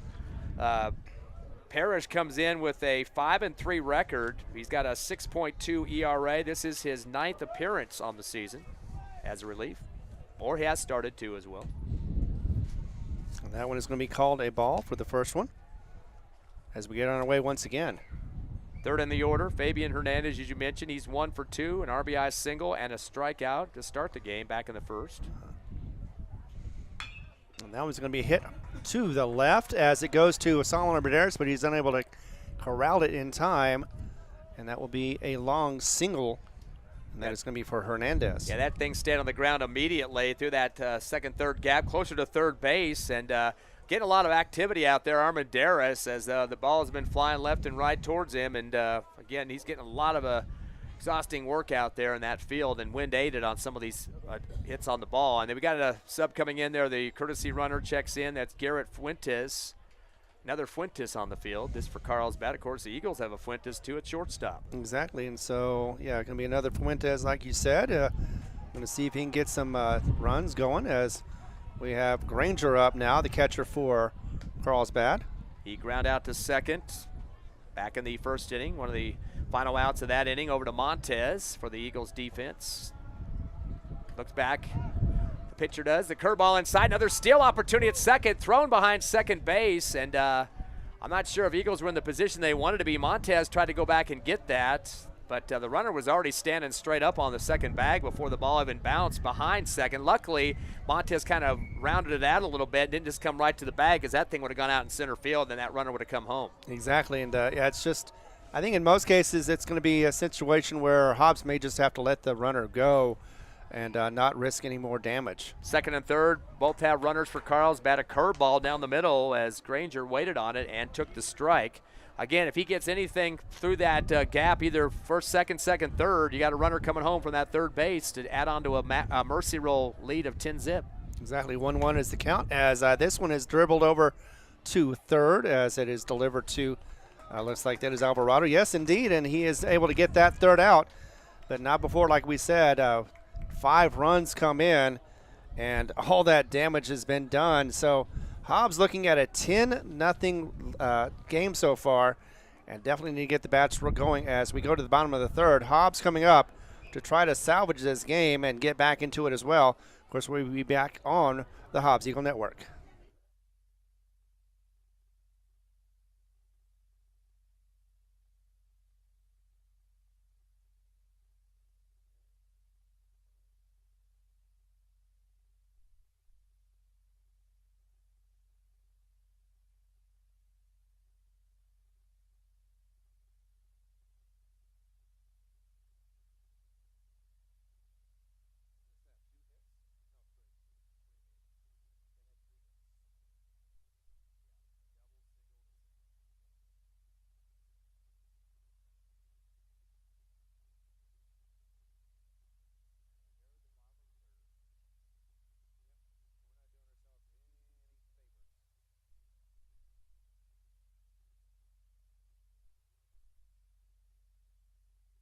Eagles 1 for 7 at the plate so far. The lone hit from Cole Kestner back in the second inning. Eagles before that had a couple of grounders and a fly in inning 1. Grounder, fly in inning 2. 2 of those going to the outfield, but just not getting stuff to drop the way they want to with that one hit so far. Have not struck out yet, but have not walked as well. So definitely need to get some base runners when you're down 10-0. And we mentioned both games prior to this were mercy rule, so you kind of want to go out on a good winning note, or at least a respectable note here, and give the committee something to look at with your resume. I mean, this series isn't going to help out too much, but make it a little bit more respectable here in this last game, and go into the Sunday committee meeting with a chance to pull up a slot. You're probably going to be in the teens. You're going to have to go on a road trip, but you know, 1 or 2 spots here or there could help out the cause. A couple of teams beneath them going down to 16. Hobbs at 12 right now in the Max Preps poll are under 500, which could help out the Eagles somewhat. But again, definitely want to go out with a good cause here. And Carlsbad's been blowing everybody out so far. This is about 12 games. This could be number 13 the way it's going right now. But right now we haven't even hit to the top of the order yet. Carlsbad has done that 3 times. They've lapped us. This is Gonzalez coming up right now, as that is a swing and a Can't tell if he hit it or not, but either he way. got a piece, yeah. Bernardo Gonzalez there at the plate. Also ricocheted off the catcher's chest plate there. That was Granger. Ping-ponged off of that. I should mention Gonzalez is looking for his first hit of the series. He's 0 for 4 against Carlsbad, 0 for 1 last game. He did get on due to a walk. And then on last night's contest went 0 for 3. So he's looking for a contact here to get some base running going for the Eagles. 8th in the order. Camacho is due up next to get through the order one time for the Eagles. And, of course, Carlsbad is working on 1.5 in terms of their hitters at the plate. And then Josiah Martinez, one of the hot hitters for Hobbs, will be up after that. But right now, we got to concentrate on Gonzalez, see if he can get something going as, it looked like it did hit the umpire in his left arm. Long delay on the mound now for Fabian Hernandez. Fastball, little flinch there for Gonzalez, takes the strike. He watched that one all the way into the glove, and he's saying, hey, that bat didn't go the way I wanted it to. I held on to it too long. Exactly. Just wasn't sure what he was looking at, so he checked swung and got the strike call. As Hernandez is still on the mound for Carlsbad. Throws a low fastball for the ball call. And you notice out there on the mound, too, Hernandez is a lot more of a form pitcher, too. I mean, he just goes through the motions, gets it nice and easy, waits a few seconds before the pitch, stretch, and, gets that point on the foot down when he lets loose of that baseball. Exactly. Fabian does do a good job. Wright was pretty smart yesterday as well with the pitch, the way he was able to precisely put them exactly where he wanted. But 2-2 is the count right now. Curveball went low, and he ended up throwing it really quickly as he got into the windup, and this kind of ran forward and just shoved it through, but it went way low inside. So a fastball, a miss, and that is going to be strike number 1. Yep, strike 3, you mean, out 1. Well, strike 3, out 1. Yep. And that pitch, he just he had a couple of low pitches inside and goes high with the fastball there, just kind of making Gonzalez guessed which way that was going to go, and he paid the price. In fact, that's only the first K of the ball game, but the Eagles only have one hit, too, so they got to get some production going now. Bottom of the order, it's Juan Camacho. Exactly, as he's trying to get something going for this Hobbs Eagles team. 0 for 4 at the plate, 0 for 2 game 2, 0 for 2 game 1. So the bottom of the order not being very productive in this series against Carlsbad, but things might change right now. Yeah, so usually it's been Martinez and Alvarado and maybe Fuentes coming out and trying to get something started. But the rest of the team, for whatever reason, just ice cold, and Camacho trying to get on track. Called the time to back out, think about it again, and is back in, ready to go. It digs in a little bit in the box, and here comes the pitch. And that is going to be swung back for a foul. Going to go behind us. And I think the other game, no, it's still going on. I can still see players over there, so the JV game's still going strong. Hopefully it didn't interfere with them, as we've already had 2 come from them in this during this day. 0-2 now as Hernandez facing Camacho. Curveball inside, swing and a miss, and Camacho kind of fell backward to the left of the plate and kind of lost his balance with his footing and was not able to come across to contact the ball. And the footing was really the issue that time, and slipping back, and pays the price. Strike 3. 2 Ks in a row issued by Hernandez, and that is the second K of the game. Top of the order now, as you mentioned earlier, Josiah Martinez. Although he did have a great 2-game series prior to this, or not great, I should say, 2 for 2 at least in the last game, 2 singles, 0 for 2 in game 1, but hope he can replicate what we saw in the last game. Exactly. He would like to get back at the bat and be able to get something started. His legs do well, but that is a wild pitch for a ball call. That one almost hit both feet there, but he's able to 2-step away from it and just let the ball slide across the plate to get another opportunity. One of the lefties, of course, for the Eagles. Hobbs only hit from Cole Kester in the 5th slot. Martinez at the top. Yeah, Martinez wants to do something, especially since he's a senior. Could be one of his last chances during the regular season. And that one is delivered to the left, just a little foul, as it looks like it's going to be going into the street.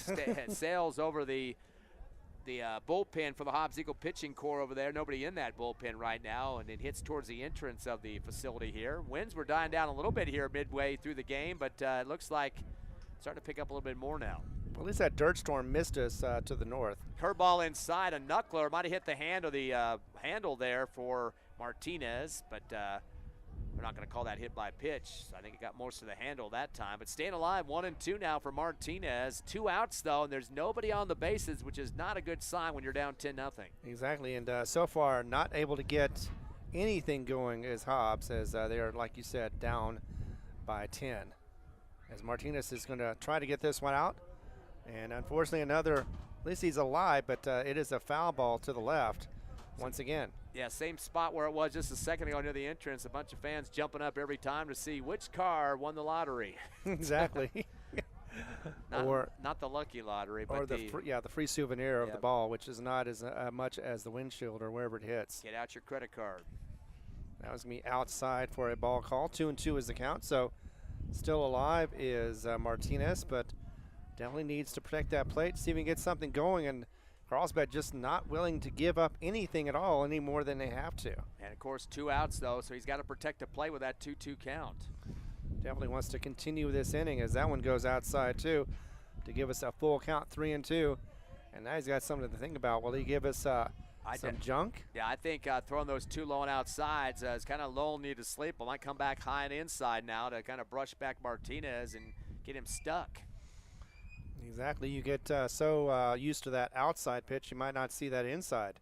There it comes inside, chin high, but not towards the strike zone the way the ump wants it. So that's going to make the walk for Martinez, and that will only be the first of the ball game the Eagles have been able to pick up. But, hey, base runner, what you need, and that's what you got with Martinez. I know we've always had, usually we see Martinez out there on first, maybe even actually last time around he got to third off a couple of steals, easy peasy as they say, but could not advance home, so that's the reason why Hobbs does not have anything more than a goose egg on the scoreboard. But coming up next is Fuentes. Actually, I think they made a switch there. That is Alan Udahara has stepped in now at the plate. Udahara.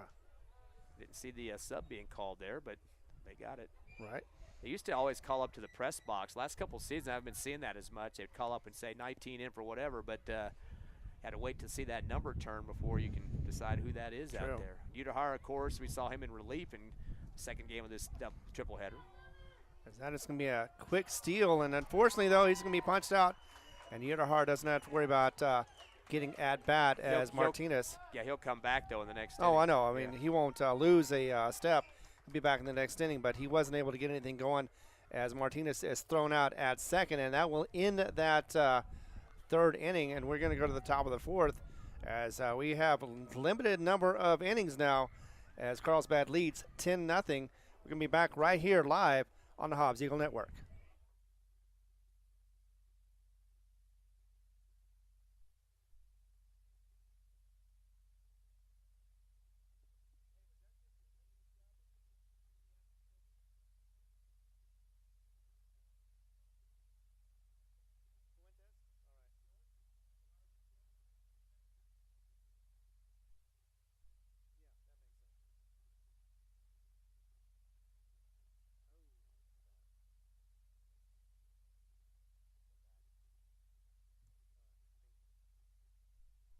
We're back live here at Sportsman's Park. Eagles trail Carlsbad, the district champs, already 10-0. Game 3 and final regular season game of this series.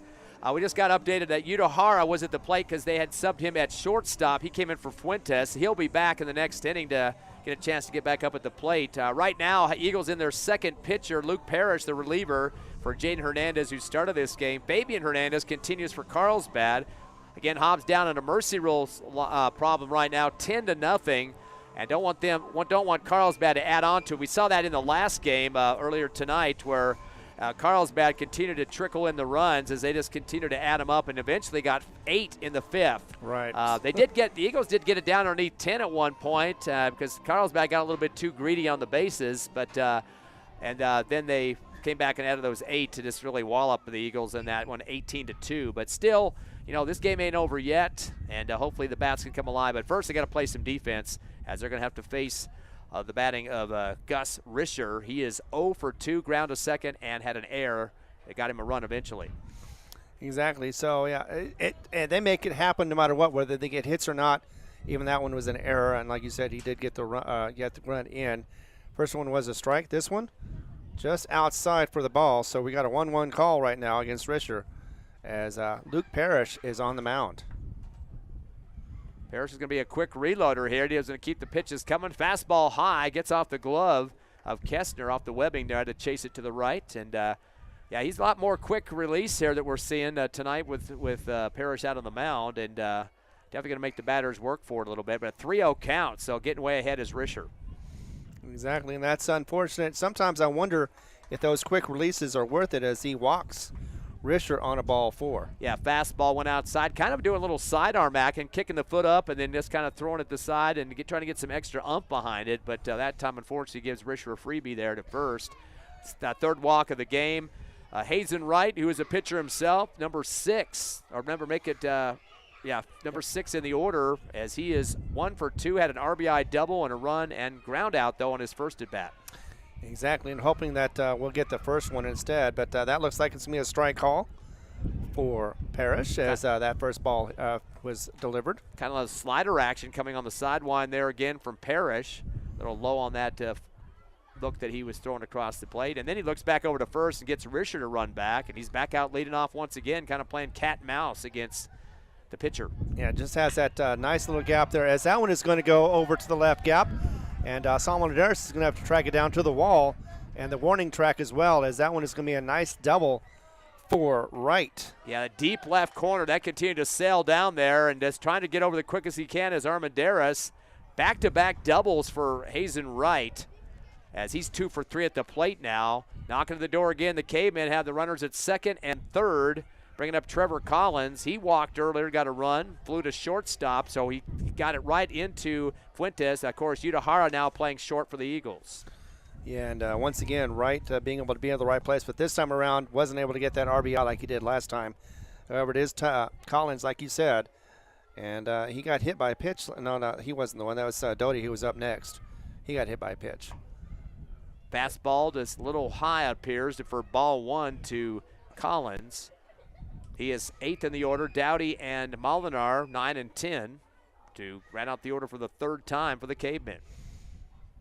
And Parrish trying to get this one in, and looks like it's going to be just foul to the left, as it does get picked up by Hobbs, and that would be Gonzalez out there at third. Yep, Gerardo Gonzalez. Yeah, kind of a pitch coming close inside, a tight one there from Parrish. And Collins couldn't get the thing straightened out the way he wanted it, but that means that Gonzalez has got to be on notice here. Exactly, both on the runner as well as off the helmet. Wow. That hit the top crest of the helmet there and bounced off like a trampoline, and pretty hard hit there to sustain from that from Collins, hit by a pitch. And that will be the third time that's happened to the Cavemen here in the final game of the 3-game series. And that was lucky, unlucky, simply because if that would have been a wild pitch, it would have scored a run.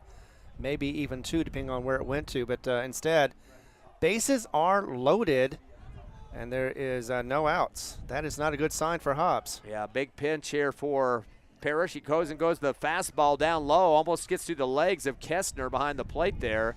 Able to keep that down on the field turf so it didn't get through, and keeps the runner from coming around. Of course, that's Risher there at third.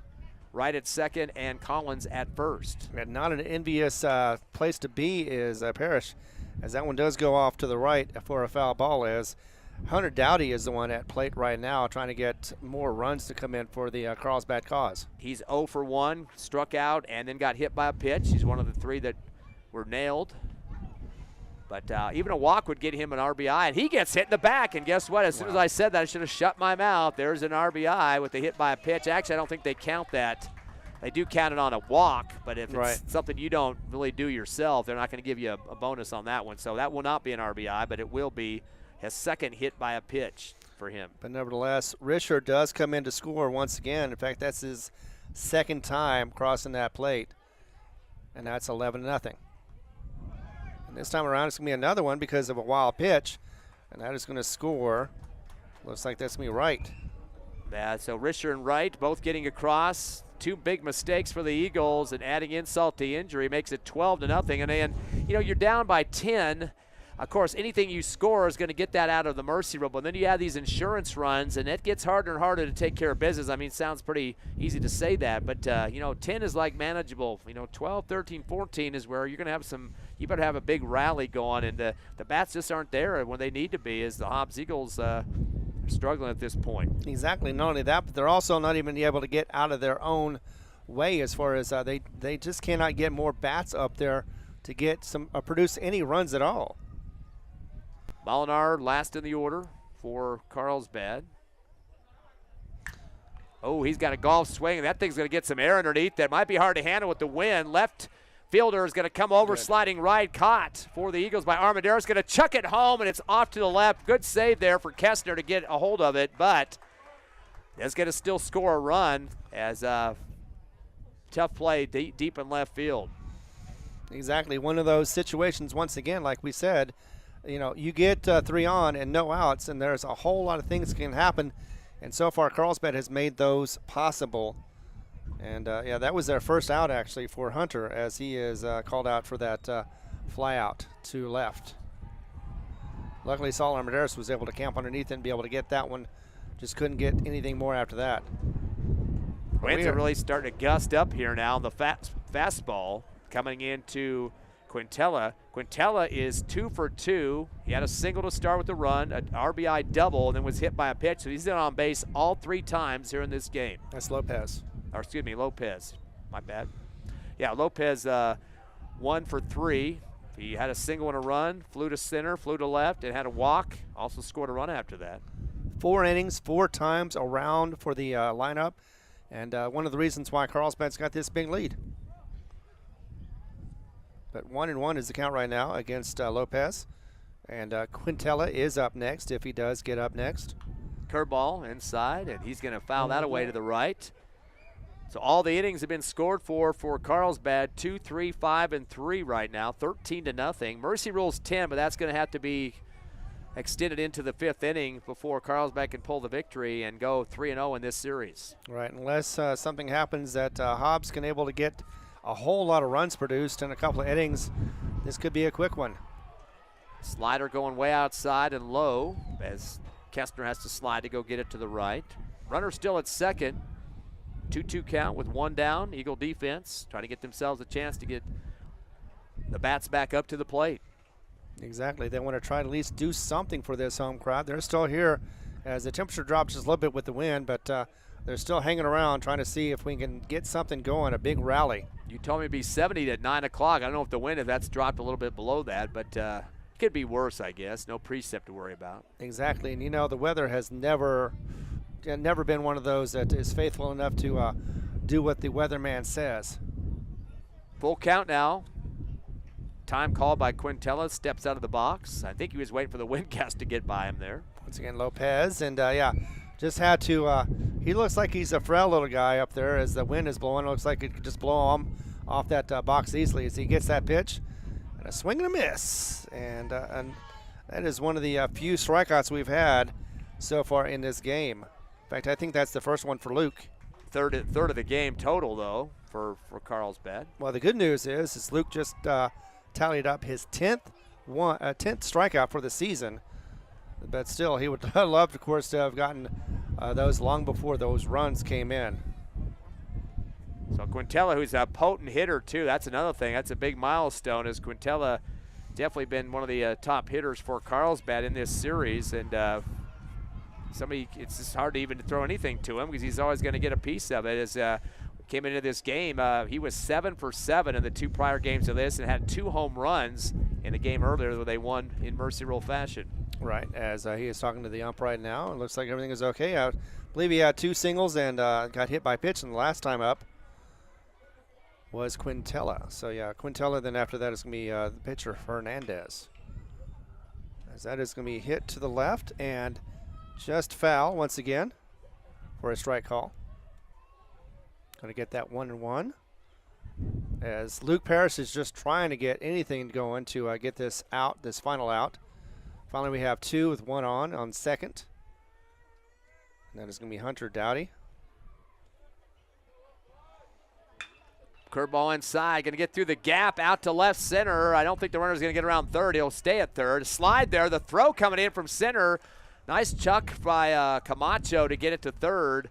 And that was close. A lot closer than it probably should have been. I don't know if the runner kind of slowed up a little bit there, but Almost was a chance for a tag out there at third. A good offer by Gonzalez to get in position, and also got some help getting behind third. Safety net, it was Luke Parrish from the mound. And it looks like there may be an injury over there as well as the center fielder. Is that Camacho? It could be. Yeah, it is Camacho. If it is the center fielder, he may be having some issues over there as Quintilla took that single and ended up getting to second. So he stretched that single into, it wasn't a double, but it was a single with that advancement. Looks like we'll take a timeout here. It's going to take a while for the trainers to head on out. 13-0 here in the top of the fourth as the Hobbs Eagles, or make that the bottom of the fourth. The Eagles are trying to get themselves. Oh, you're right, top of the fourth. Yep, trying to get themselves back in this ball game, and it's going to take a while. Looks like, I believe that was Camacho. I'm going to double check on that. But we'll take the break. 60 seconds back live on the Hobbs Eagle Network.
Injury timeout. The Eagles are having to take off Camacho.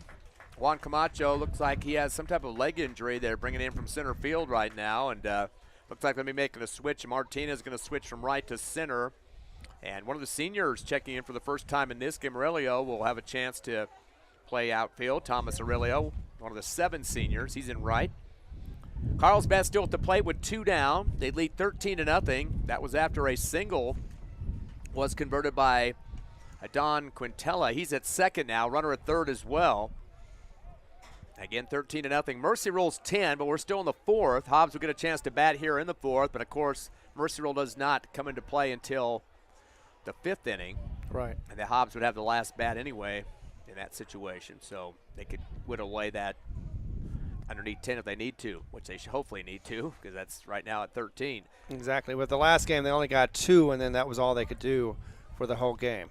Fabian Hernandez, the pitcher for Carlsbad at the plate. He is 2 for 3 with a couple of singles, an RBI, and a strikeout. Fastball outside low.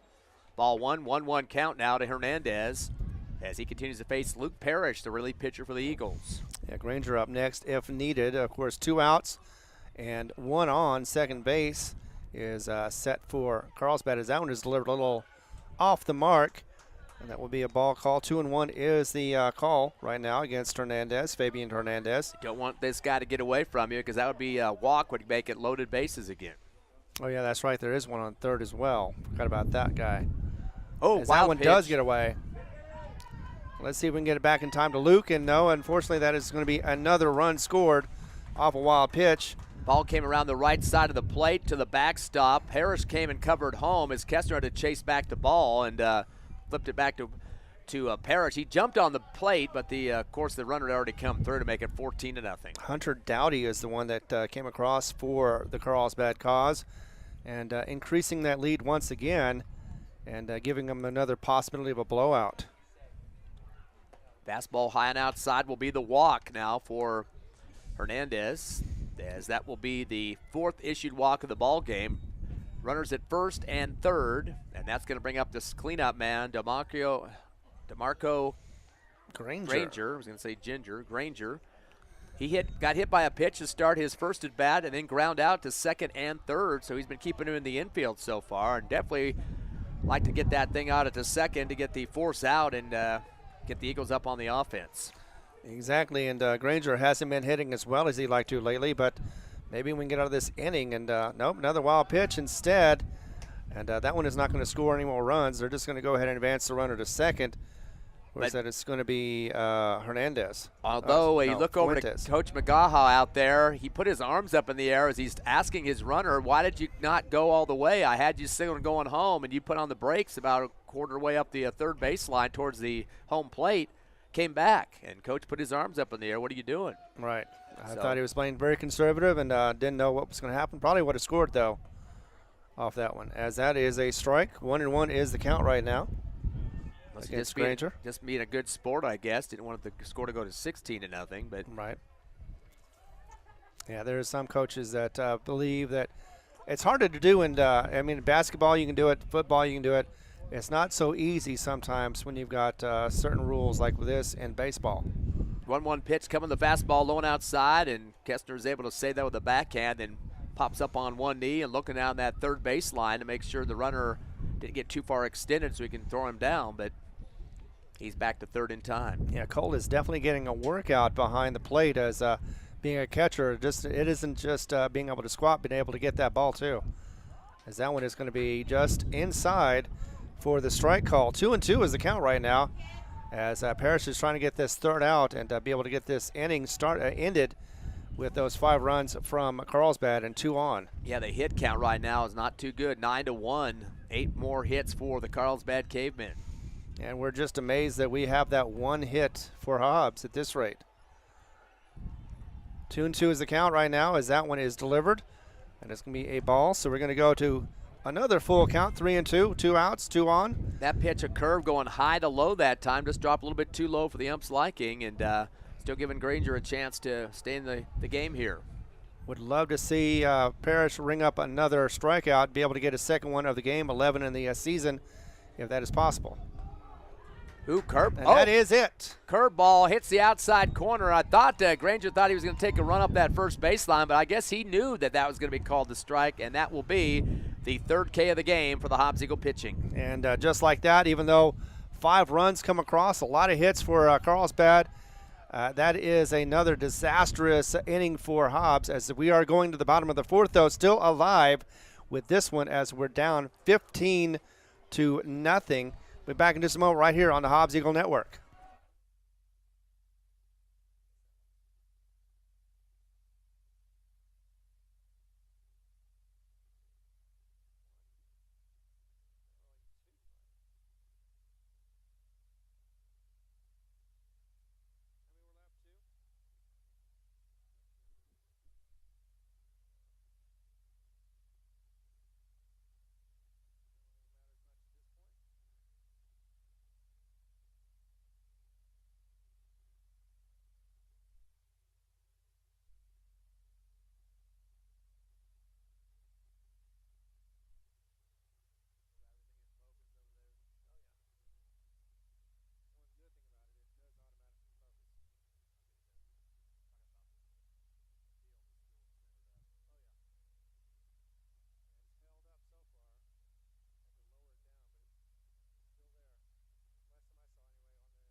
$15-0 to score. Carlsbad leading the Hobbs Eagles. Cavemen are the district champs after they won the 2nd game of the series. This is game number 3, final of the regular season.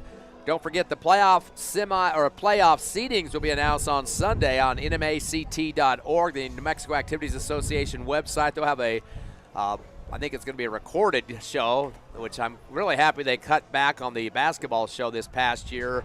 You didn't have to watch it to the end just to get the games you wanted and find out who's playing, but you can watch it at your own leisure, but still you get those games a little bit quicker. Of course, 16 teams make it to the 5A. Hobbs currently at 12, Carlsbad at 8. Carlsbad more than likely will have some home games Friday and Saturday next week. Eagles probably going to be on the road if they get into that top 16. I expect them to get in the teens somewhere on the seedings, but again, a lot of things have to be put into play here in terms of district champs and what happened tonight with the final games. Of course, some districts play their series differently than what we do down here with the one home and 2 away type situation. But here we are now, bottom of the 4th. Hobbs is going to try to whittle away at a 15-0 deficit at this point. Back to the call, Ron. And here is Yudahara at the bat. He is going to finally be able to get something going. Doesn't get a whole lot of chances to bat for the team. So let's see what he can do this time around as that one hits his leg, looked like, but it is fouled off first. He's limping off to the left now after did get a piece of his leg, but it came off his bat as well first. In fact, he's 0-0 in terms of his batting so far. He's got 2 runs. He's had a total of no hits, but he's gotten on the bases and got some scores out of it. So he's looking for his first hit of the season right now. Of course, he is a relief pitcher as well. Exactly, and he would like to get something going for the Hobbs Eagles. Boy, he gets a nice yank on this, but it's going to go backwards above us here on the press box. Came inside of the curveball off the pitch from Hernandez, the starter in this game. Yudahara, came in for Fuentes, and we've had other subs too. We had Martinez had to take center field as Camacho went down with an injury, and we had Aurelio coming into right field. So there's been some changes in this ball game here at Sportsman's Park. Exactly, there has been. It just has to adapt to the changes, as that one is going to be a swing and a miss for strike 3, and that is going to be the first out. Unfortunately, that's the second batter of the lineup, and just cannot get any contact as we have 1 out already in the bottom of the 4th. 3rd strikeout of the game for the pitching of Fabian Hernandez. 3rd in the order, Jaden Hernandez now. The 2 H's going up against each other now. Yep, Fabian versus Jaden, and it's going to be interesting to see. No, whoops, sorry there. It looks like a sub comes in for Hobbs. Double check that. That's Luke Parrish at the oh, that's right. slot. He would be because he is pitching now. Yep, correct. So let's see if Parrish can get back to the hitting, as he does. Hit it deep. That's a fly ball to left. That's going over the – no, it hits the fence. I thought it was going over. I know, right? I thought that was going to be going over, but instead it's going to be a long double as he gives that golf swing over there once he gets adjusted to second base. You could kind of tell the crowd kind of got a lull into it. It's like, oh, that's gone. And then all of a sudden, whoops, it hit the top of the fence, comes back, and gives a chance for Risher out there to make a play on it and bounce off once and then throw it in. But, boy, getting robbed of an HR. The wind didn't help you when you needed it the most. And no, exactly. We thought he was going to get double up his home runs, get a second one, but instead he just gets that long double. But still, it does get the bats going, and maybe, though, convince everybody to get something started as Luke Parrish is at second. Yeah, that's the furthest base we've been on in this game. Second base for Parrish. Second hit of the contest, along with the single by Kestner. Exactly. Now without stealing, Martinez was at third and stranded there. Curveball comes inside to Alvarado. He's the cleanup man. He grounded out to second for his only at-bat so far, but he's in a cleanup spot for a reason, and hopefully he's going to contact here. He's 1 for 5 in the series so far. Yeah, he's had a couple of strikeouts, but hopefully he can get this situation where he can ground it over there and get advanced runner and possibly even get on base himself. Ooh, boy, low fastball there, and he's getting out the golf clubs on that one. Exactly, made a bit of a contact, as it also did to Granger as well.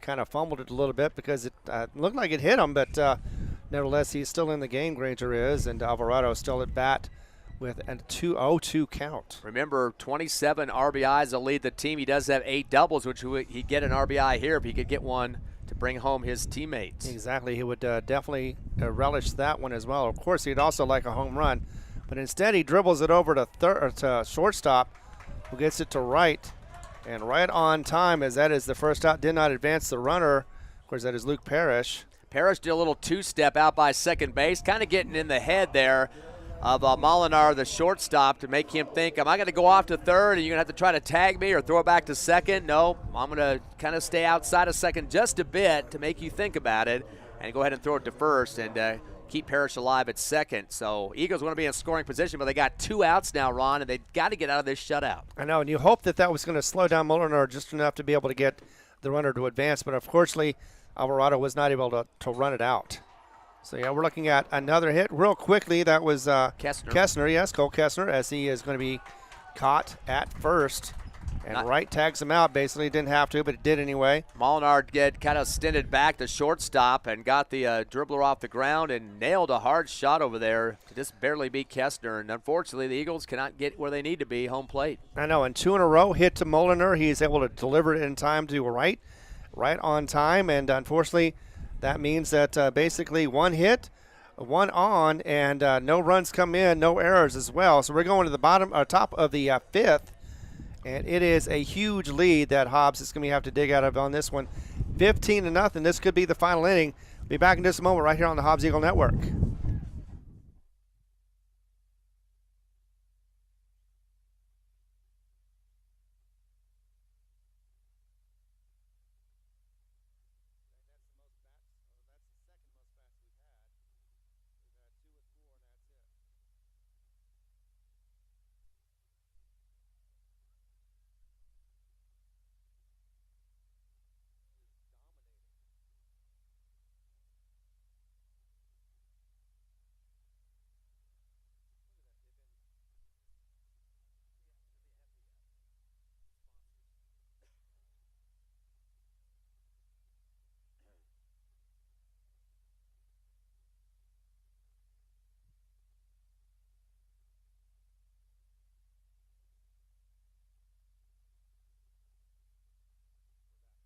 Sportsman's Park live here. Last game of the regular season. Hobbs Eagles and Carlsbad Cavemen. Cavemen up 15-0. I'd like to thank our sponsors of Hobbs Eagle Baseball this season. The Coffee House, Lasco Construction, Forest Tire, TDS, The Model, Hobbs Express, Thriftway Grocery, Lee County State Bank, Elite Home Healthcare, NMR Pipeline, First American Bank of Hobbs, Hydrotech Services. Also, it's Ampersand Media and Divine Energy. Again, the Hobbs Eagles thank all our sponsors, although the Eagles kind of come back here to get this game in the hands of them. 15-0. They trail to Carlsbad. This is it for the regular season, but playoffs next week.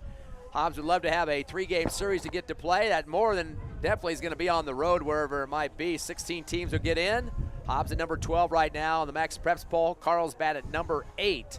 So I would think a pretty good shot of making it in, especially over a 500 record and a 10.7 strength of schedule, and picking off some district champs hopefully by the time this weekend is over. So we'll wait and see what happens on Sunday with the seating show on the NMACT.org is the website. But we're back to live action. Ron with the coverage as the Eagles play some D.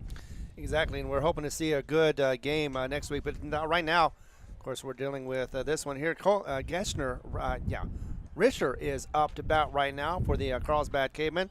He's been having a good game so far this one around, although he did get on error and did score. And last time up got hit, walked and scored as well as he faces that second pitch. And it will be a strike call as well from Luke Parrish. So 0-2. One thing about these windy games, any way you can get on base is going to help your team hopefully in the end. Exactly. You cannot complain if you get on base. And that one is just shy of being a strike call. Could have been another strike for Luke Parrish. Parrish has kind of a unique delivery, too, kind of a sidewinder, as we talked about earlier, and trying to slice it across the plate, but now with a 1-2 count. Yeah, he used to, last year, he really used to sidearm that thing, and you could definitely tell who was up just by watching him pitch. But right now, 2-2 is the count, as it is Risher who is getting back into this. That one is going to be a call, strike, and yes, another strikeout for Parrish as he knocks him out with that strike call. That's back-to-back. He had one last inning and got one guy out there, then got Risher to come in. It was Granger and Risher back-to-back. So exactly. four strikeouts in this game. Of course, Parrish is the relief pitcher for Jaden Hernandez, who started this one, but one down. And definitely don't want them to add any more to that 15-0 lead if they can help it. Yeah, Parrish with 3 strikeouts so far, doing a lot better than they did the last couple of games, as that one is delivered to right. And just outside, not right enough for a strike, just a ball. Hazen Wright is at the plate, 2 for 3 with a pair of doubles, an RBI, and 2 runs, so he's definitely getting the job done. Curveball inside, he reaches out for it. This is going to go to the wall, left center, and it takes a bounce, and it's going to stay in play, though. Yep. I thought it was going to be a a double on that one simply because I thought it went over the wall, but it did not. Instead, it's going to be a double anyway. 3 in a row doubles. He started out with the ground out and then 3 doubles. I mean, this guy is a comeback kid, at least offensively, for Carlsbad. And when it rains, it pours. Just one out here at Sportsman's Park. And the way he does it, it's like more of a, like you were talking about, golf swing. It just went off the bat and was able to fly out over there to left over Saul Armendariz' head and was able to land. Thought it was going to be a double from the, well, it is a double, but I thought it was going to be a ground rule double simply because it went over the wall, but it did not. Oh, another whack. This is going to be right to short. Gets a bounce off the legs of Utahara, who's in relief of Fuentes. Yeah, Fuentes, who came out. They made some changes earlier, and that was kind of a deep shot, getting out towards the outfield that time. I think you go ahead and get a single on that one to Tanner Collins. Yep. In fact, that's Collins' first hit of the ball game. Back-to-back hits, though, coming for Carlsbad. Yeah, he's had a walk. He did fly out and had a hit by pitch. So he's been on base, but this is the first time he's done it legitimately with a hit.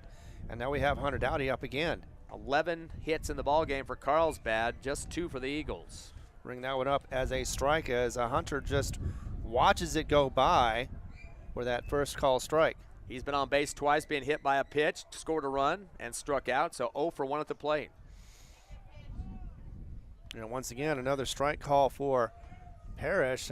Maybe he's finding his groove right now. Either way, he is getting those pitches right. Yeah, that was kind of a curve and went low and outside on the last one. 0-2 now coming. Curveball inside, and that's going to go high foul towards the Carlsbad dugout right side. Ooh, boy, Kester puts his body up, kicks a foot up in the air, and tries to lean backwards towards the netting and slipped. Landed on his butt, but still trying to put his glove up to make the catch, and the crowd is kind of moaning because they think he thought he might have got hurt on that play, but did put his body in harm's way to try to make the foul catch. Tried to do everything he could, just was a little off the mark. But we do have a final for the Hobbs JV versus Carlsbad game. Very close. It was tight, but Hobbs does win that one 6-5 in the final. Right here, 15-0 though for the Carlsbad varsity in the lead here. They've scored in every inning, 2, 3, 5, and 5. Curveball inside, and more contact for Dowdy. He's going to head it to the left now as it goes towards the Eagle bullpen, deep left corner of the field here at Sportsman's Park. Yeah, near the street once again, goes off to the left. Looks like it was a hard hit. Could have been possibly one of those home run hits if it would have been fair, but luckily for Hobbs, it was not, as there is 2 on right now. 2 on and 1 out. A lot of wind-aided stuff here in the park tonight. Time called, backing out is Dowdy. He's 8th in the order, as Molinar will be up next, the last on the lineup. That'll be the 4th completed rotation of hitters for Carlsbad. And we talk about Parrish. He is a sophomore. He is looking strong, or at least very good on the plate. He doesn't feel like, it doesn't look like he's panicking too much. So we still have possibly 2 more years of him being able to be a good pitcher or better pitcher. Curveball went high on that one. Now 1-2. He comes back, goes with a fastball, middle of the bat, and it's going to go right near us here at the press box. Foul ball on top of the netting, keeping us protected here. Yeah, but unfortunately this is just extending his pitch count. So he's wanting to make sure that he can get this quick out. In fact, if he can get a double play, that'd be better. But either way, the Hobbs just wants to get out of this inning as quickly as possible and maybe even shut down this juggernaut without them scoring at another inning. That one might be gone. Nope, going to curve left, a deep, deep shot going left, and then it goes way outside the foul pole.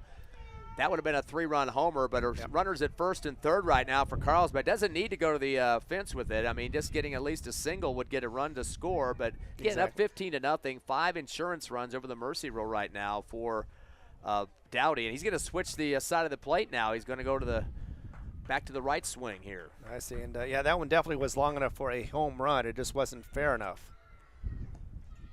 So that one is going to go just outside for a ball call. So we're after all those pitches, we're at 2-2 for the count. Force out at second for the Eagles. Need to get 2 more out of here, so Hobbs can try to get it one last chance to get that down to at least below 10, keep them moving to the next 6th and 7th inning. Yeah, Collins at first could get him tagged out. So far, I don't see any. They're not running like they usually do, trying to steal bases. I think they're pretty content. Yeah, no need to. Exactly. I mean, no need for that extra out or a possible injury. Fastball went outside. Now a full count faced by Dowdy. Fastball down the middle. That's going to be a strike 3. That's his second strikeout for Dowdy in this game, and number 5 for the contest for Carlsbad. And the second one for Parrish in this inning.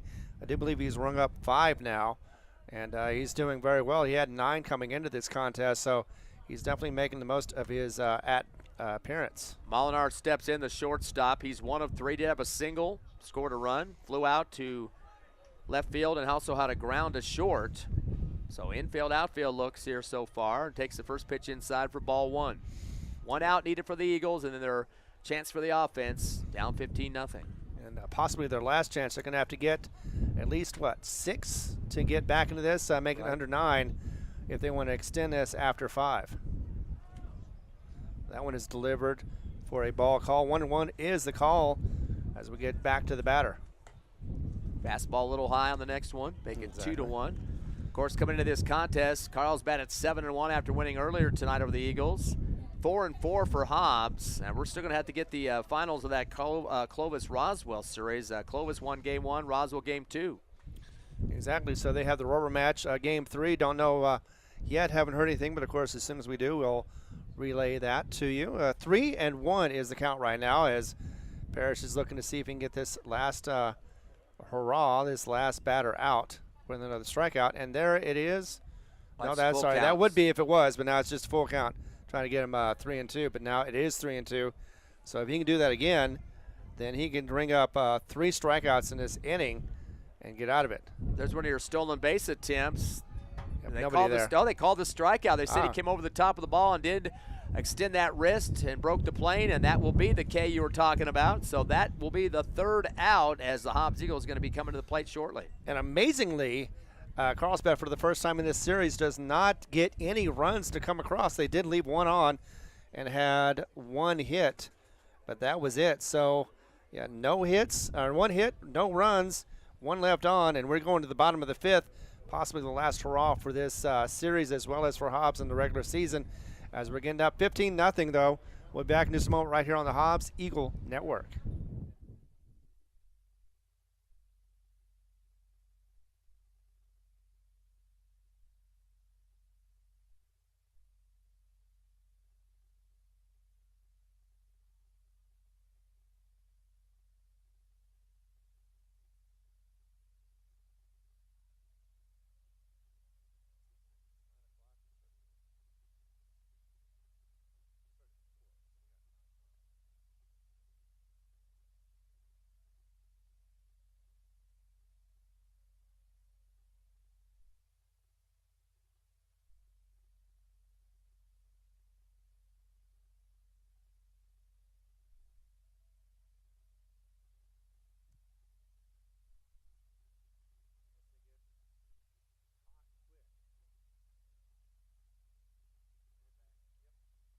Eagles coming to the plate.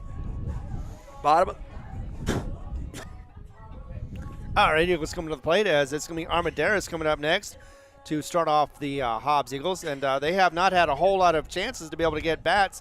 In fact, this is only their 2nd time up from the lineup as Carlsbad has just shut them down.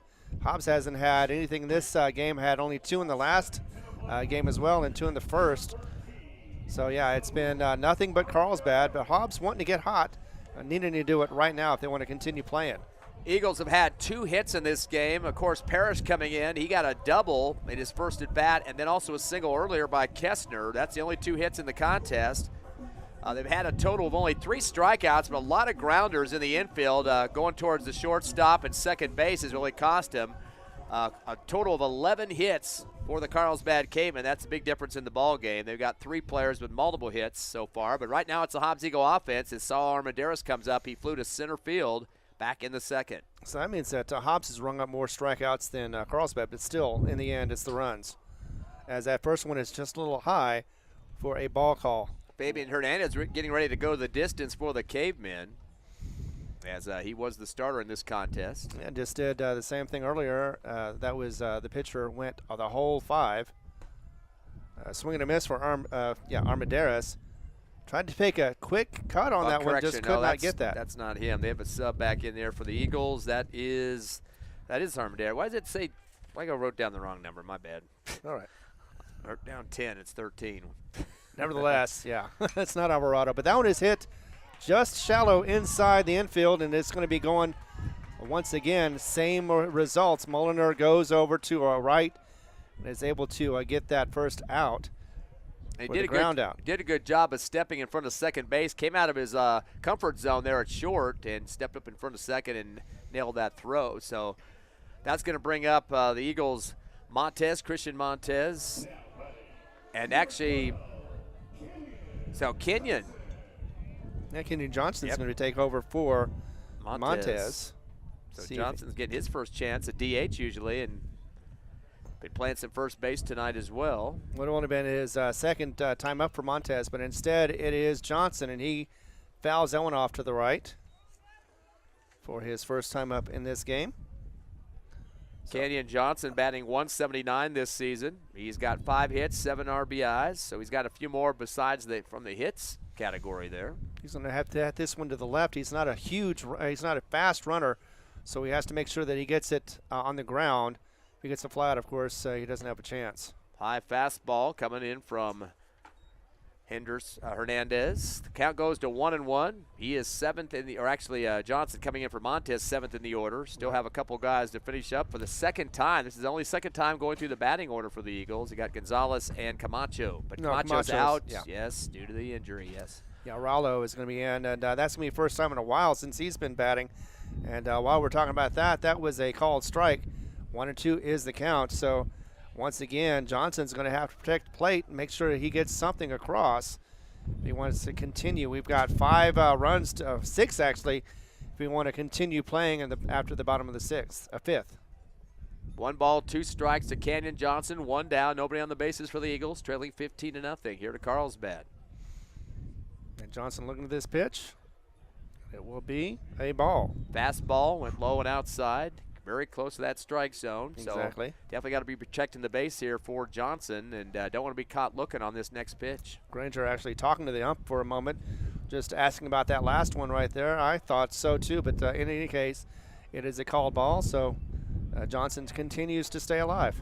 Oh, he watched that one, just like we said, inside pitch, and he kind of slammed the bat at himself. He knew he should not be on the stop sign there. Another K issued, only the 4th of the game, though, for the Eagles, so that hasn't been a major issue with them, but the bats need to contact the ball to get some runners on. Exactly. They definitely need to make something going, and time is running out as they've already got 2 outs and 1 more, and this will be the end of the game.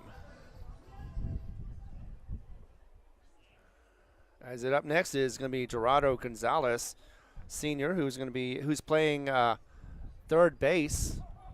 Watches that one go by, and that is called a strike. He unfortunately did watch that one go by. Didn't make an attempt to try to swing at it at all. Not sure exactly why, but there you go. 0-1 is the count right now. Could be the possible last batter. As that one looks like it was almost the same, but a little low for a ball call. Another fastball. That's Fabian Hernandez pitching through this 5th inning for the Cavemen. Still showing a lot of great stuff after 5 innings. Yep, and also all that wind just kind of wears at your body after a while. Ooh, check swing coming on the fastball, and that's going to be going around on it, so that'll be another strike, and this could be the last pitch of the game. Definitely want to make some contact here for Gonzalez. He did strike out back in the 1st or 2nd inning. Exactly. Looks like if that's the case, then Hobbs would go out with a whimper, not a boom. But still alive at the plate. 1-2 though. As this one is delivered a little high. Didn't chase it, luckily, and didn't have to worry about a pop-up fly or anything else as it goes 2-2. He did step into the home plate, though. He was thinking about it, but he saw, nah, it's a little bit near my face here. I'm going to hold back, but he did step towards it like he might want to protect it the last second there. Exactly. As one more delivery pitch, and that one is hit to, unfortunately, third, and it's going to be delivered to right on time for the 3rd out. As that one was hit over towards 3rd, like I said, and it was, I don't have him down. Well, that was Lopez. Lopez. Okay. So Lopez gets it over to right. Right gets it in, and just like that, once again, Carlsbad is able to shut out Hobbs. 15-0 is the final score as we hit the bottom of the 5th. And this series goes 0-3. Carlsbad gets all 3 of them, shuts Hobbs down to 4 runs in 3 games. And we'll be talking about more about this, as well as the playoff possibilities right here on the Hobbs Eagle Network. Yes, you're watching it on Cool 95.7 Facebook page, also on the HobbsAmerica.com, and YouTube on the Hobbs Sports Channel. I'll be back in just a moment.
As the players run the bases. Back here at Sportsman's Park, we got the 7 seniors getting their last run around the bases here at Sportsman's. That you would think they might have a possibility of a home matchups next week, but with their current record, and actually their ranking in the Max Press Play, you would think they'd probably have to go on a road trip next week. So unfortunately, probably not going to have a home situation here next week, but still, good chance of making the playoffs, and we'll talk about that here in just a minute. Unfortunately, 15-0 the final in this game as Carlsbad picks up the 3rd and final series victory, and they will be the district champs. 8-1 record, 19-7 overall. Hobbs drops to 14-12, still above 500, and 4-5 in the district. And that should cement them into 2nd place in the district as well for the Eagles. Let's look at the numbers in this game. First of all, for Carlsbad, they come up with a big 11 hits. So they had double digits in all 3 games of this series, and this was their second 11. They had 12 in the second game earlier tonight, 11 last night, and now 11 in this game. Multiple hitters, they had a handful of those guys. That Aiden Quintella was 3 for 3. He had a pair of singles, also an RBI double, and another run scored for himself. Fabian Hernandez at 2 for 3 with a couple of singles and an RBI on one of those, plus a walk. It was Hazen Wright went 3 for 4, and he hit his last 3 at-bats were all doubles. One was an RBI and a couple of runs scored as well. Fabian Hernandez went 2 for 3, 2 singles and an RBI and a walk. I might have just said him a minute ago. Eloy Lopez went 1 for 2. He had a single to start the game, a walk, and scored 2 runs. Tanner Collins went 1 for 2 in his last at-bat with a hit for a single, also walked and scored a run, was also hit by a pitch. And last but not least was Molinar, who went 1 for 4 on a single and a run scored. So 11 hits for Carlsbad. They were struck out 6 times and had 4 walks. They're scoring first inning 2, second 3, third inning 5, and 5 in the 4th. Neither team scored in the last and final inning, the 5th. Your Hobbs Eagles offense, not a lot of bats working in that last game, just 2 hits. That's a season low in terms of a game. Jaden Hernandez went 1 of 2. Or actually, that was Parrish coming in for Jaden Hernandez. Went 1 for 1 actually. Hernandez went 0 for 1, but Parrish got the double as he came in as a substitute. And the other hit coming from Cole Kestner went 1 for 2 in the game as well. He had a single in the second inning. So Hobbs with only 2 hits in this game. They're struck out 4 times and just picked up 1 walk. So pretty low in terms of offensive production, but against one of the toughest teams in the state, the 8th-ranked Carlsbad Cavemen. They are the district champs, and they will be probably a home contender next week. Oh, absolutely. Of course, last year they won their first opening series by 2-0 count, but they ended up losing in the quarterfinals, which the Carlsbad fans aren't used to that. And now you have a new coach, so that kind of gives you a signal about how strong things are there. So they're going to have to work on what they did last year. Of course, they're bringing 4 seniors to the playoffs. Hobbs will have 7. Of course, we saw them getting their ceremony between games tonight. So definitely has some experience for the Eagles. The question is, how are they going to do with the committee on Sunday? Will they make it in? If they do make it in, what will be their placement? Last year they got to 16th That made him go on the road against number 1, but still, definitely good. I think you're going to get there. They're going to get in those low teens, I'd say, maybe near the 12th spot where they are right now, which hopefully keeps them away from the number 1, which it would if they were there. But real quickly, taking a look at the Max Preps poll just to see what we're looking at with teams. And again, these are going to change overnight with the series that they're at right now. La Cueva's number 1, Rio Rancho at number 2, Cleveland 3, Sandia 4, Organ Mountain 5, which is a team Eagles have beat twice, which is a good deal. Volcano Vista 6, Rio Grande 7, Carlsbad 8. So those are the top 8 teams. And then you got the 9 through 16 right now is El Dorado, Centennial, who the Eagles have lost to twice, unfortunately. Las Cruces, Hobbs at 12. You got Los Lunas, who the Eagles beat, and they could be a district champ, by the way. Right. Clovis is still hanging around at 14. That might change after losing tonight. Piedra Vista got 15. That's the Farmington squad. And then Cibola at 16. Cibola's got a 12.1 strength of schedule, though, so they might overlook that under 500 record. But still, so 8 would be Carlsbad. They would play, a home matchup. But, again, we can talk all night about who could go where. But, again, we still got to see some finals coming in overnight and getting into Sunday to see where things pan out. But I think you can pretty much bank on Hobbs making it. Exactly. But the best case scenario that we've been dealing with or talking about is the fact that we could be facing against Oregon Mountain. We don't know how good or how much better they've improved since Hobbs has faced them. However, it is a possibility that it could line up. The stars could line up. This time around, we'll have to go to, of course, Las Cruces to deal with that. But Oregon Mountain could be slated for the Hobbs series for the playoffs. But, again, we could speculate all night long, but we wouldn't know exactly what we're talking about simply because of the points, how they award them, how the tiebreakers work out, and the fact even that some teams get into a tiebreaker simply because of their record. And Hobbs has a unique record as far as what I've seen. Nobody else has the 14-12 record, so unlikely that they'll tie against anybody, but if they do, they have some advantages on that. Speaking of advantages, I did notice that Clovis and Roswell were tied up at 1 apiece, so that's going to be a nail-biter. It's in the 6th inning. Also another nail-biter. Earlier it was a Hobbs victory 3-2 over Carlsbad. This time around it is 12-11. Hobbs is holding a 1-run lead. It is the bottom of the 6th right now. So who knows how that's going to go. Well, you're talking softball, though. Yeah, softball, of course. We're not talking about baseball. That already happened here. Although we would have loved to have seen that happen for the Hobbs Eagles as they played the Carlsbad Cavemen. But unfortunately, just did not happen. But the Cave Women are down by 1 to the Lady Eagles. 15-0, the final in the 3rd game of the series here tonight to finish up the regular season. Of course, we mentioned the playoffs next week. Again, if the Eagles make it, that'll be Friday and Saturday. A 1-game start for that, probably on the road more than likely, and then a doubleheader hopefully on Saturday if they need a doubleheader. Teams that win 2-0, they don't have to play the 3rd game. So we will definitely have coverage for you, no matter where it might be. I would bank on not being at home, obviously, but right. It's going to be an away game somewhere up. It could be Las Cruces area too. There's several teams. Las Cruces High. You mentioned already Organ Mountain in the mix too. Those 2 teams down there could possibly host. But again, your other places the Eagles could go. Rio Rancho has a couple of teams in Rancho and Cleveland, right. And then of course Albuquerque with a whole slew of teams. I don't think you're gonna have a chance to see Carlsbad Hobbs, but against each other. But still, those 3 areas: Rio Rancho, Albuquerque, and Las Cruces, definitely a possibility. So again, not a great weather situation. At least in the 2nd game. 1st game was pretty decent, but 2nd game a lot of wind to deal with. But close out with the loss. But still, Eagles hopefully punch their ticket to the playoffs next week, and we'll be there with them. Exactly, and unfortunately they do still have a winning record at home and a winning record on overall. But unfortunately, with these 3 losses, it does put their season in doubt as far as where they're going to be next. They will be in the playoffs, so that's for guarantee. And we'll, of course, have all the updates on Cool 95.7, so stick with those. We'll probably have them on Monday to let you know exactly who we're going to be playing and when we're going to be playing it. We're hoping to see Las Cruces so that way we can get video coverage as well. But then again, that's all up in the air, and we'll find out all at the same time. And if some reason we don't make the playoffs, we'd like to quickly run down the seniors on this squad, and we're not hoping we don't make it, just in case. Josiah right. Martinez, of course, Nick Gonzalez, couple of pitchers for the Eagles, and base runners too in Gonzalez.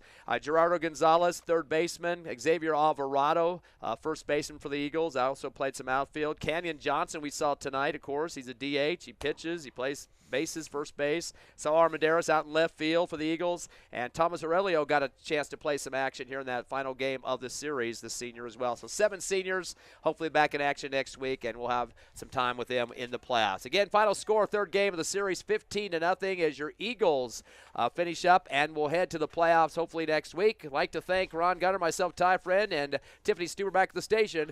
You're listening to Hobbs Eagle Baseball live on Cool 95.7's Facebook page, HobbsAmerica.com, and YouTube. Have a great weekend out there.